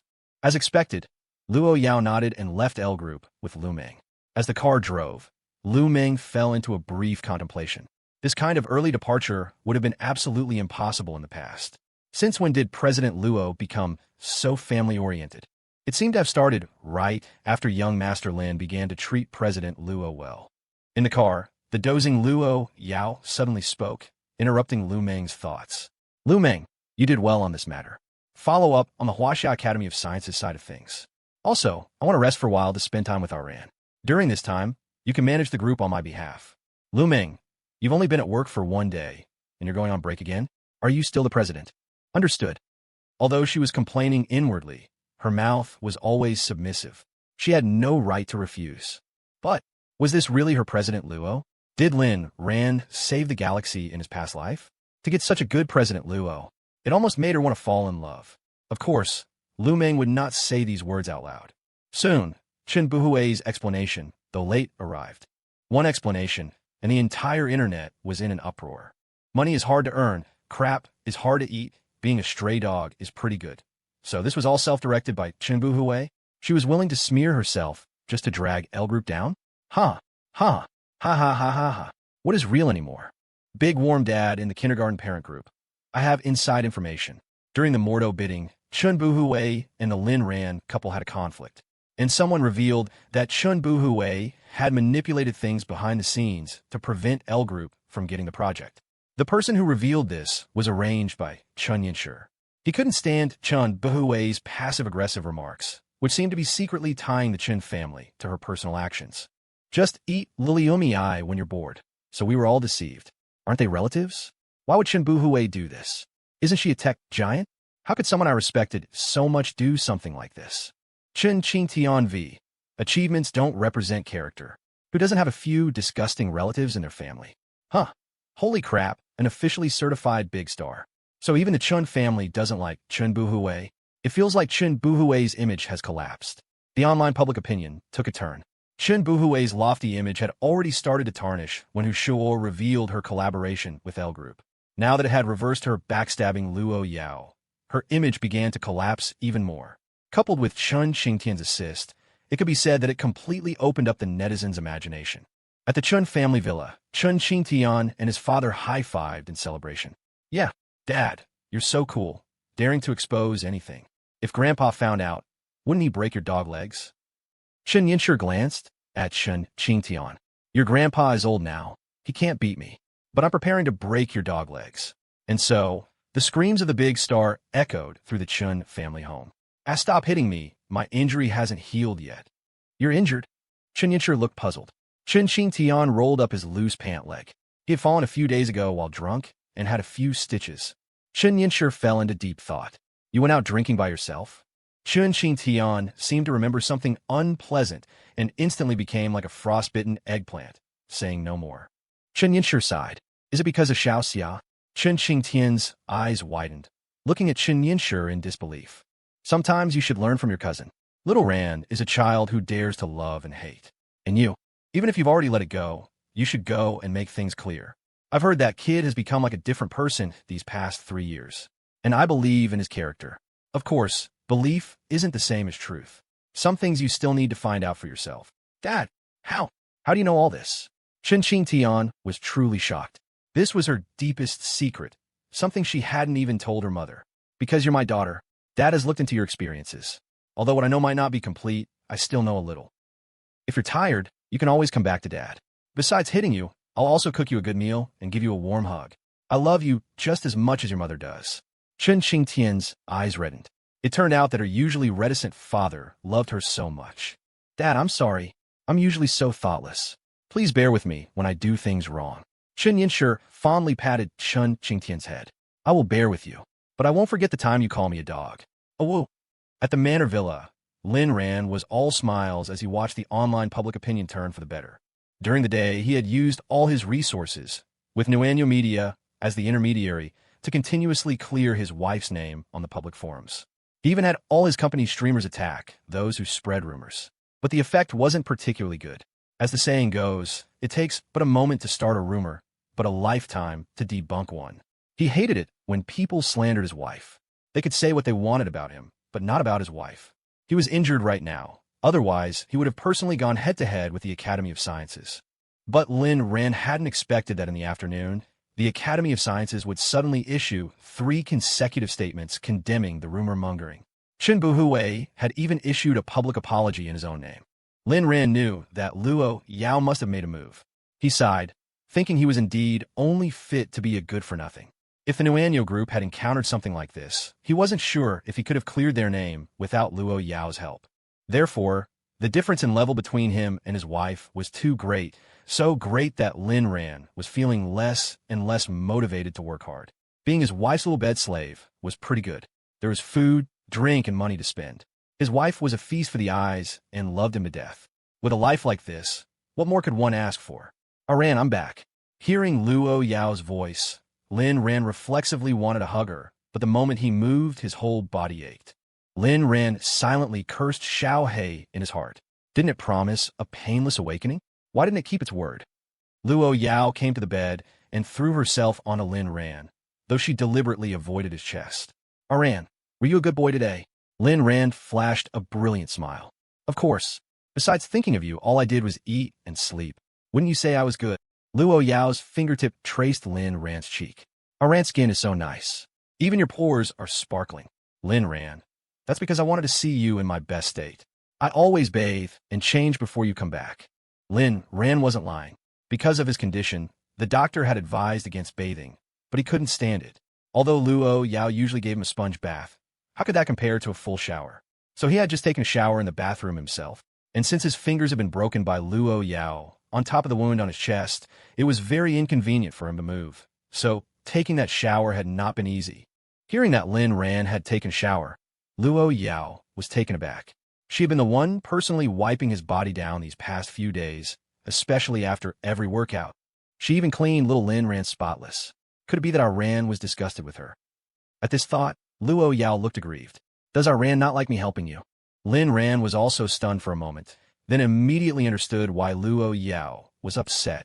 Of course not. I want you to wash me for a lifetime. I just rinsed off on my own occasionally. It's mainly because I sweated a bit after lunch, so I washed up myself. Luo Yao's expression softened slightly. Then next time our Ran takes a shower, you must wait for me to help you. Of course. I can't even get clean without you. Finally, Luo Yao's mood brightened. Aran, I have something good to show you. What is it? Look. Luo Yao handed her phone to Lin Ran. Lin Ran stared at Chun Buhoui's apology video, his face filled with astonishment. He turned to look at Luo Yao, whose face was almost pressed against his, her expression seeming to say, praise me, praise me. Lin Ran was instantly moved by Luo Yao. Chun Buhoui was a giant in the scientific community. It was already a big deal for him to issue a statement, let alone record a video apologizing to him. It was obvious he wasn't forced by his mother, which meant he was forced by his wife. Yao Yao, having you is truly my blessing. I love this feeling of being protected. If you're this good to me, I'll become obsessed. If you ever change your mind in the future, how could I go on living? There's no one else in this world who would be as good to me as you are. Luo Yao's heart leaped with joy. Ran praised me. If there really was another person who treated you as well as I do, then you. Lin Ran immediately raised his hands in surrender. I misspoke. Even if someone else is better, they're not my Yao Yao. I only want Yao Yao to be good to me, and I will only accept Yao Yao's kindness. This time, Luo Yao was finally satisfied. Ran, time to eat. In the past, it was always Lin Ran feeding Luo Yao. Now it was Luo Yao feeding Lin Ran. It wasn't that Lin Ran was being fussy. It was because he genuinely couldn't eat. The hand he usually used for chopsticks had been broken by Luo Yao and wouldn't recover for a while. When Lin Ran was feeding, things were mostly orderly. When it was Luo Yao's turn to feed, the scene was a bit strange. Luo Yao would take half a bite, Lin Ran would take half a bite. She fed him as she ate, often transferring food from her mouth to his. But Lin Ran didn't mind at all. In fact, he was obsessed with this feeling. His past efforts were finally being rewarded. After dinner, Lin Ran did some simple exercises indoors, mindful of his injured body. Luo Yao didn't go out either, just stayed with Lin Ran, doing whatever he did. Stepping onto the scale in the bedroom, Luo Yao frowned. How did I gain another pound? Lin Ran also looked surprised. Yao Yao gained some weight. That's great. You were too skinny before. I sometimes suspected you were malnourished. It's good that you're filling out now. But even though you've gained weight, you don't seem to have changed at all. Lin Ran wasn't just flattering her. He genuinely didn't feel that Luo Yao had gotten fat. If there was anyone who observed Luo Yao the most closely, it would have to be Lin Ran. He knew better than anyone if she had changed. Hello, everyone. I wish that every day of 2025 for all of you will be like a meticulously painted scroll, with every stroke filled with good luck and happiness. May the new year be full of rewards and constant smiles. Luo Yao touched her stomach. Lin Ran instantly became a little nervous. He had deliberately not mentioned it. Luo Yao's belly had indeed gained a tiny bit of flesh, but she still looked very thin. Ran, you're lying to me. I've clearly gotten fatter. Lin Ran wanted to hug Luo Yao, but lifting his arm halfway tugged at the wound on his chest, and he immediately grimaced in pain. His bone was fractured, which was not a minor injury. After having it set, it was best to reduce upper body movement. So he switched to holding her hand with his uninjured one. Yao Yao is the one talking nonsense. Chubby is also cute. Besides, you're not fat at all. It's the old you that was too skinny. All right, Ran, be careful of your injury. Don't move around too much. Luo Yao also realized she was getting a bit hung up on this fat or thin issue, which wasn't like her. Had she also started caring about these things like other girls? So, she casually asked that classic question. If I get fat, will Ran not like me anymore? Lin Ran revealed a wicked smile, leaned close to Luo Yao's ear, and whispered, a little meat will be more comfortable. I like it immensely. The hot breath on Luo Yao's ear felt very pleasant. She suddenly felt her ears getting hot. She and Lin Ran had been through all sorts of practical battles and were practically an old married couple, yet a single sentence from him had made her blush. Sigh. Things were getting more and more strange. At night, Luo Yao tried hard not to think about it, but the more she tried not to, the more she thought about it. But she had to endure. Lin Ran was still recovering from his injuries, and she didn't want to tire her man out. If Yao Yao can't hold back, I can handle it. We did it while sitting yesterday anyway. Lin Ran suddenly spoke, giving Luo Yao an option. And so, Luo Yao carefully took possession of Lin Ran. Her movements were light, gentle, but very comfortable. Sometimes, love doesn't need to be fierce. Slow can also be a form of enjoyment. Some people enjoy the process, others care about the result. But when it comes to love, the process is just as important as the result. Facing the wall. Ran, I'm sorry, Lin Ran stretched out his good hand to caress his lover. It's nothing, but I have a suggestion. Next time, could you bite my shoulder a little more lightly? We can go back to how it was after I've recovered. Okay? Luo Yao also knew that the sudden pain would make Lin Ran's body tense up, which would pull at his injuries and hurt. A trace of guilt filled her heart. Okay, next time I want to bite, I'll tell you in advance. That works too. Having a mental warning was always easier to accept than a sudden surprise. The next morning, on some nameless street, people would always pass by. A creature in tattered rags was curled up on the cold ground. Jeang Seyan, on his way to work, was walking past with a relaxed expression. When he saw it, his brow furrowed slightly. His mood had been good recently. The past 6 months had been very successful for him. Moreover, his parents were in prison and could no longer disturb the normal lives of him and his sister. The external debts were also paid off. Although Zhang Dehai was the one who owed the money, he didn't plan on welching. Today was his last day living in this basement. After today, he planned to move out. First, he would rent a house, then slowly save up for a home of their own, and he also had to save up for his sister's dowry. Perhaps he wasn't the best brother, but he was definitely the most responsible one. Without Jeang Seyan's life would have been very dark. Thinking of this, Jeang Seyan was very grateful to Lin Ran. Without Lin Ran, his own life would have been without sunshine. He had originally planned to visit Lin Ran during the new year, but Wu Zhixiang had given an order that no one was to disturb the chairman, so he had given up on the idea. Suddenly, he saw the creature in tattered clothes. How can there be a beggar here? This was Kyoto. How many years had it been since he'd seen a beggar? Looking closer, this beggar seemed a bit familiar. Jeang Seyan thought to himself, even when I was at my worst, I didn't resort to begging. And you're begging. Walking closer to observe, he saw that it was a disabled person. A sense of pity arose in Jeang Seyan's heart. Whether it was real or fake, he still placed all the loose change he had on the ground. If it was real, he could help this beggar. If it was fake, it just proved that there weren't people suffering that much. His own past life had been hard. He had seen the kindness of others and the evil of those around him. So, it was okay to have a kind heart, but one shouldn't be too attached to it. This was Jeang Seyan. Kindness in moderation. Too much kindness was just being a saint. The beggar was constantly mumbling something, but no one could hear what he was saying. Jeang Seyan shook his head and walked away. The beggar's dim eyes looked left and right. Seeing that no one was around, he slowly picked up the money with his mouth. One day, that unfilial son will kneel before me, kowtow in apology, and beg me to forgive him. Right now, this isn't begging. It's just a temporary emergency. That's right, this person was Lynn Timba, serving his sentence outside of prison. His crime wasn't serious, even lighter than Lin Jian's sentence. He was only sentenced to 2 months. Considering his situation, the court had handled it with discretion and allowed him to serve his sentence outside. Of course, this was all because someone was pulling strings behind the scenes. For someone like him, it would have been better to stay inside for 2 months. Unfilial son, kneel and apologize. Beg your father to go back with you. Lin Timba kept muttering to himself, looking no different from a lunatic in the eyes of passers-by. There wasn't a single intact part of his body. Since all his minor joints had been crushed by a bodyguard named Abu, he was now a true cripple. Besides his head, he couldn't move any other part of his body and could only crawl. But with his appearance, he was despised wherever he went. Whichever community he entered, he would cause dissatisfaction among the nearby residents, who could only find ways to drive him away. It wasn't that Lin Timba hadn't tried to find Lin Ran, but he was now penniless, reeked, and didn't even have a phone. He had no way of contacting Lin Ran. Even if he were given a phone, it would be useless. He couldn't remember Lin Ran's phone number. He had asked Lu Jian to help him contact Lin Ran, but Lu Jian absolutely refused. Lin Timba couldn't see the situation clearly, but Lu Jian could. Lin Ran felt absolutely no father-son affection for Lin Timba, only hatred. He was even afraid that Lin Ran would take his anger out on him for sheltering Lin Timba, so he drove Lin Timba out, not allowing him to stay on the Lu family's floor. In the end, Lin Timba could only wander the streets and alleys. A sound of footsteps, a pair of shiny leather shoes stopped just a few centimeters from his face. Lin Timba struggled to lift his head, and then his pupils constricted. "Boss Lin, what's happened to you?" After seeing the person clearly, Lin Timba was terrified, but that fear slowly turned into hatred. His current miserable state was definitely inseparable from the man in front of him. It's you. It's all your fault.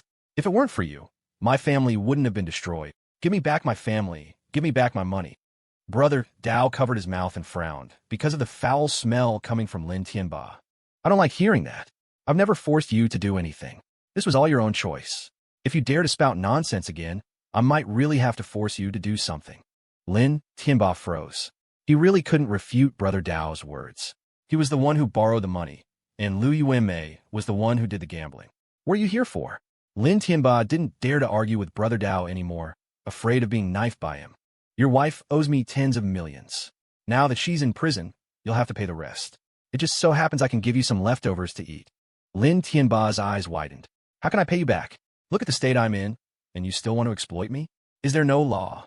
Brother Dao, naturally there is, but the law is made for people. You don't count as a person anymore. As for how to pay it back, let me think. There's a market price for how much a heart is worth, how much a kidney is worth. Brother Dao was actually just scaring Lin Tianba. Although he was a villain, he wouldn't go so far as to do something like that.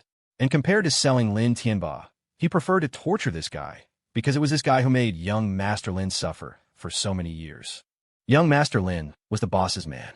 How dare you abuse the boss's man? Do you think you can ascend to heaven? Lin Timba, of course, had no idea what Brother Dao was thinking. At this moment, he was terrified, even feeling that he had wet himself. Take him away. Brother Dao gave the order, but his men didn't move. Brother Dao frowned, his eyes sharp, daring to openly ignore his command. What's going on? Could it be that these underlings wanted to usurp his position? At this thought, Brother Dao's eyes turned fierce. What do you all mean? The subordinates looked at each other, and finally, Xiang spoke up.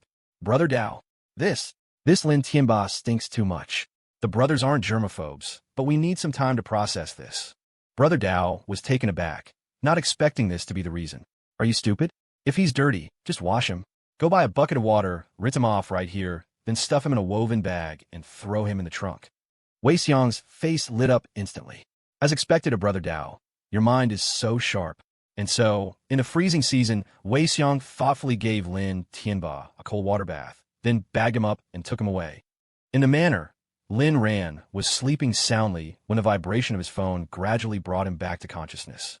Who's sending messages so early in the morning? Luo Yao, beside him, hugged him tightly, preventing him from reaching for his phone. Is the phone better looking, or am I? Of course my Yao Yao is better looking. Oh my, this sleeping beauty look this morning is absolutely stunning. Don't move. I'll take a picture of you with my phone. Lin Ran took a picture of Luo Yao with his phone and then opened the album to admire it carefully. The content of the photo was a series of perfect coincidences. Even her messy hair was messy in just the right way. Luo Yao got angry, pouting unhappily. Ran is looking at the me on his phone instead of the me in his arms. Lin Ran was stunned for a moment, then immediately handed the phone to Luo Yao and wrapped his arm around her. Yao Yao, you're even more beautiful in person than on the phone. This line was so classic, it felt less like something a husband would say to his wife and more like something a fan would say to a celebrity. Luo Yao glanced at the phone doubtfully, and her face instantly broke into a smile. Lin Ran's wallpaper was the picture from their candlelight dinner in Modu. The apps formed a heart shape, and in the middle were their close-up faces. Opening the photo album, she saw that the person in the picture was indeed unbelievably beautiful. Ran's photography skills are not bad. Hearing Luo Yao's praise, Lin Ran wasn't very happy. Instead, he asked doubtfully, only my photography skills are not bad? Luo Yao, your aesthetic sense is also not bad. Lin Ran, Yao Yao, are you really not going to work anymore?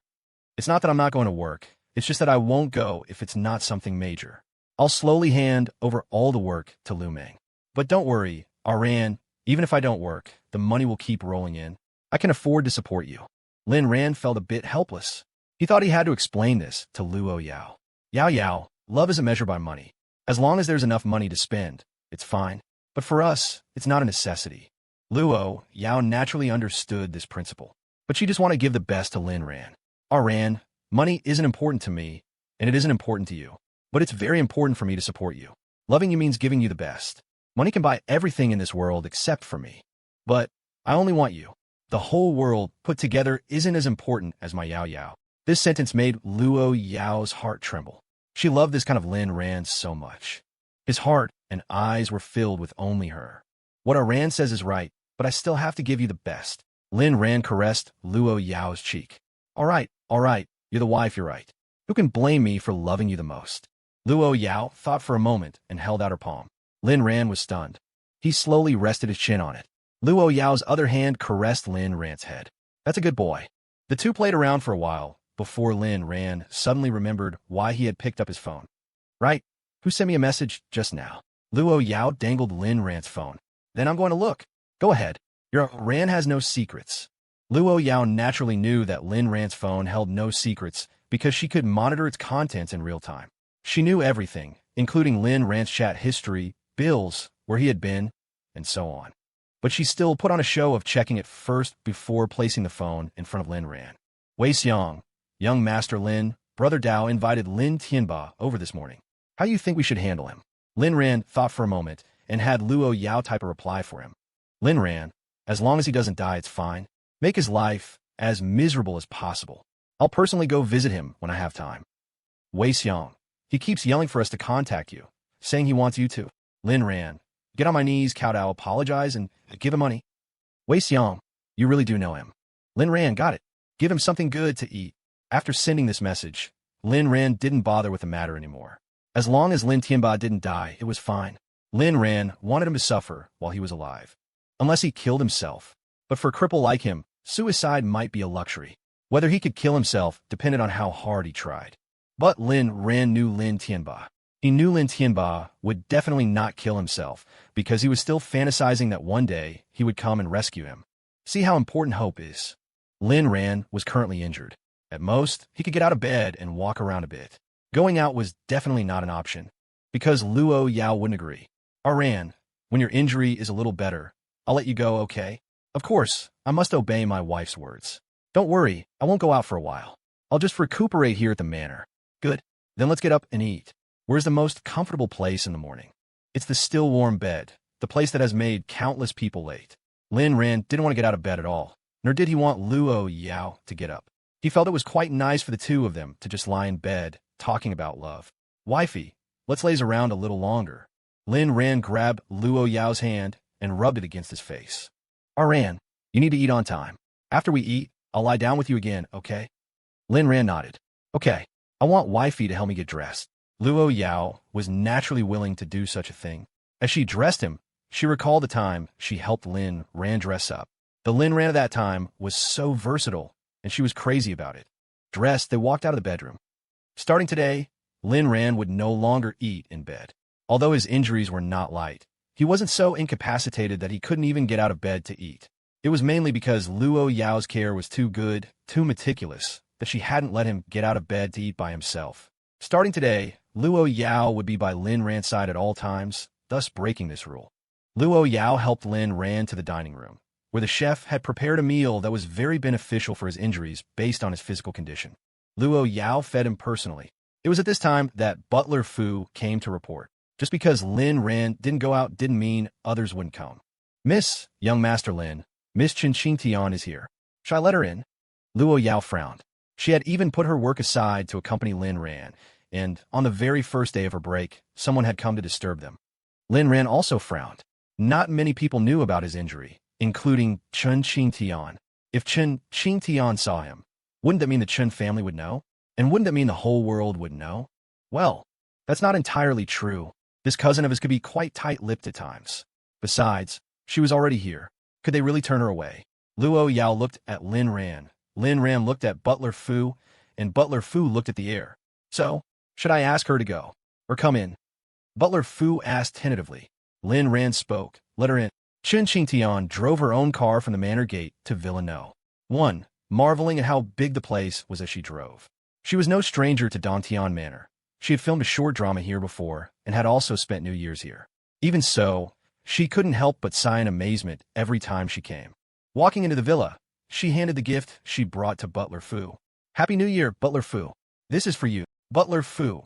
The new year is already over.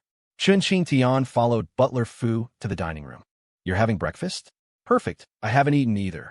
Butler Fu, could I trouble you to prepare a portion for me as well? My, she really didn't stand on ceremony. Butler Fu glanced at Lin Ran and nodded. Of course. Chunqing Tian sat down opposite them. and before she could even speak, she noticed that Lin Ran seemed to be injured. "Cousin, are you hurt?" Lin Ran looked at Chunqing Tian with surprise, his tone incredulous. "You're actually speaking to me first." Chunqing Tian looked embarrassed. Lin Ran had teased her about this last time. Don't worry about those details. I wanted to come during the new year, but there were all sorts of rumors back then, and Grandma told me not to disturb you, so it got delayed. I saw you were able to do a live stream, so I came to visit today, didn't I? Sister-in-law, how are you feeling? You have no idea. Those few days you were in a coma, I felt like the sky was falling. Luo Yao gave a soft as a response that she was fine. Chunqing Tian knew Luo Yao's personality, so she didn't dwell on it. As long as she was okay, that was all that mattered. "Cousin, are you injured too?" Chunqing Tian asked again. "I am. Injured for love." As Lin Ran said this, his eyes were fixed on Luo Yao. Luo Yao also felt completely enveloped by happiness. Lin Ran's injury was sustained while saving her. Chunqing Tian felt like she had been fed a huge mouthful of dog food, but she had no proof. Ahem. Chunqing Tian coughed. Lin Ran and Luo Yao were unfazed. Ahem. Miss Chun, please stop coughing. Your breakfast is ready. Butler Fu interrupted Chunqing Tian's coughing fit. Thank you, Butler Fu. Then I'll dig in. Chunqing Tian began to feast, watching the two of them show off their affection on the other side. She thought to herself that when she got a man, she would definitely show off in front of them, show off big time, constantly show off all over their faces. That day wouldn't be too far off, right? "Cousin, are you here just to freeload a meal?" Chunqing Tian's chewing mouth stopped on the spot. She swallowed the food in her mouth. "I'm here to visit you and sister-in-law, and also to thank Butler Fu, and to talk about the film company, by the way." Lin Ran was a bit puzzled. "Thank Butler Fu for what?" Chunqing Tian showed a beautiful smile. "To thank Butler Fu for helping me investigate that matter. If it weren't for Butler Fu, I wouldn't have known that's how it might have been. I came today to discuss with Butler Fu how to confirm the details from back then." Seeing Lin Ran's puzzled face, Butler Fu also explained. "Young Master Lin, it's about the matter you asked me to help Miss Chun investigate." Oh, I remember now. It's about that boy named Fong Buxia, right?" Lin Ran knew about this matter. He just hadn't recalled it for a moment. Butler Fu had mentioned it to him before. At the mention of the name Fong Buxia, Chunqing Tian seemed a bit dazed. She sometimes suspected that she had been hallucinating that night. It was only through Butler Fu's investigation that she learned the man she met when she was drunk was indeed Fong Buxia. But this man saw her get hurt and just turned around and ran away. Despicable. Butler Fu took out a very simple business card from his pocket and handed it to Chunqing Tian. It only had a phone number and a surname on it. This matter happened some time ago, so it's indeed not easy to investigate. But don't worry, this is the contact information of a detective friend of mine. You can go to him. If even he can't find anything, then there's nothing I can do either. Chunqing Tian took the card and thanked him repeatedly. "Thank you, Butler Fu." Chunqing Tian put away the business card as if it were a treasure. A detective. She had never dealt with a detective in her life. With this matter settled, Chunqing Tian brought up the film company. If Luo Yao hadn't woken up, she would have been too embarrassed to mention it. But now seeing Luo Yao full of life, she felt no pressure. "Sister-in-law, don't worry. As soon as the film company is established, I promise to poach all the pretty girls from the Nuanyo group." Luo Yao nodded, feeding Lin Ran porridge while saying, "Let's launch it at the end of the month. Don't wait too long." Chunqing Tian was thrilled. She had previously discussed with Lin Ran to start after the first lunar month, which meant launching in March. Now Luo Yao had moved the date up. Sister-in-law is the best. After the meal, Chunqing Tian decided to stay at the manor. She had already experienced life at the Moda Manor and wanted to experience the Kyoto Manor as well. Although she had filmed here before, she had never lived here. Before Luo Yao could say anything, Lin Ran objected. "Cousin, you'll be disturbing our world for two." Chunqing Tian looked aggrieved. "Cousin, you're so stingy. We're cousins. I even helped sister-in-law argue with Chun Buhoui online. Even though it would have been fine without me, it was my attitude that counted. I worked so hard to please you, and now you're not happy with me, just borrowing a place for 2 days? You're breaking my heart. You're being ungrateful. Don't be such a Lin Jian." In Chunqing Tian's mouth, Lin Ran seemed like a petty man, as vile as could be, not only heartless and disloyal, but also inhumane. That last sentence was an especially harsh insult. The key was that Chunqing Tian was very skilled at cursing.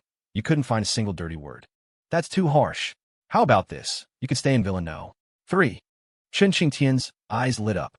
You mean I can live in a standalone villa all by myself, enjoy the service of maids, and order whatever I want to eat? Lin Ran nodded. Chunqing Tian suddenly discovered a blind spot. Then why can't I stay in Villa No. 2? This time, before Lin Ran could speak, Luo Yao interrupted. Villa No. 2 is our Ran's closet. No one else can enter. A whole villa. As a closet. Chunqing Tian felt her worldview being assaulted. So what was the point of all her hard work? What heights could she even fight to reach? Luo Yao nodded, and Chunqing Tian was instantly petrified. Luo Yao, there's one more thing you need to understand. This is the last chance I'm giving you. If you dare to curse our Ran again, your film company will go bankrupt. Chunqing Tian. Did I curse Lin Ran? Understood, sister-in-law. It's cousin's fortune from 8 lifetimes to have a wife who pampers him like you do. I get it. Just then, Butler Fu reported again. Young Master Lin, Miss Wu Zhishang is here. Should I let him in? Lin Ran. Did these people all plan this together? This time, even Luo Yao frowned.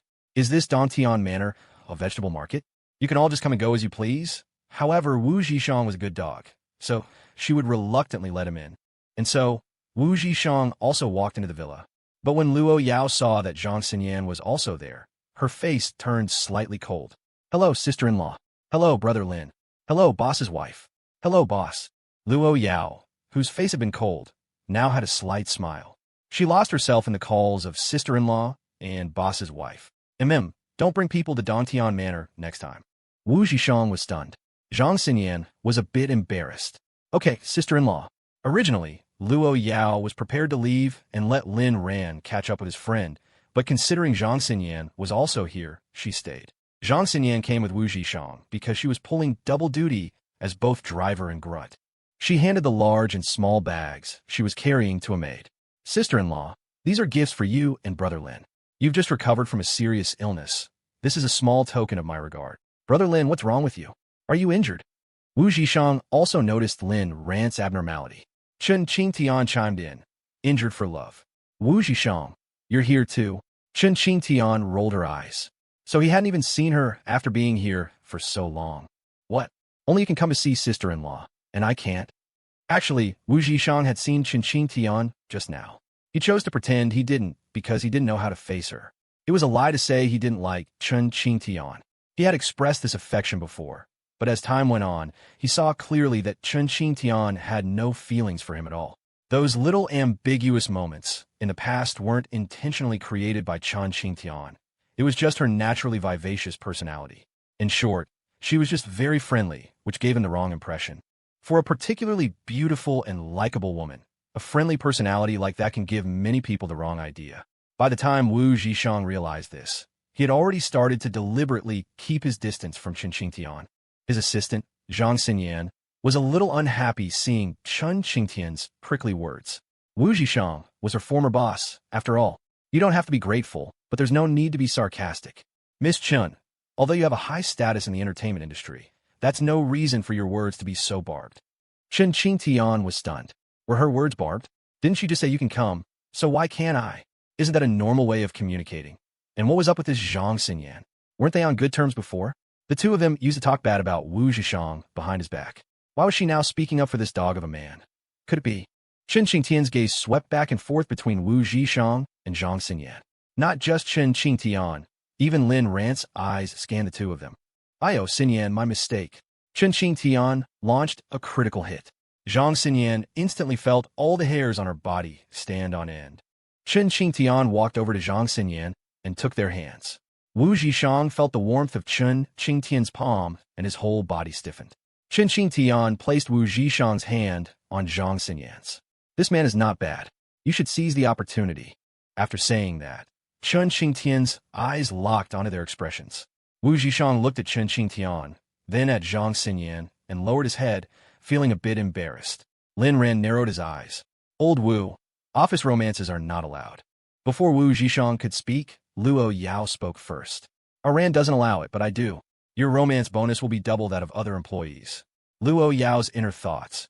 This dog had better be sensible and lock down this Jeang Seyan. Luo Yao's words were clearly normal. She had been the one to personally promise an employee romance fund at Nuanyo Group. But for some reason, Wu Zhixiang felt a chill run down his spine. Lin Ran. Old Wu, do you like Jeang Seyan? He looked at Jeang Seyan again. Do you like Old Wu? Wu Zhixiang. No, I don't. I don't. Jeang Seyan. The atmosphere is already at this point. I can't say I like him that much, but to say I don't like him. Well, it's true that I've just started having this kind of thought. Wu Zhixiang was stunned, looking at Jeang Seyan in surprise. No one expected Jeang Seyan to admit it just like that. The personalities of these two people were completely different. Wu Zhixiang seemed like a goofball, but deep down, there was a bit of insecurity. Outwardly cheerful, he was actually introverted, and when love came along, he would hesitate and overthink. Jeang Seyan, on the other hand, was genuinely carefree without any hidden motives. Once he won her heart, she would express it. As long as there was an opportunity, she would seize it. And she had started seizing this opportunity since before the new year. Lin Ran also found it strange. He had just been probing a moment ago and unexpectedly dug up some major gossip. It was just that the development of their relationship felt very abrupt, a bit awkward. There is no hate without a reason, and naturally, no love without a reason. But they didn't know that something had indeed happened between Wu Zhixiang and Jeang Seyan recently. Plus, with a young and promising CEO and an exquisite little beauty of an assistant working together every day, it wasn't strange for a few sparks to fly. Lin Ran smiled and said nothing. It would be good if Jeang Seyan and Wu Zhixiang could get together. Although he was more optimistic about Chunqing Tian, there was an insurmountable gap between her and Wu Zhixiang. The difference in their family backgrounds was too great. Wu Zhixiang could only be considered ordinary. Even now that he was a CEO, he hadn't achieved it through his own efforts. Lin Ran didn't mind, but he knew Wu Zhixiang definitely did. He guessed that Wu Zhixiang must have heard many unpleasant things. Things like, you're just a dog under Lin Ran's command. Or without Lin Ran, you're nothing. Lin Ran could imagine these words. Some people might even say, even your boss, Lin Ran, is just a man who lives off a woman. Lin Ran never shied away from this topic, nor did he object to people calling him a kept man. Because it was the truth. What's wrong with living off a woman? You guys want to but can't, can you? Regardless, Wu Zhixiang's family background was not a match for Chunqing Tian's. Of course, Lin Ran and Luo Yao weren't a match in terms of family background either, but there was no stopping his wife's courage. Luo Yao could slaughter her way through her entire family for him. Could Chunqing Tian? Even if she could, it would require Chunqing Tian to love Wu Zhixiang first. Lin Ran wouldn't force anyone to be with anyone. At most, he would act as a matchmaker. As for the subsequent developments, he would leave it to fate. Chunqing Tian and Wu Zhixiang had met, and, at a crossroads, they each chose their own path. He chose to respect that. But for Jeang Seyan and Wu Zhixiang to develop something was indeed beyond his expectations. And looking at the two of them, it was obvious something had happened recently. Of course, something happened, but the author won't tell you just yet. Aren't you frustrated? Wu Zhixiang came back to his senses, coughed lightly, and withdrew his hand, but Jeang Seyan quietly glanced at him once, twice, and then again. Chunqing Tian suddenly felt like she was being fed dog food. She had already been fed once by Lin Ran and Luo Yao, and now here was another expert. So she scrambled and rolled into Villano. 3. This mouthful of dog food was better left uneaten. Lin Ran was also tactful enough not to bring up Wu Zhixiang's love life again. If it worked out, congratulations. If it failed, they'd drink. It wasn't as if Wu Zhixiang hadn't failed before. The two chatted for a bit, and then Wu Zhixiang also took his leave, reminding Lin Ran and Luo Yao to take care of their health before he left. It wasn't that Wu Zhixiang wanted to leave. After all, he hadn't chatted with Lin Ran in a long time. It was mainly that Luo Yao's gaze was a bit scary, plus Lin Ran had also asked him to leave. It seemed he was just a mobile third while disturbing the couple. Lin Ran had Butler Fu give Wu Zhixiang a valuable gift in return. In the car, Wu Zhixiang sighed. Brother Lin has changed. He's been completely captured by sister-in-law. There will be fewer and fewer opportunities to meet in the future. He sighed out loud, but in his heart, he was truly happy for Lin Ran. His brother Lin had suffered for so many years and was finally starting to live a sweet life. Jeang Seyan was driving, her peripheral vision glancing at Wu Zhixiang. I think it's great. Wu Zhixiang was silent for a long time before speaking. Assistant Jeang, the new year is over now. I hope we can focus on work. Let's put an end to that little bit of fun from the other day. This was a test from Wu Zhixiang and also a piece of advice. No one could understand the fear in his heart. What he feared was love. What he advised against was love. What he was testing was also love. Jeang Seyan didn't say another word. By the time the car reached the Nuanyo group building, Wu Zhishang thought she had tacitly agreed. Unexpectedly, Jeang Seyan slammed the car door shut and walked into the Nuanyo group building without looking back. Wu Zhishang was left behind, dumbfounded. Is she angry? No way. She wouldn't get angry, right? Why is she angry? Did I say something wrong? Was I a bit too cold? Back at the manor, after seeing off these third wheels, Lin Ran and Luo Yao returned to their daily routine. Ran, will Wu Zhishang and Jeang Seyan get together? Who knows? I hope old Wu can see his own heart clearly and find what he's looking for. Zhao Miao Miao hurt him too deeply. He never said it, but I understand. Luo Yao narrowed her eyes. You understand? Why do you understand? Could it be that a woman hurt you like that too? Was it Lu Rushiwa? Lin Ran. Wifey, your train of thought jumps too fast. I couldn't even keep up. Answer my question. Did Lu Rushiwa break your heart? No. She never even entered my heart. How could she hurt it? Lin Ran lit. He had indeed been hurt by Lu Rushiwa, but if he told the truth, Luo Yao would definitely get angry. Because being hurt meant he had cared. Sometimes, Lin Ran really wanted to slap himself a few times. To this day, he still couldn't understand how his past self could have simped for Lu Rushiwa. But then again, he wasn't lying. At least in this life. Lu Rushiwa was not in his heart at all. Luo Yao, really? Lin Ran, really? She only disgusts me. I had already forgotten about her until you brought her up. Let's not mention her in the future. It's pointless. Every time I think of her, I feel sick and want to vomit.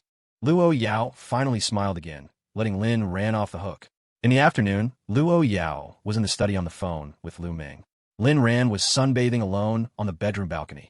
The February sun shone through the floor-to-ceiling windows. Lin Ran lay on the lounge chair, feeling lazy.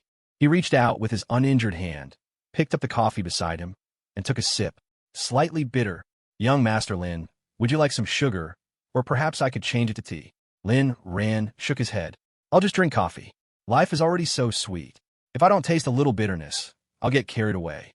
Butler Fu, do you hear what you're saying? Butler Fu, you've been a bit cheeky lately. What? Do you want to taste a bit of life's bitterness? That won't be necessary. The first half of this old servant's life was bitter enough. I'd like the future to be a little sweeter. Lin Ran seemed to suddenly remember something.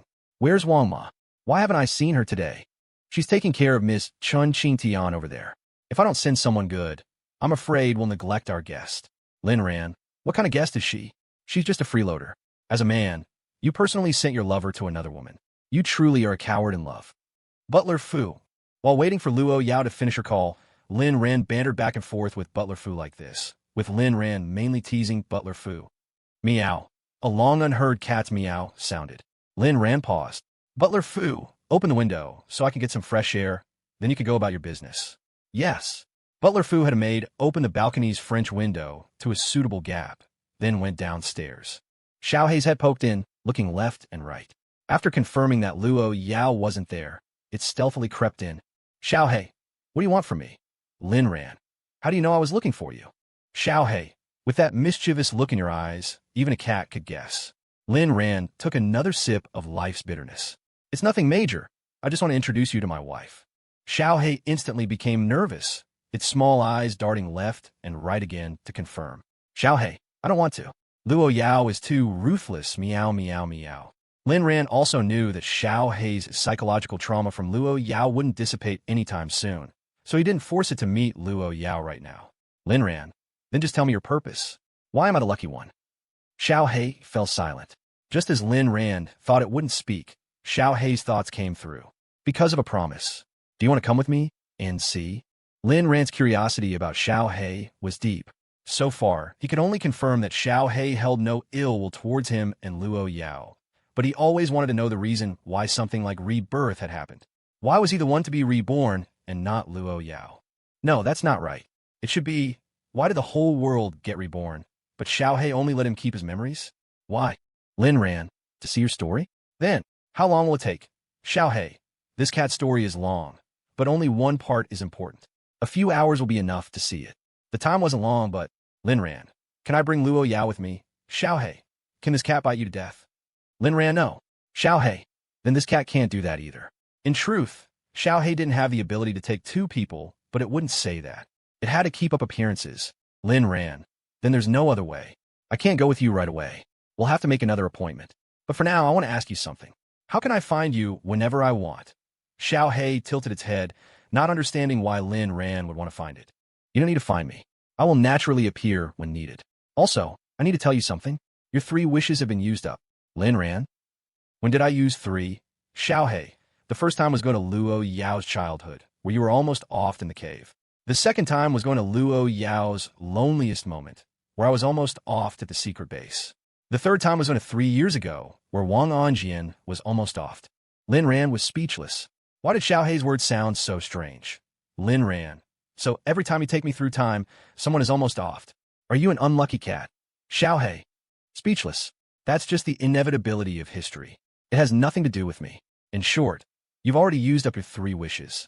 Lin Ran shook his head. I don't acknowledge the third time. That was forced on me. Xiaohei. Lin Ran, you're shameless. If it wasn't for this cat, you might have died that day. And Luo Yao, I once promised to save her once, and I ended up saving her twice. You still owe me one. Lin Ran froze. You, Luo Yao, was in danger? When? Was she hurt? Xiaohei, look at your pathetic state, getting all nervous the moment Luo Yao is mentioned. The first time was when she dueled with her teacher at my doorstep. This cat saved her once then. The second time was when you were almost crushed by the statue in my home. If this cat hadn't opened my front door, you would have been trapped and died in there, you know? Lin Ran was speechless for a long time. He hadn't known that. Without his knowledge, Luo Yao had walked through the gates of hell. Lin Ran, really? I don't believe you. Xiaohei, you forget it. I'll show you. In an instant, a white light flashed. Lin Ran was alarmed. Don't go, I haven't told Yao yet. Xiaohei, we'll be back in a minute. What the hell are you panicking about? Lin Ran. That's a bit crude. Soon, Lin Ran saw an image of Luo Yao's duel. In the image were 2 women. One was a rustic-looking older woman. The other was beautiful, vibrant, and heroic, his wife. The duel between the 2 was fraught with peril.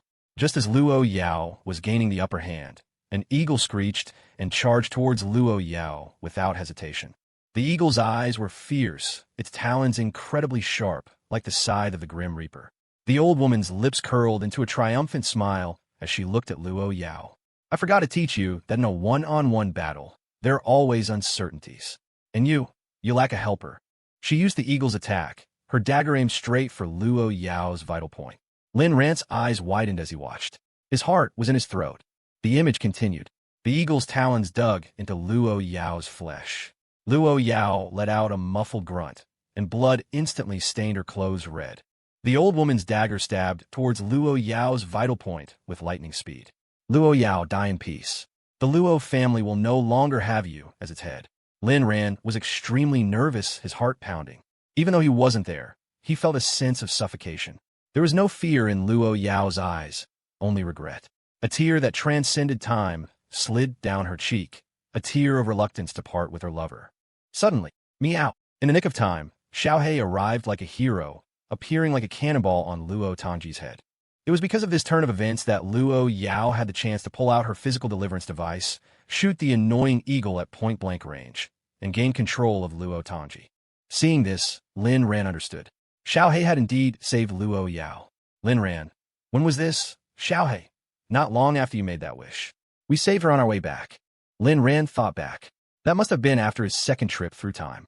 He remembered there was a small accident on the way back, and he and Xiaohei had entered a spatial void, but they had been together the whole time. Suddenly, Lin Ran realized something. Lin Ran, was it during that 1 minute when I went back? Xiaohei, correct. While you went back to give Luo Yao the note, I was in the void saving your wife's life.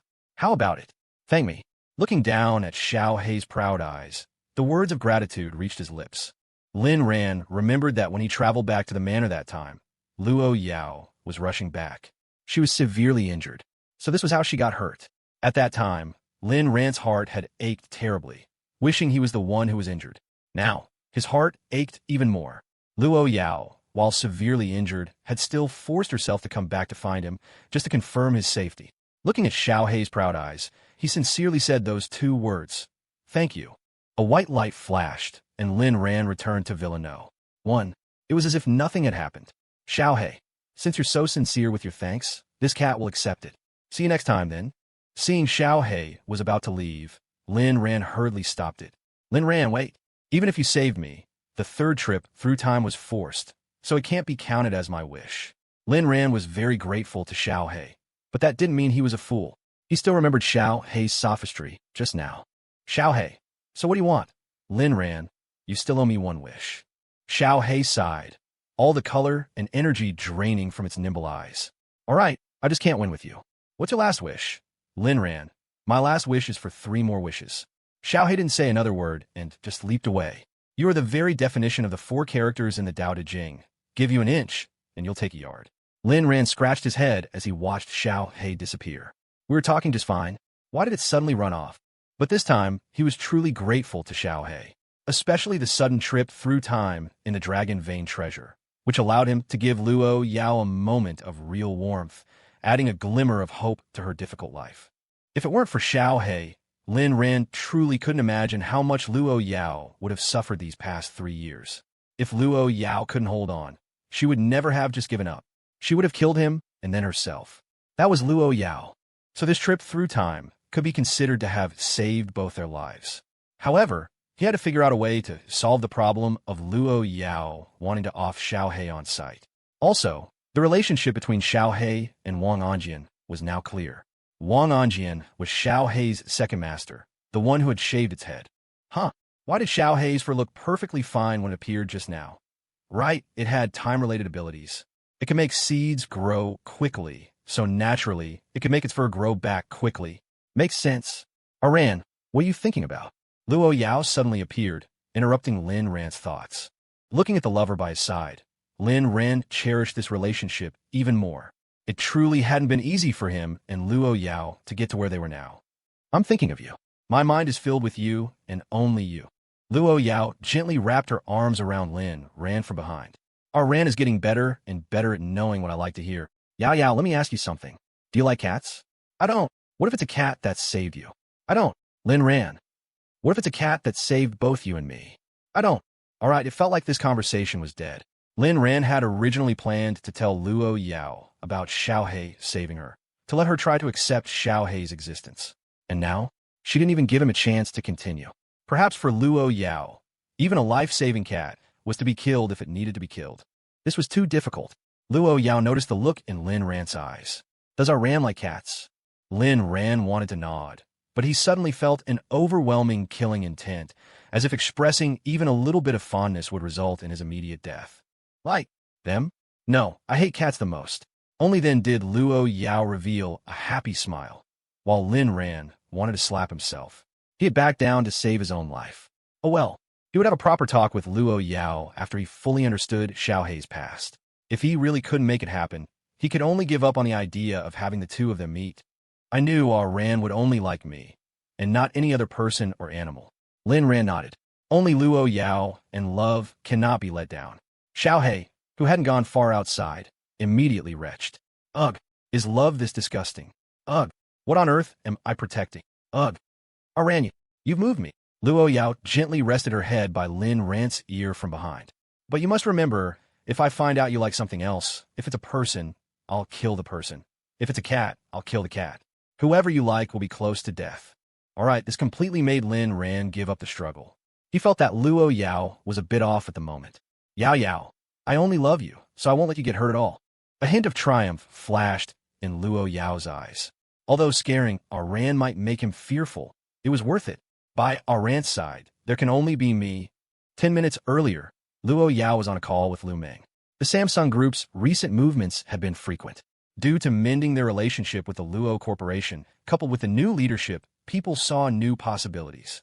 Samsung had successfully salvaged its market position. It was at this time that Lu Meng proposed some rather excessive demands, and unexpectedly, Park Guk-gi agreed without a second thought. This behavior was rather abnormal, which was why Lu Meng reported it to Luo Yao. After hearing about it, Luo Yao also found it strange. It felt as if Park Guk-gi was deliberately trying to curry favor with the Luo Corporation, not even haggling over the proposed conditions. In her understanding, Park Guk-gi's behavior was like a simp. In the end, they concluded, we don't understand it. Let's wait and see. After hanging up, Luo Yao went back to the living room to find Lin Ran and suddenly felt a flash of white light. She was stunned for a moment, then saw a somewhat familiar black shadow. Luo Yao held her breath and observed carefully, seeing that black thing clearly for the first time. Many images began to flash in her mind. The black thing in Lin Ran's arms when they were kids, the first time they watched the stars. It was too dark then for her to see clearly. Thinking back now, it was very likely this annoying cat. It had been in our Rant's arms? That was her exclusive place. Luo Yao frowned as countless more images flashed by. The one she had stabbed to death, the one thrown out of the car on the bridge, the one Lin Ran brought out of the print shop, the one that suddenly appeared in the valley. Countless black shadows overlapped. Luo Yao was shocked. Could the cats in all these images be the same one? A sense of crisis arose. Luo Yao hadn't expected something to be diverting Lin Ran's attention right under her nose. This made Luo Yao very angry. Perhaps this cat was special. Perhaps this cat had helped her before. But that was no reason for it to monopolize our Ran. A crimson glint appeared in Luo Yao's eyes. She wanted to slaughter that cat, but definitely not in front of Lin Ran. She didn't want to personally slaughter his friend in front of him. However, Lin Ran's earlier words, "Only Luo Yao and love cannot be let down," instantly brought her back to her senses. Perhaps it wasn't absolutely necessary to kill it. That cat might not be very important in our Ran's heart. Yao, let's go for a walk. I've been cooped up in the villa all day. My limbs are about to atrophy. Okay, I'll help you out. Lin Ran noticed that Luo Yao's state had shifted from gloomy when she first appeared to sunny now, and he marveled at how changeable his wife was. What was that about earlier? Was it Lu Meng's call? Or did something else make his wife angry? Anyway, it possibly wasn't him, right? Luo Yao helped Lin Ran to the villa's entrance. Butler Fu pushed over a wheelchair, and Luo Yao's gaze instantly turned cold. You're preparing a wheelchair for the opportunity for me to personally support Ran? Are you trying to ruin our marital bliss? Butler Fu felt as if the king of hell had called his name and then let him go. He put away the wheelchair and followed Luo Yao from a distance. Abu was 5 meters away from Lin Ran. This was at the manor. If they were outside, Abu would be 3 meters from Lin Ran. In a crowded place, he would provide close protection. Of course, it was safer when Luo Yao was present. In terms of combat power in this world, he couldn't guarantee that Luo Yao was number 1, but she could definitely secure second place and contend for first. The two of them walked without a destination. One of Luo Yao's hands supported Lin Ran's arm, while the other rested on his waist, occasionally tickling him with her fingers, which she found quite amusing. Snowflakes slowly began to drift from the sky. Abu, ever the professional, wanted to go and hold an umbrella, but he was stopped by Butler Fu. At a time like this, don't disturb them. Abu, but they'll get cold, and the snow will fall on their hair. Butler Fu shook his head. The coldness of the body is not true cold. As long as the heart is warm, it's fine. Besides, don't you think they look beautiful like this? Abu indicated that he didn't understand. He even thought Butler Fu was treading on the edge of death. Looking at the couple ahead, he was momentarily stunned. Beautiful snowflakes fell upon their heads. Luo Yao gently supported her lover, and their eyes held only each other. Lin Ran gently placed Luo Yao's small hand on his chest, constantly breathing out hot air to warm it for her. Are you cold? Luo Yao nodded. Cold. I need Ran to warm me up. Oh my God, is this for real? So beautiful. If we share the snow today, we can be together till our hair is gray. Chunqing Tian's amazed voice came through. She had even modified the classic line to her liking. But this modification was just right. The group turned their heads and saw Chunqing Tian taking a picture. I really didn't mean to disturb you. I was just wandering around over here, and you guys came over. If I didn't say anything, it would seem rude. Lin Ran asked a little angrily. And it's polite for you to suddenly speak at a time like this? Chunqing Tian looked at the photo on her phone and gave herself a thumbs up. This photo is amazing. I'll send it to you guys. Luo Yao ignored Chunqing Tian and looked at Lin Ran with deep affection. Ran, we haven't done it in the snow yet. Butler Fu, Abu, Chunqing Tian. Lin Ran, huh? Ahem. Everyone stand back. I'll have someone prepare a glass house. Chunqing Tian was dragged away by Butler Fu, the shock in her eyes yet to fade. Wait, are my cousin and his wife that wild? Chunqing Tian was still muttering. Butler Fu directly forced her to shut up. Miss Chun, it's better if you don't speak, so as not to disturb the Mrs. Mood. Chunqing Tian pouted. Ooh, disturbing her mood, eh? For all their prowess, I haven't seen sister-in-law get pregnant. Is there something wrong with my cousin? Butler Fu was about to turn to stone. Was this something a big star could say? It was a good thing there were no paparazzi here, otherwise that sentence alone would have immediately made the top search trends.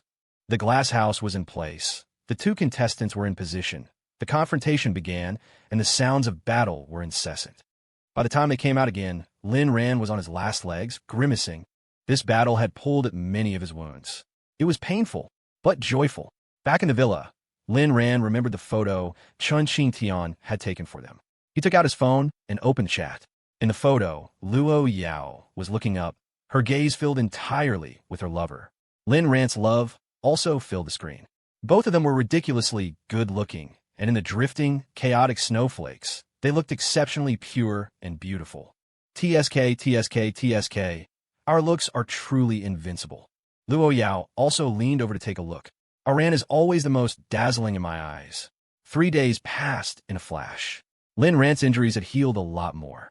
He could now move freely. As long as his movements weren't too big, he wouldn't feel any pain. Early this morning, Chunqing Tian took her leave. She didn't know why, but she was always inexplicably fed dog food. She really couldn't stay any longer. After Chunqing Tian left, Luo Yao and Lin Ran also left the manor. Today was the day for Lin Ran's follow-up examination, but the hospital's equipment couldn't be moved over, so they had to drive there.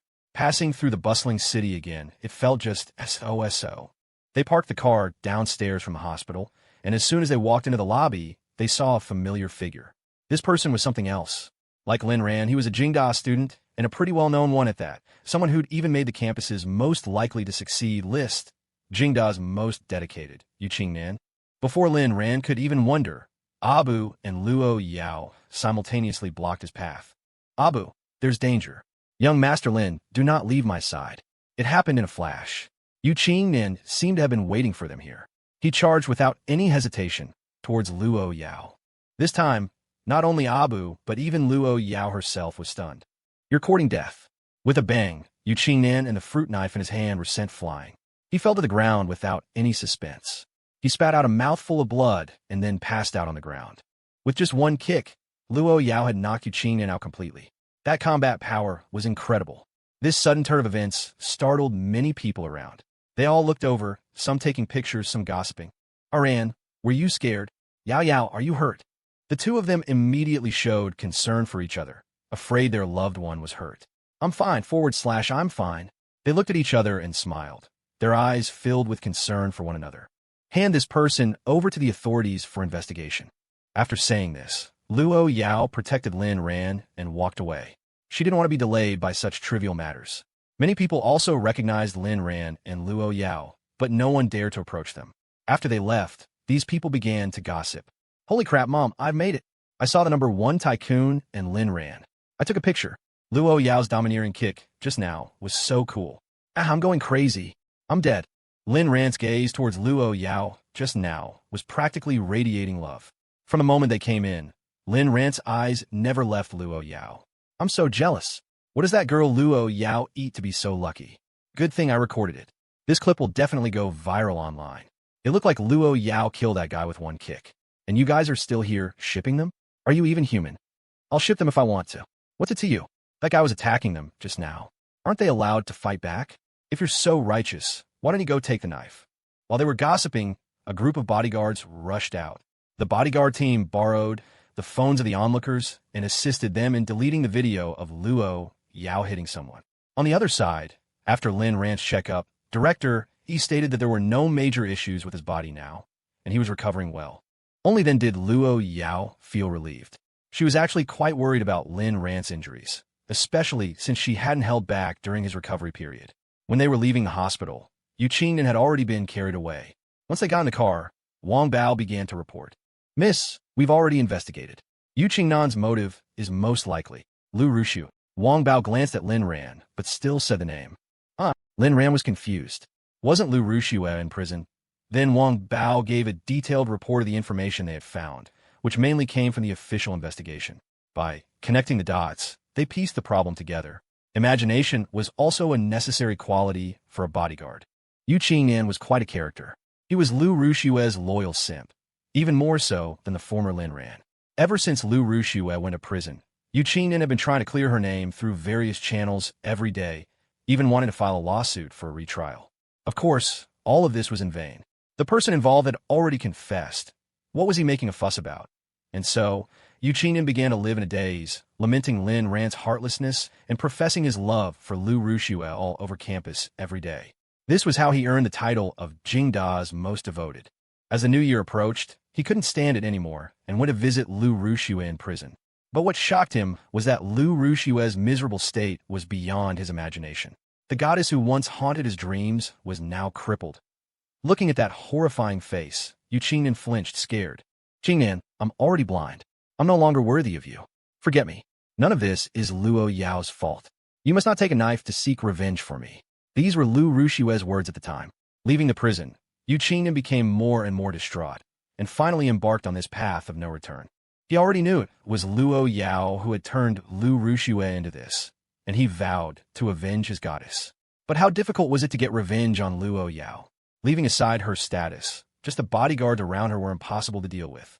He wasn't stupid. He knew that normal procedures would cause no harm to Luo Yao, and he also knew that his words were insignificant and he couldn't make others believe him. So, he could only choose to observe in secret and act when the opportunity arose. It was by coincidence that he learned Lin Ran was injured. He had deduced this information from analysis by netizens. Netizens had noticed something was off during Lin Ran's livestream. This generation of netizens was truly amazing. Not only did they figure out that Lin Ran might be sick, but they also found the address of this hospital and confirmed it. So, as the saying goes, this generation of netizens can find anything except a partner. Thus, Yu Qingnan lay in wait here, thinking that Lin Ran would definitely come to the hospital again, and Luo Yao would surely accompany him. No matter what others said about Luo Yao and Lin Ran's love not being real, he didn't believe it, because he could see that Luo Yao was absolutely the type of woman who loved Lin Ran to death. No other reason, he just understood that feeling. He determined that during Lin Ran's injury, Luo Yao would be by his side, inseparable. Today was his first day lying in wait. He didn't expect to run into Luo Yao. He thought it was a sign from heaven giving him a chance. And so, he raised his knife to die, attempted murder, and failed. He guessed the beginning, but not the end. Although we don't know what Lu Rushue and Yu Qingnan said during their meeting, we can basically determine that it was Lu Rushue who instigated him. This was the last sentence of Wang Bao's report. Yu Qingnan was an idiot. Before you try to knife someone, can't you at least understand their strength? Never mind Luo Yao's status. Did you think the bodyguard team would let you succeed? Although Luo Yao didn't need bodyguards. That was because her own combat power was god tier. Luo Yao narrowed her eyes. She hadn't expected that even at this stage, Lu Rushue could still stir up such a mess. Lin Ran was also surprised. Lu Rushue still had this kind of ability. Lu Rushue was not only disgusting, but also hateful. It seemed the previous punishment for her was too light. Rage overflowed in Lin Ran's heart. He was truly angry. Even though Luo Yao wasn't hurt at all, he was still angry. He couldn't even dote on his darling wife enough. And this dog of a woman, Lu Rushue, actually wanted her dead. In the last life, Lu Rushue caused his death. In this life, she wanted to cause his wife's death. The scholar can tolerate it, but the uncle cannot. The uncle can tolerate it, but the aunt cannot. The aunt can tolerate it, but Yao cannot. Yao can tolerate it, but Ran cannot. I'm so pissed. Wifey, I'm going to off Lu Rushue. I'm going to send her to Southeast Asia. Luo Yao looked at Lin Ran strangely. Ran isn't thinking of using this as an excuse to see Lu Rushue, is he? Lin Ran was stunned. Then his lips puckered up. Wifey, you still don't believe me at a time like this? I've said that Lu Rushue is just a piece of crap I stepped on in my life. You're what I seek for my entire life. I have such a good wife like you. How could I possibly think of another woman? I want to see Lu Rushue because I really want to knife her. How dare she plot against my Yao Yao? Her crime is unforgivable. I'm so pissed. Looking at Lin Ran's angry appearance, he looked cuter and cuter. Luo Yao gently blocked his mouth with hers. One of her hands roamed along Lin Ran's line, teasing him until he was aroused. Wang Bao, driving the car, tactfully raised the partition. The vehicle moved through the bustling streets. Wang Bao's driving skills were indeed top-notch, constantly weaving through traffic. Abu, in the passenger seat, looked amazed. Wang Bao, you're pretty good. Your driving skills have improved a lot since you trained with me back in the day. Wang Bao was still very polite to Abu. No matter how good my driving skills are, they can't compare to the Miss and young Master Lin's. They are the real expert drivers. Feeling the slight shaking of the car, the two bodyguards exchanged a knowing smile, and then neither spoke. Thank you to all the treasures who have supported the author this month. please click the free Power Up with Love. I promised everyone I wouldn't take a break or stop updating during the new year. And did I keep my promise? Click the gift button below. Click Power Up with Love. Love you all.